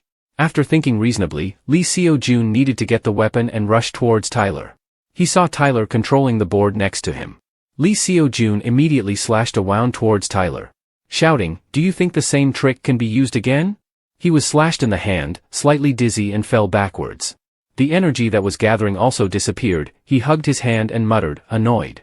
Lee Seo-jun seized the opportunity and grabbed the spear and ran straight towards Tyler, thinking in his heart that it was over. But he only heard him speak softly. However, he was too late. Lee Seo-jun's body shrank as if he felt something. The spear stopped in front of Tyler's chest by a hair's breadth. He smiled happily while Lee Seo-jun trembled all over. He only saw the chains made of black energy lifting the big table earlier. And Lee Seo-jun was now also tied up by the chains. Tyler began to say, "Clearly, for someone like you, you won't be fooled by the trick for the second time." He snatched Lee Seo-jun's spear, continued to say, "However, to be honest, I was very surprised, you also tried hard." His hand crushed the spear. Anyway, he couldn't do anything anymore. Lee Seo-jun was tied by the chains and still didn't stop screaming, "I won't surrender." However, his body was gradually losing strength, his hands trembling. He began to feel that he didn't know what to do now. He couldn't breathe. Even if the weapon was taken away, what should he do now? He began to remember his friend, a muscular and very strong person. If Kang Dae-ho was here, with pure physical strength, what could he do in this situation? He thought, if only I had that strength. Then he realized something. Wait.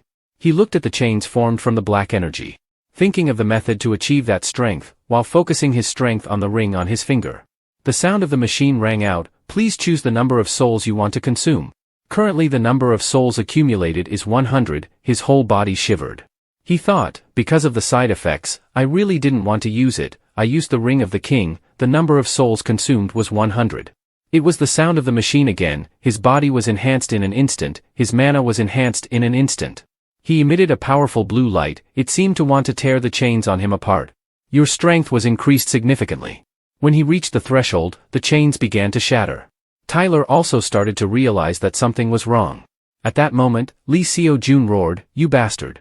He emitted a powerful energy, tearing those chains into dust. Tyler was still surprised and asked, "What is this?" He only saw Lee Seo-jun's cold eyes. He moved at super speed towards him. Tyler also started to gather his force, but he only uttered 2 words, "This is."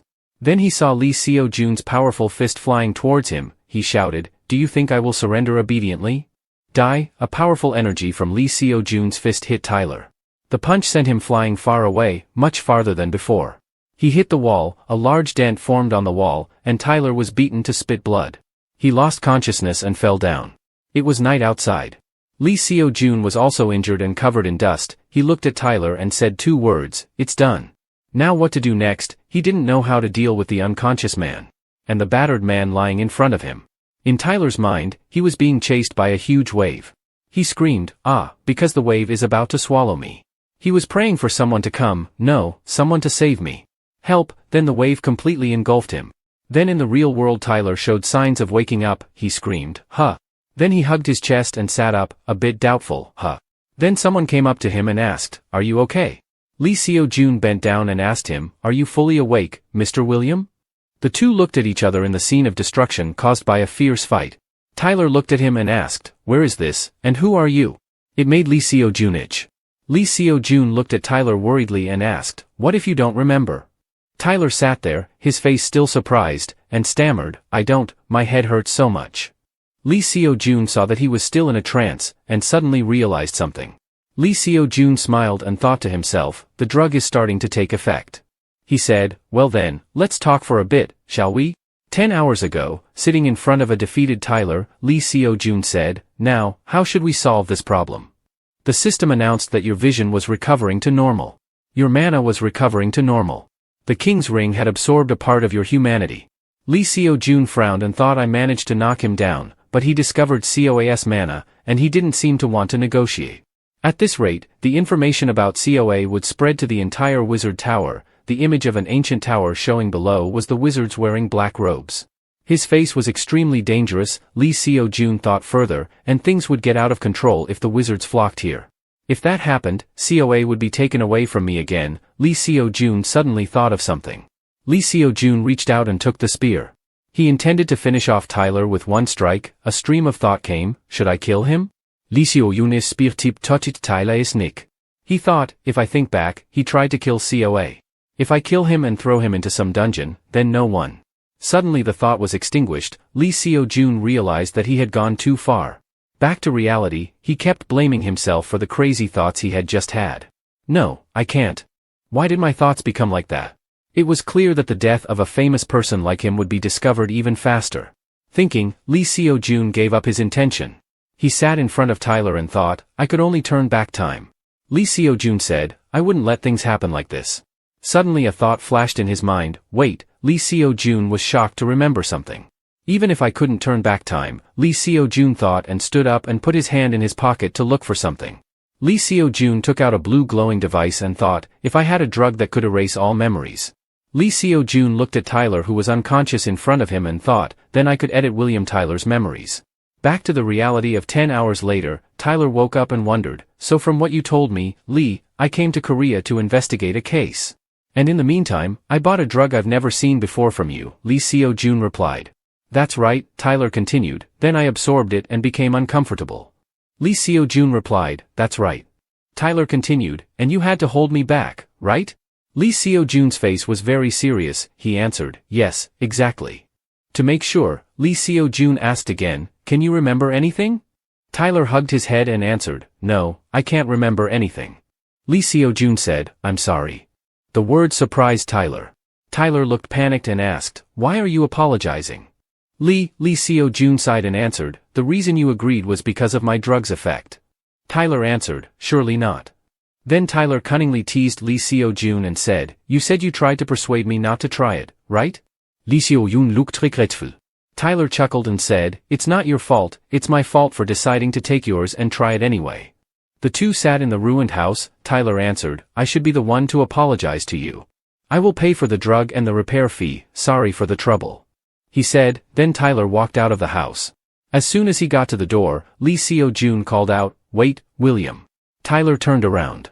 Lee Seo-jun looked at Tyler and said, think about it, I heard you received an invitation from the Hunter Association. Tyler was surprised and said, the Hunter Association? Lee Seo-jun continued, that's right, I will give you their contact information so you can call them. He said, then Lee Seo-jun gave Tyler a paper with a phone number and a pack of cookies. He said, I'm sure it will be useful to you, eat some food. Tyler was curious and asked, Lee, why are you helping me so much? To be honest, you have no reason to help me at all. Lee Seo-jun answered, what are you talking about? Helping people in distress is wrong. Lee Seo-jun now showed his saintly face, the light of the 10 Directions Buddha shone behind him. Behind him, a pair of wings appeared. His appearance looked like an angel. Lee Seo-jun and the holy light gave Tyler the food, making him touched. Tyler puffed his cheeks and ate the cookies, thinking, is this something I've only heard of? Tyler thought of the scene of Lee Seo-jun and the angels flying around. They held the cookie that Tyler was eating. Just like that, the taxi rolled. Tyler waved his handkerchief through the car window to say goodbye to Lee Seo-jun. Finally, the car rolled away, leaving Lee Seo-jun alone waving his hand at the bus station. Done, Lee Seo-jun sat down on the chair and sighed, finally it's over. Lee Seo-jun thought of Tyler and couldn't help but sigh, thank God I didn't throw away that bottle of medicine. He lost his memory for a year, he must be fine now. Suddenly, the system displayed a message. The first misfortune of Lee Seo-a had been successfully prevented. The unification mission had been updated. Lee Seo-jun thought happily, good. But then the system showed another message. It absorbed a part of Lee Seo-a's memory. The previous message made Lee Seo-jun shocked and said, what?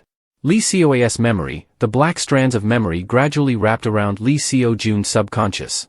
The scene changed. The little girl Lee Seo-a opened her eyes.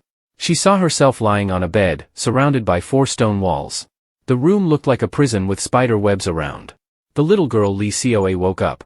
She said in astonishment and confusion, here. Where is this? There was a frame made of iron in front of the door. The spider webs covered the high and wide wall. The little girl Lee Seo-a suddenly remembered. That's right, I was kidnapped by a group of people and brought here.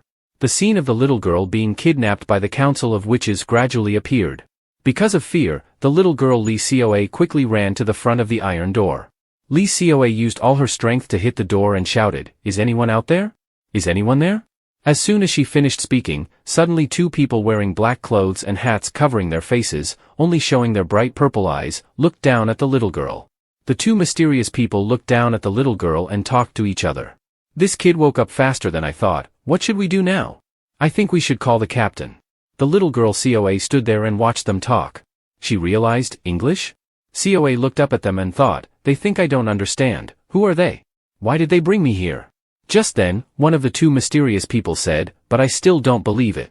A child has such a large mana. Lee Seo-a understood what they were saying. She showed a worried face. The person continued, really, and clearly has enough mana to match the great mage. The 2 of them still talked to each other in front of the terrified and dull eyes of the little girl Seo-a. Isn't that exaggerated? There must be some reason why the kid was forced here.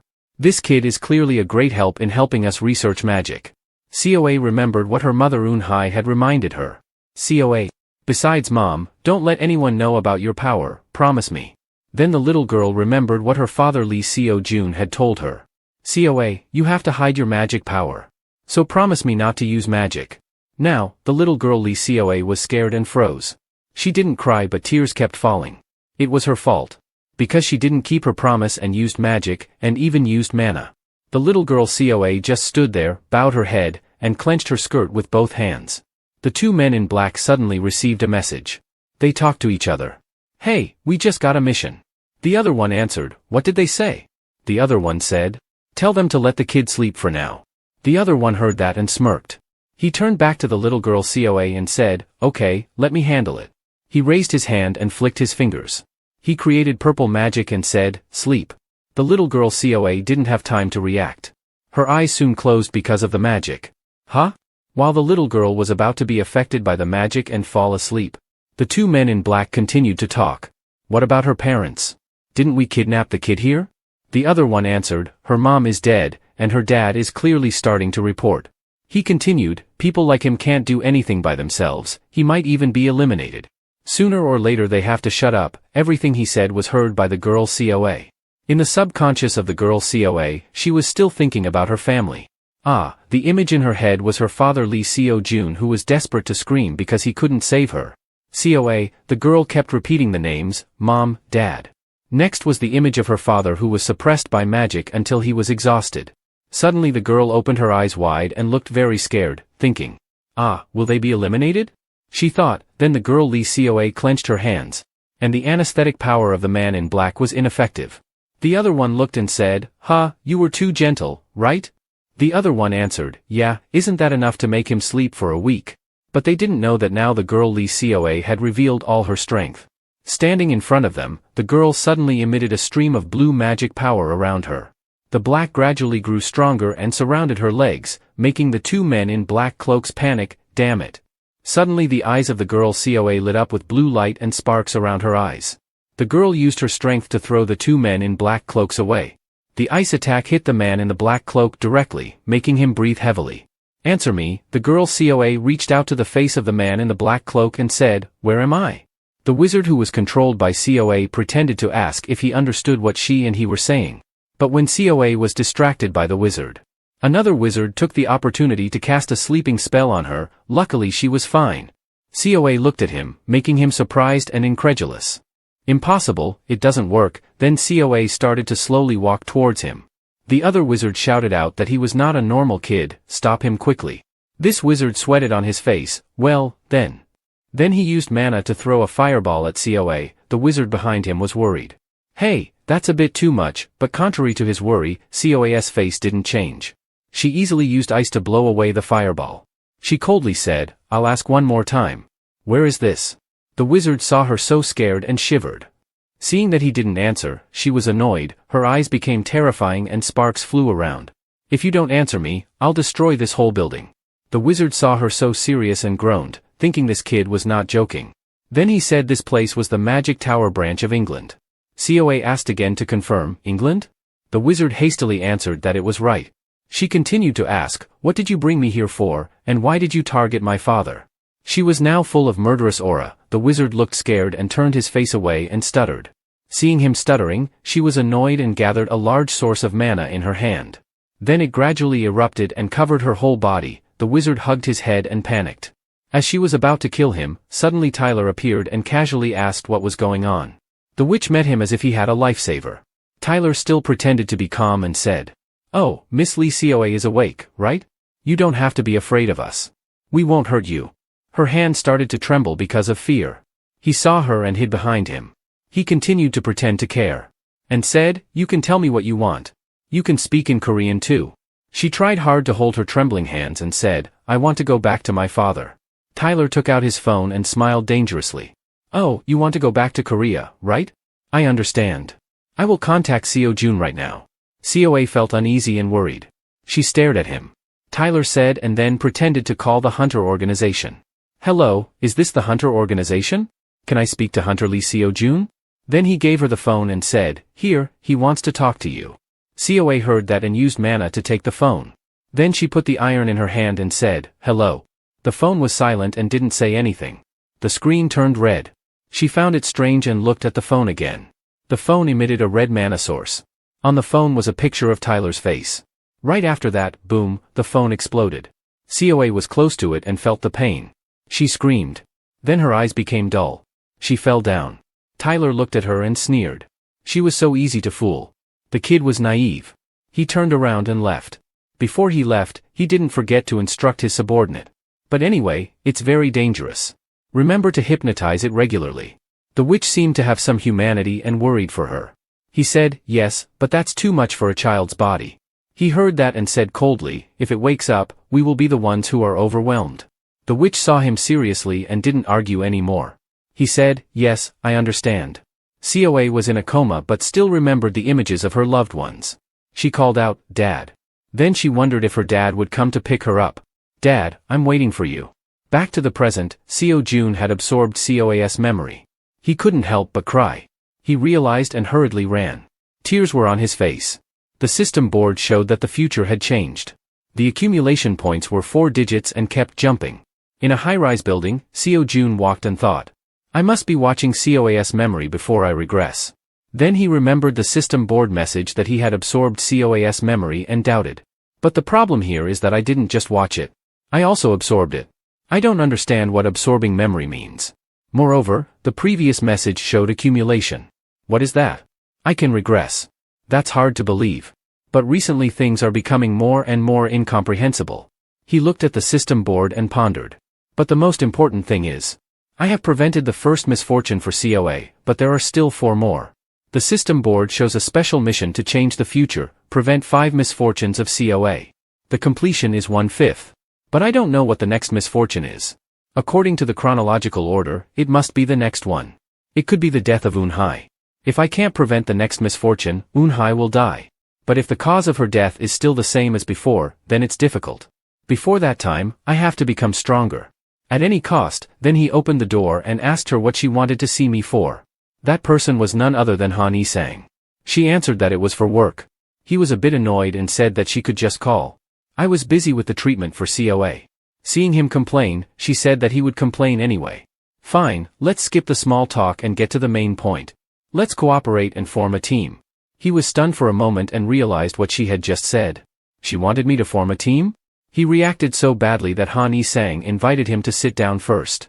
Then he confirmed that he would also get paid. I will let him own the dungeons of unknown origin that he always wanted. And he will also get insurance. What do you think? His eyes widened and brightened. He thought that he would get the reward for exploring the dungeon for the first time, and he could make a lot of money. He spoke up and doubted why the conditions were so favorable. She didn't have to do that much. He doubted and she laughed and said that she wanted me to use it right away. His face was blank and he still didn't understand why. Han Yi-sang also didn't beat around the bush and said that she couldn't be a hunter anymore. After being stabbed last time, my father banned me completely. He reminded her that she had been to the Forgotten Tomb with us before. She scorned me and said that I sneaked out there. He heard that and his face turned pale. So I need to build a team so that I can officially act as a hunter. The contract will stipulate some terms that will allow me to enter and exit the dungeon. Seo Jun said, but isn't her father the chairman of Hite? Han Yi-sang explained, I don't want to make enemies with Hite. I won't have any problems. But if I really have any issues, I will dissolve the team and compensate you fairly. I will hire an expert to manage the team. You don't have to do anything. The employee asked, so my role is just a hired leader?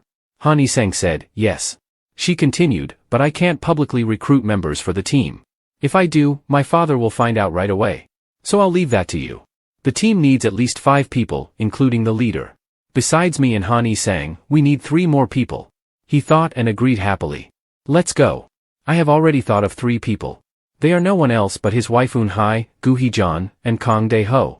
The employee said, the name of the team will be Sir Peter. Seo Jun said, yes. The employee said, we have received enough registration documents. The team is complete. He walked and thought, I need to prepare a lot of things. It took more time than I thought. But luckily, everyone agreed to join. As he walked, suddenly there was a car waiting for him. A man got out of the car and asked, are you Lee Seo Jun? Please come with us. He looked at the car and recognized the man. He was the chairman of High-Tech, Ha Jong-so. In the car, the chairman spoke first. I heard that you have formed a guild. He heard him ask and thought, Han Yi-sang, how did you expose it so soon? He didn't deny it and confirmed it. Yes, that's right. He saw him not denying anything and was surprised. You don't refuse, huh? He answered, maybe you already know everything. He also said bluntly, then you also know what I'm going to say, right? Quickly remove the name of Han Yi-sang from the list. He seriously replied, I can't do that. He offered, I'm not asking you to do it for free. I will give you better conditions than Han Yi-sang. How about High-Tech Corporation sponsoring your team?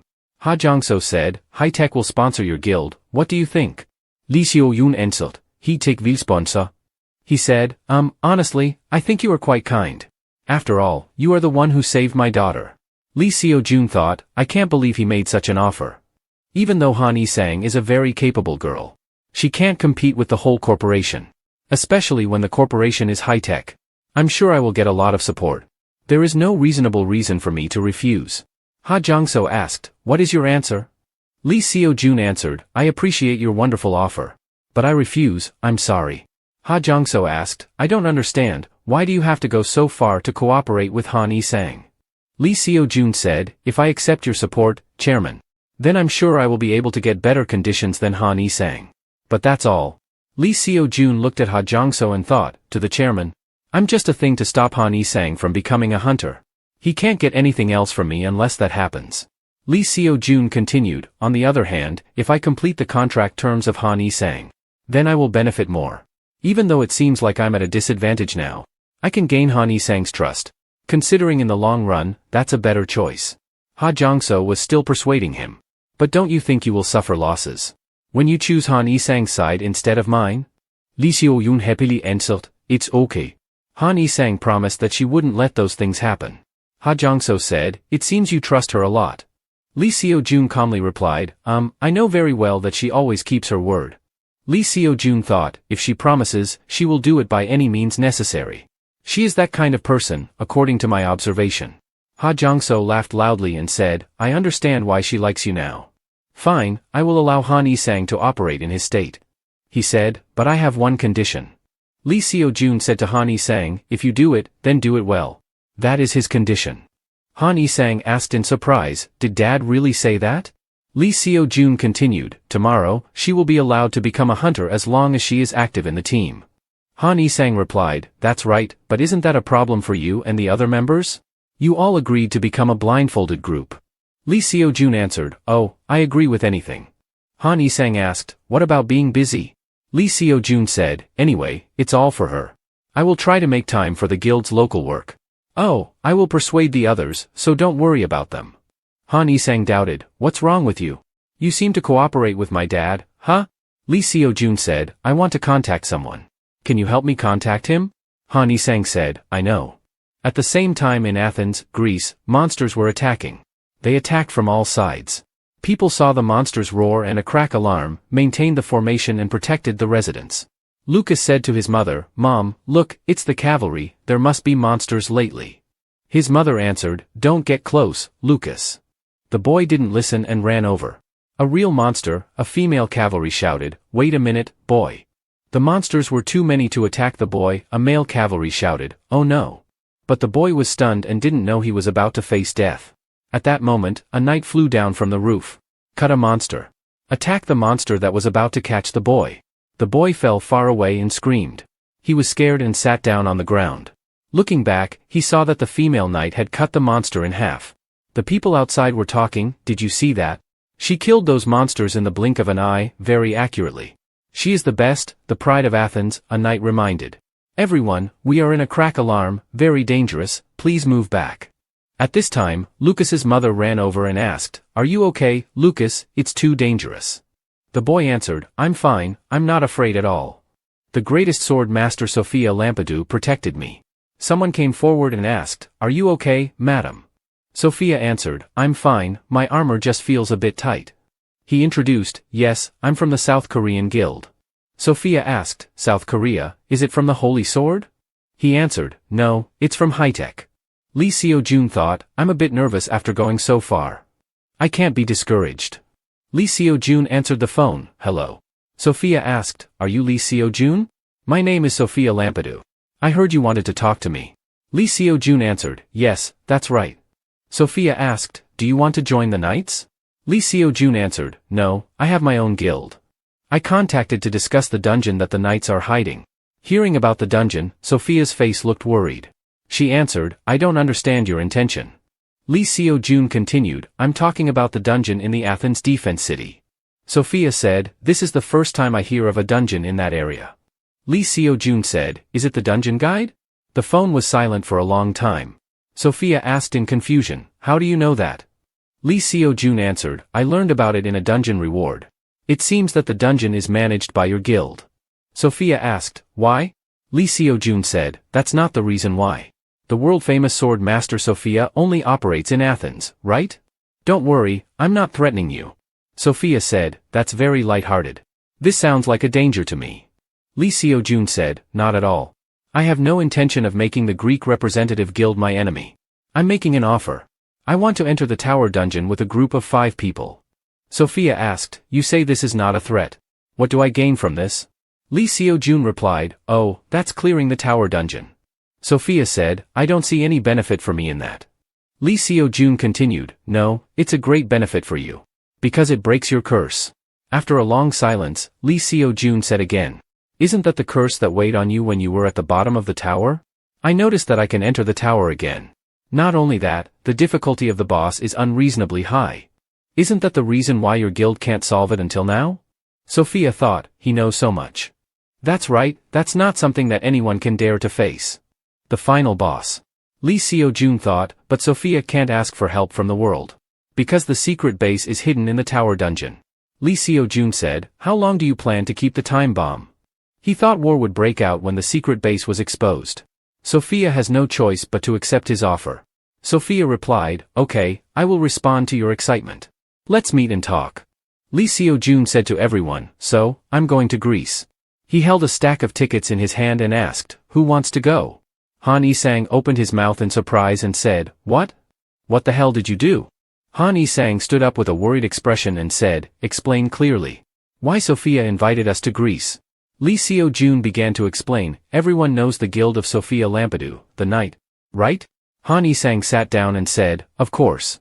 She added, Sung Soo Hyn founded the guild, the knight group, of him because of the word influence from them. Lee Seo-jun thought about it and had a face that couldn't believe that person. He wondered to himself, wait, is he serious? No wonder the platforms of the two sides match so well. Lee Seo-jun regained his composure, he said, although, the knight, is not really a big guild. But their formidable strength is enough to establish a close relationship with the Greek government. And the question is, why do the knights have so many top hunters? Everyone looked at him with a bewildered, confused expression. Gu Heejun answered Lee Seo-jun first, how strange, strong hunters usually associate with good guilds. Lee Seo-jun countered her, no, the hunters who join the knight all have a terrifying growth rate. Not that they use all their strength to train like the sword of Gozo. Someone gave their opinion, usually, they get a lot of magic drugs, right? Lee Seo-jun answered, hunters can't become strong just by being supplied with magic drugs. Han Yi-sang asked, so what is the reason? Lee Seo-jun answered the reason because the dungeon the Night Guild is hiding the dungeon, definitely in Athens. And that dungeon has a special mechanism, which is that the hunters will gain experience when they step into it. Therefore, the hunters of the night grow quickly just by stepping in and then leaving the dungeon. This is also applied directly to Sophia Lampedu herself. Everyone was amazed by what Lee Seo-jun had just said. Han Yi-sang asked again, so you mean we will become stronger just by going in and out of the dungeon? Lee Seo-jun answered her, that's right, it's similar to the super time-space rooms in anime. Everyone listened and commented, that's crazy, I can't believe you found out that information. Lee Seo-jun thought to himself, this information should have been revealed much later. But right now, I have to develop, even if I have to go beyond the limit to achieve the goal. Lee Seo-jun thought with a serious face mixed with a little sadness. He looked in the direction of Eun-hye and thought, if COAS second bad luck is Eun-hye's death, then I won't be able to stop it just by relying on luck like in the case of William Tyler.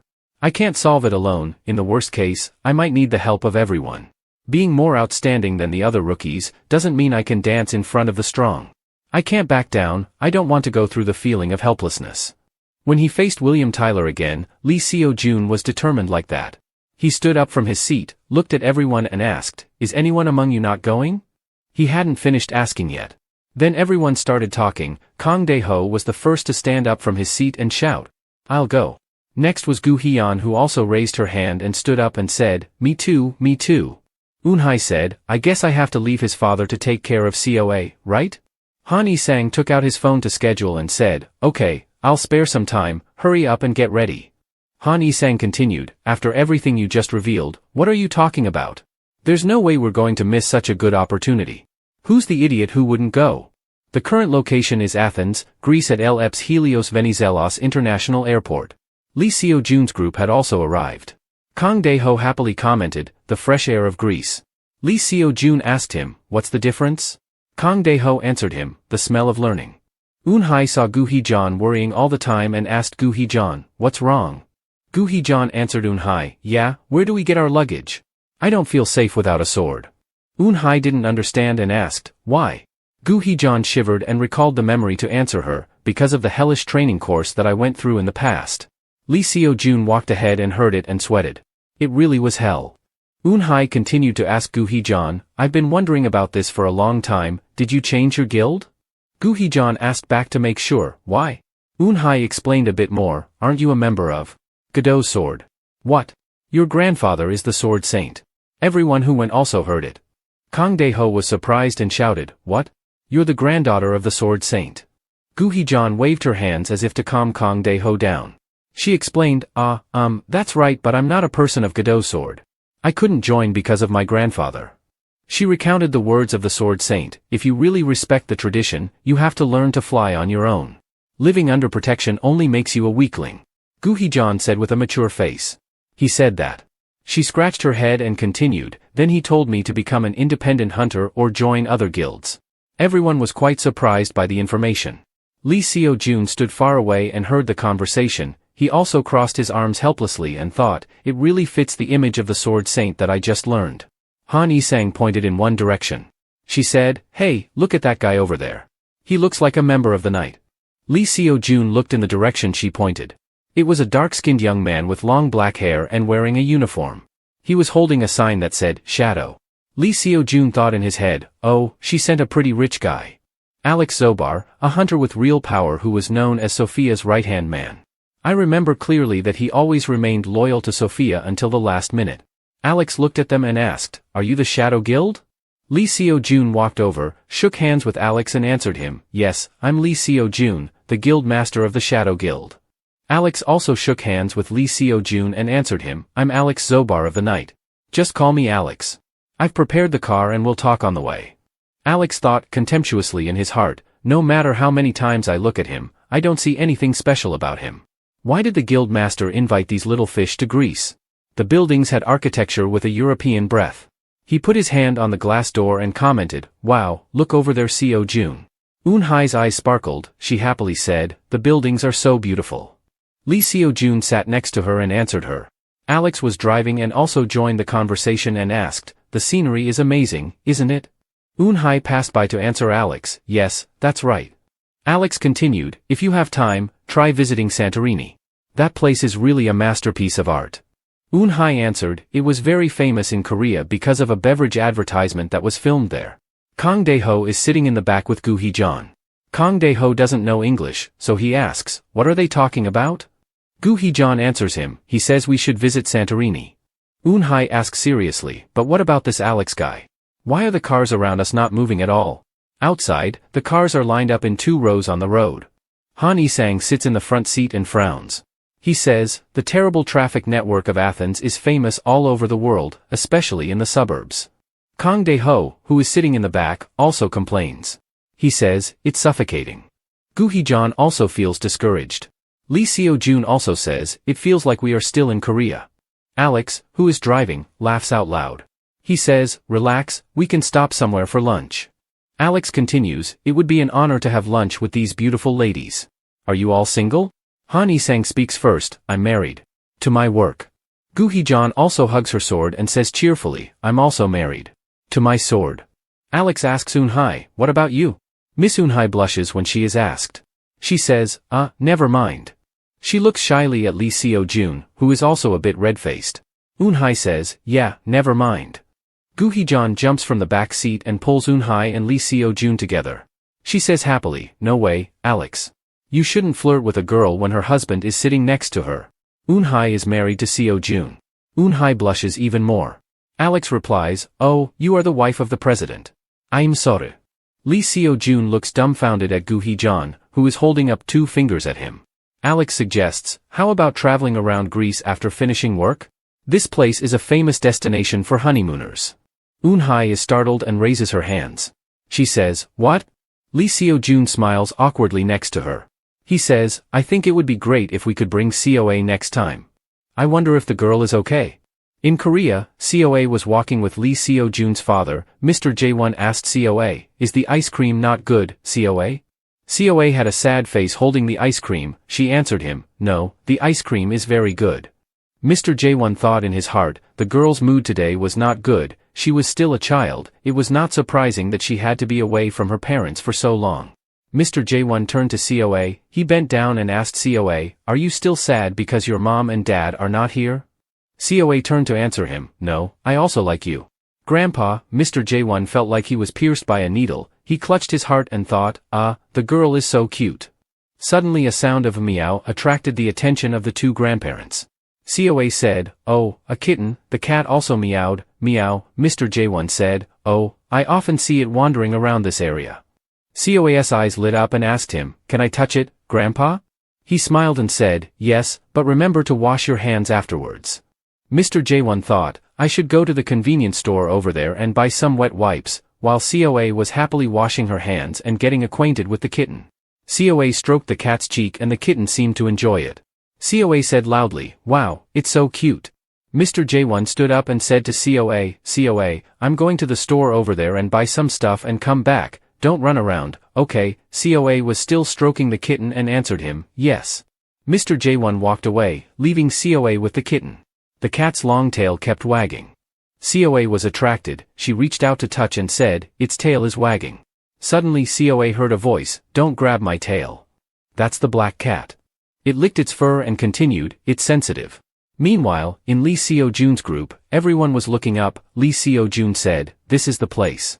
The headquarters of the Night Guild. In front of them was a building in the direction of an old European castle, with the guild's flag on top. Everyone commented, "Wow, it's not for nothing that it's the headquarters of the world hero Sophia Cross. Isn't this place a castle?"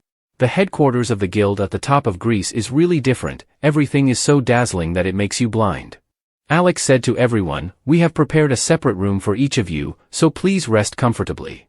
Alex said privately to Lee Seo-jun, "That's right, Lee Seo-jun, I need you to follow me to a place." In the office was Sophia Lampedu standing with her hands behind her back looking out the window.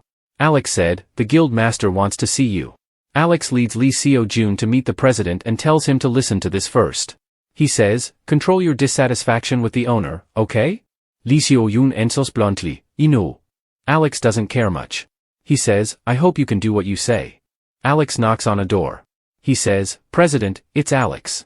There is a woman in the room standing by the window. She says, "The door is not locked." "Come in." She turns around and says, "Welcome, Knight Lee Seo-jun." Lee Seo-jun bows and says, "I'm honored to be invited here, Madam Sophia Lampedu."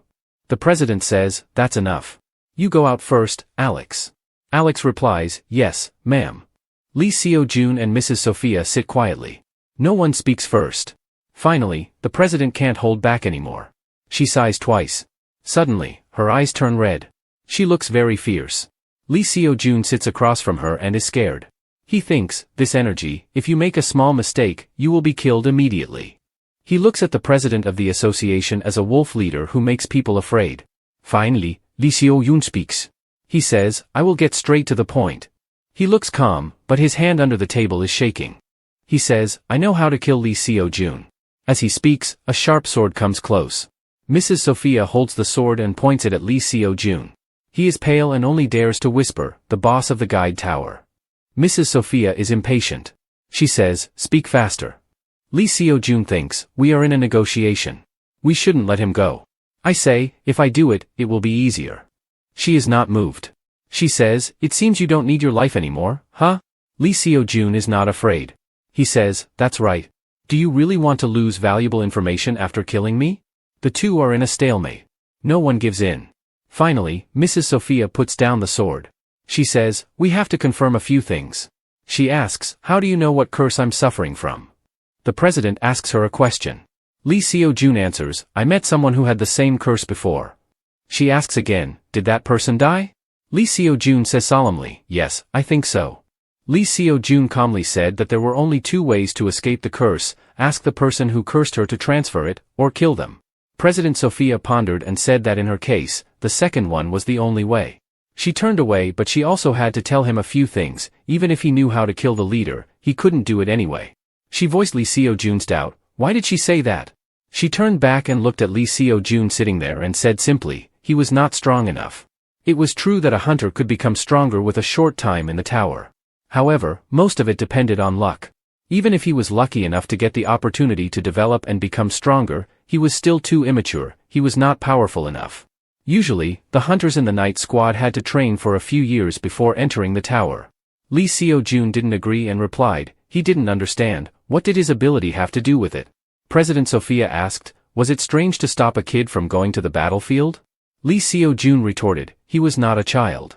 President Sophia was not angry and said, "He had only been certified." To her, he was no different from a child. But then Lee Seo-jun also knew that she had investigated him and he warned her. She had intervened too much. This was just an exchange.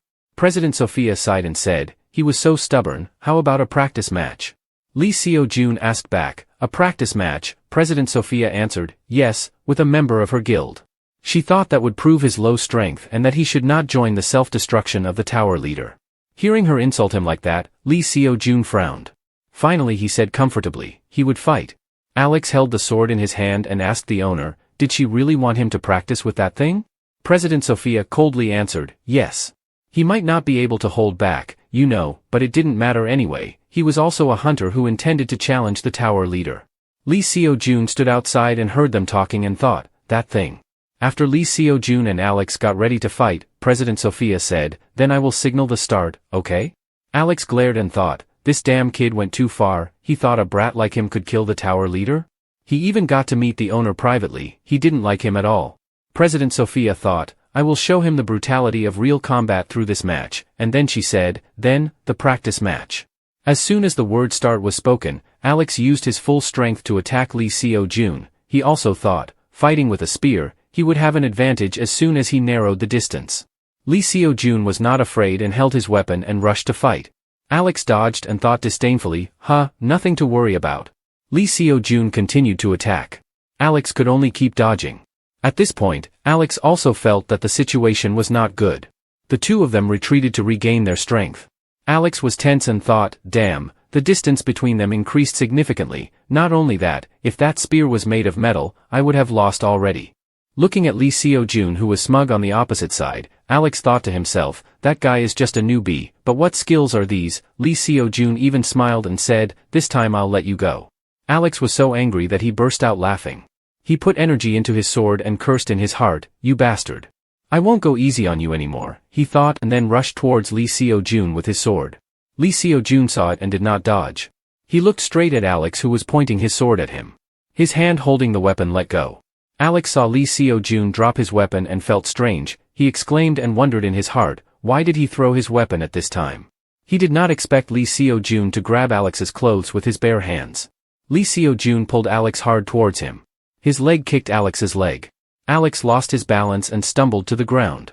At this point, Lee Seo-jun held one of Alex's arms and casually twisted it back. Mrs. Sophia saw this scene and was extremely shocked. Alex was defeated and lay on the ground alone. Alex said with difficulty, I give up. Mrs. Sophia was surprised and stood silent. She thought, I can't believe it, he is stronger than a hunter with 4 years of experience like Alex. Lee Seo-jun, I know he is not ordinary. But this is too abnormal. Lee Seo-jun walked towards President Sophia and asked if that was enough to prove it to her. President Sophia answered that it was more than enough. President Sophia bowed down and said she was sorry. It seemed that she was wrong to judge him as a person lacking in ability. Lee Seo-jun calmly accepted the apology and replied, yes, that was right, but she didn't need to praise him too much.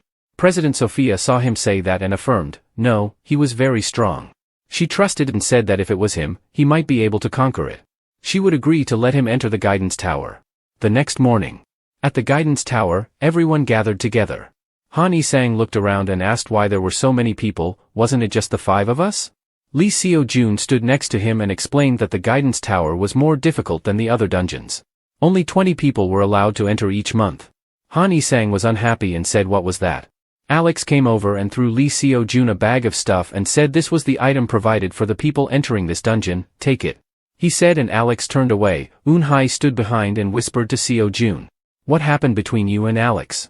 Why does he only act like that with you? Lee Seo-jun avoided and said probably so. Gu Hee-jan asked Alex this, where is the place you call the tower? Alex looked in one direction and answered, the tower is over there. The ancient Greek city, Axolotl. Going inside the tower, Lee Seo-jun kept asking, wow, what is that? Someone in the group answered, that is the Parthenon. He continued to ask, what is that? Arena? He answered, it is a church. Alex walked ahead angrily and said, are you here to travel or something? Lee Seo-jun smiled and replied, it's better than worrying. Alex turned his head and cursed, you damn bastard. He thought to himself, his self-esteem was seriously hurt after the trial duel. Alex said, we're here. Ahead was a large hole with spiral stairs leading down. Lee Seo-jun asked, stairs? Alex looked in the other direction and said, the entrance is over there.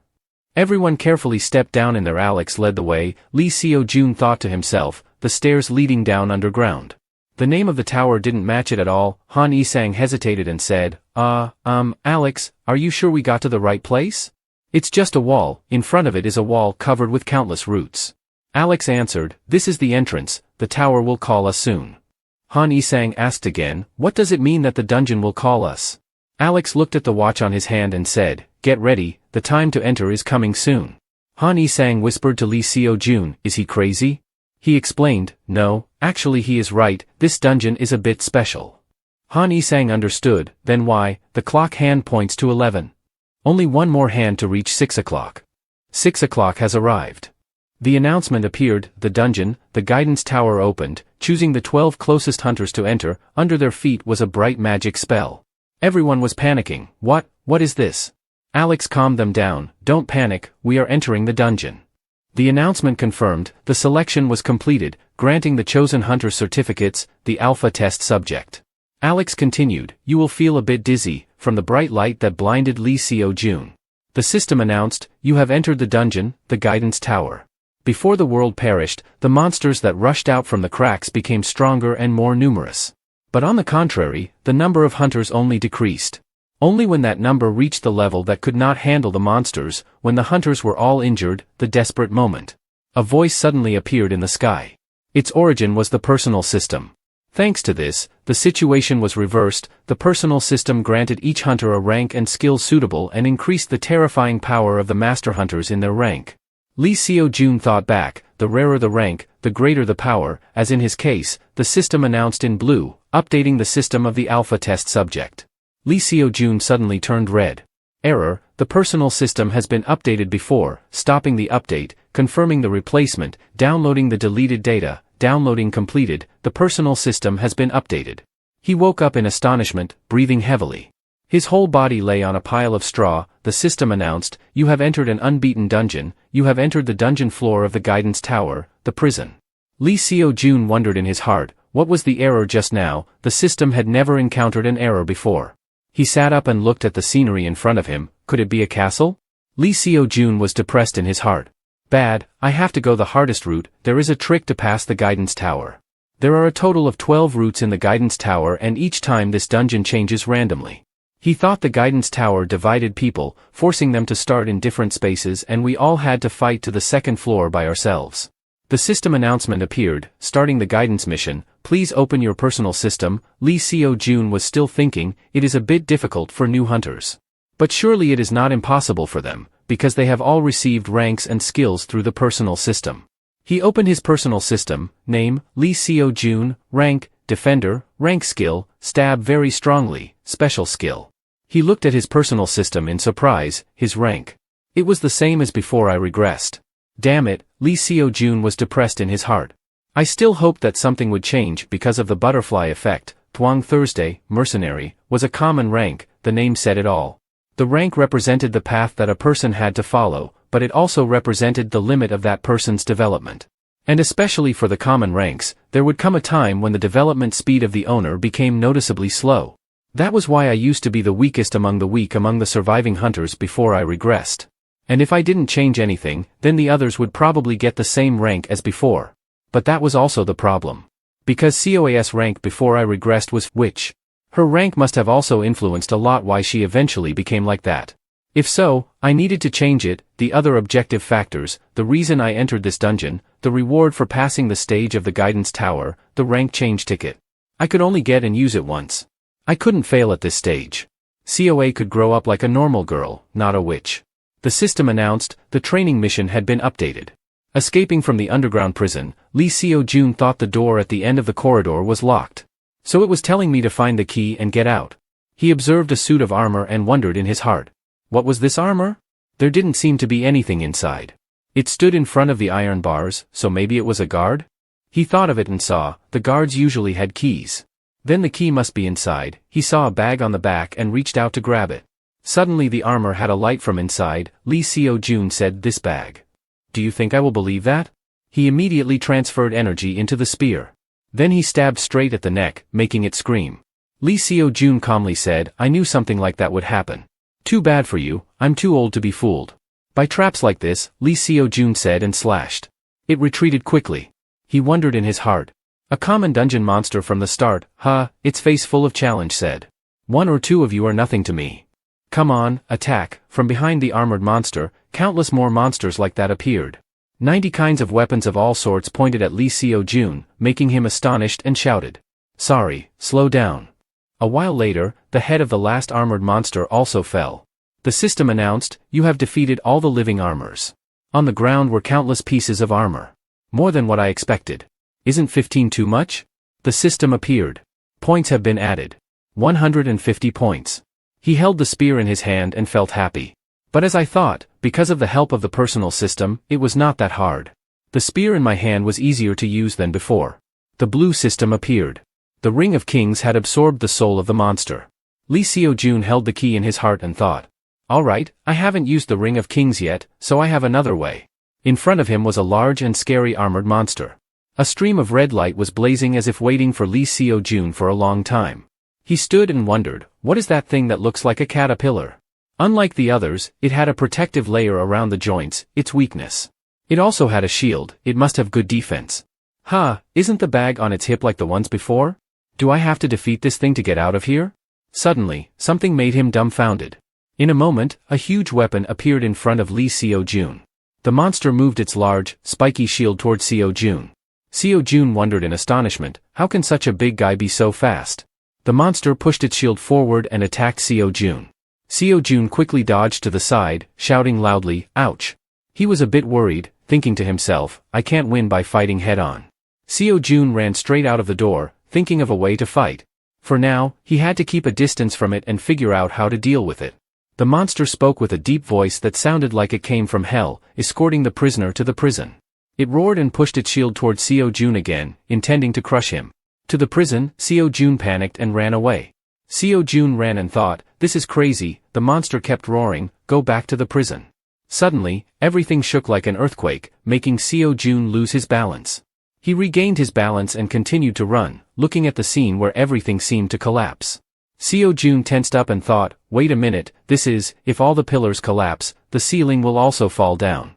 The monster didn't give up, it chased after Seo-jun, pushing its shield toward him. Seo-jun couldn't do anything but run and dodge its attacks.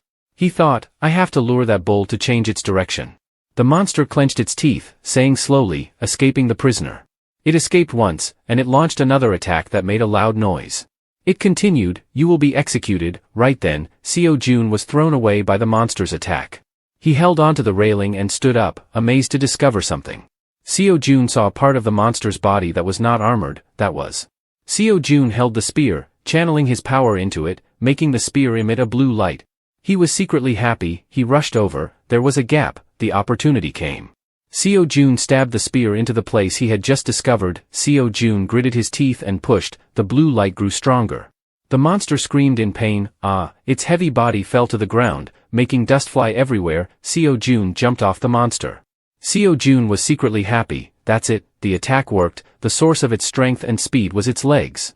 Seo-jun put his empty hand down, stopping himself, he continued to think, as long as one leg is gone, it will move more difficult. Suddenly, the monster stood up, its shield emitting a strange red smoke in the air. Seo-jun was surprised. Wait, what was he doing? Seo-jun opened his mouth wide, guessing. Could it be? Unexpectedly, the monster threw the shield at the wall, causing rocks to fall and dust to fly. Ugh! The shield flew back to the monster. Seo-jun muttered to himself, using the shield like a boomerang. Seo-jun clenched his teeth, struggling to dodge the shield that kept flying towards him. Seo-jun thought he used this method to break the limit of his movement. After a while of avoiding, Seo-jun was cornered to the wall. He exclaimed, oh no! The monster had no intention of stopping, it continued to throw the shield at Seo-jun. Seeing the shield was about to reach him, Seo-jun pressed himself against the wall, angrily cursed, damn it, his mind was confused, if this pillar also collapsed, the house would fall down for real.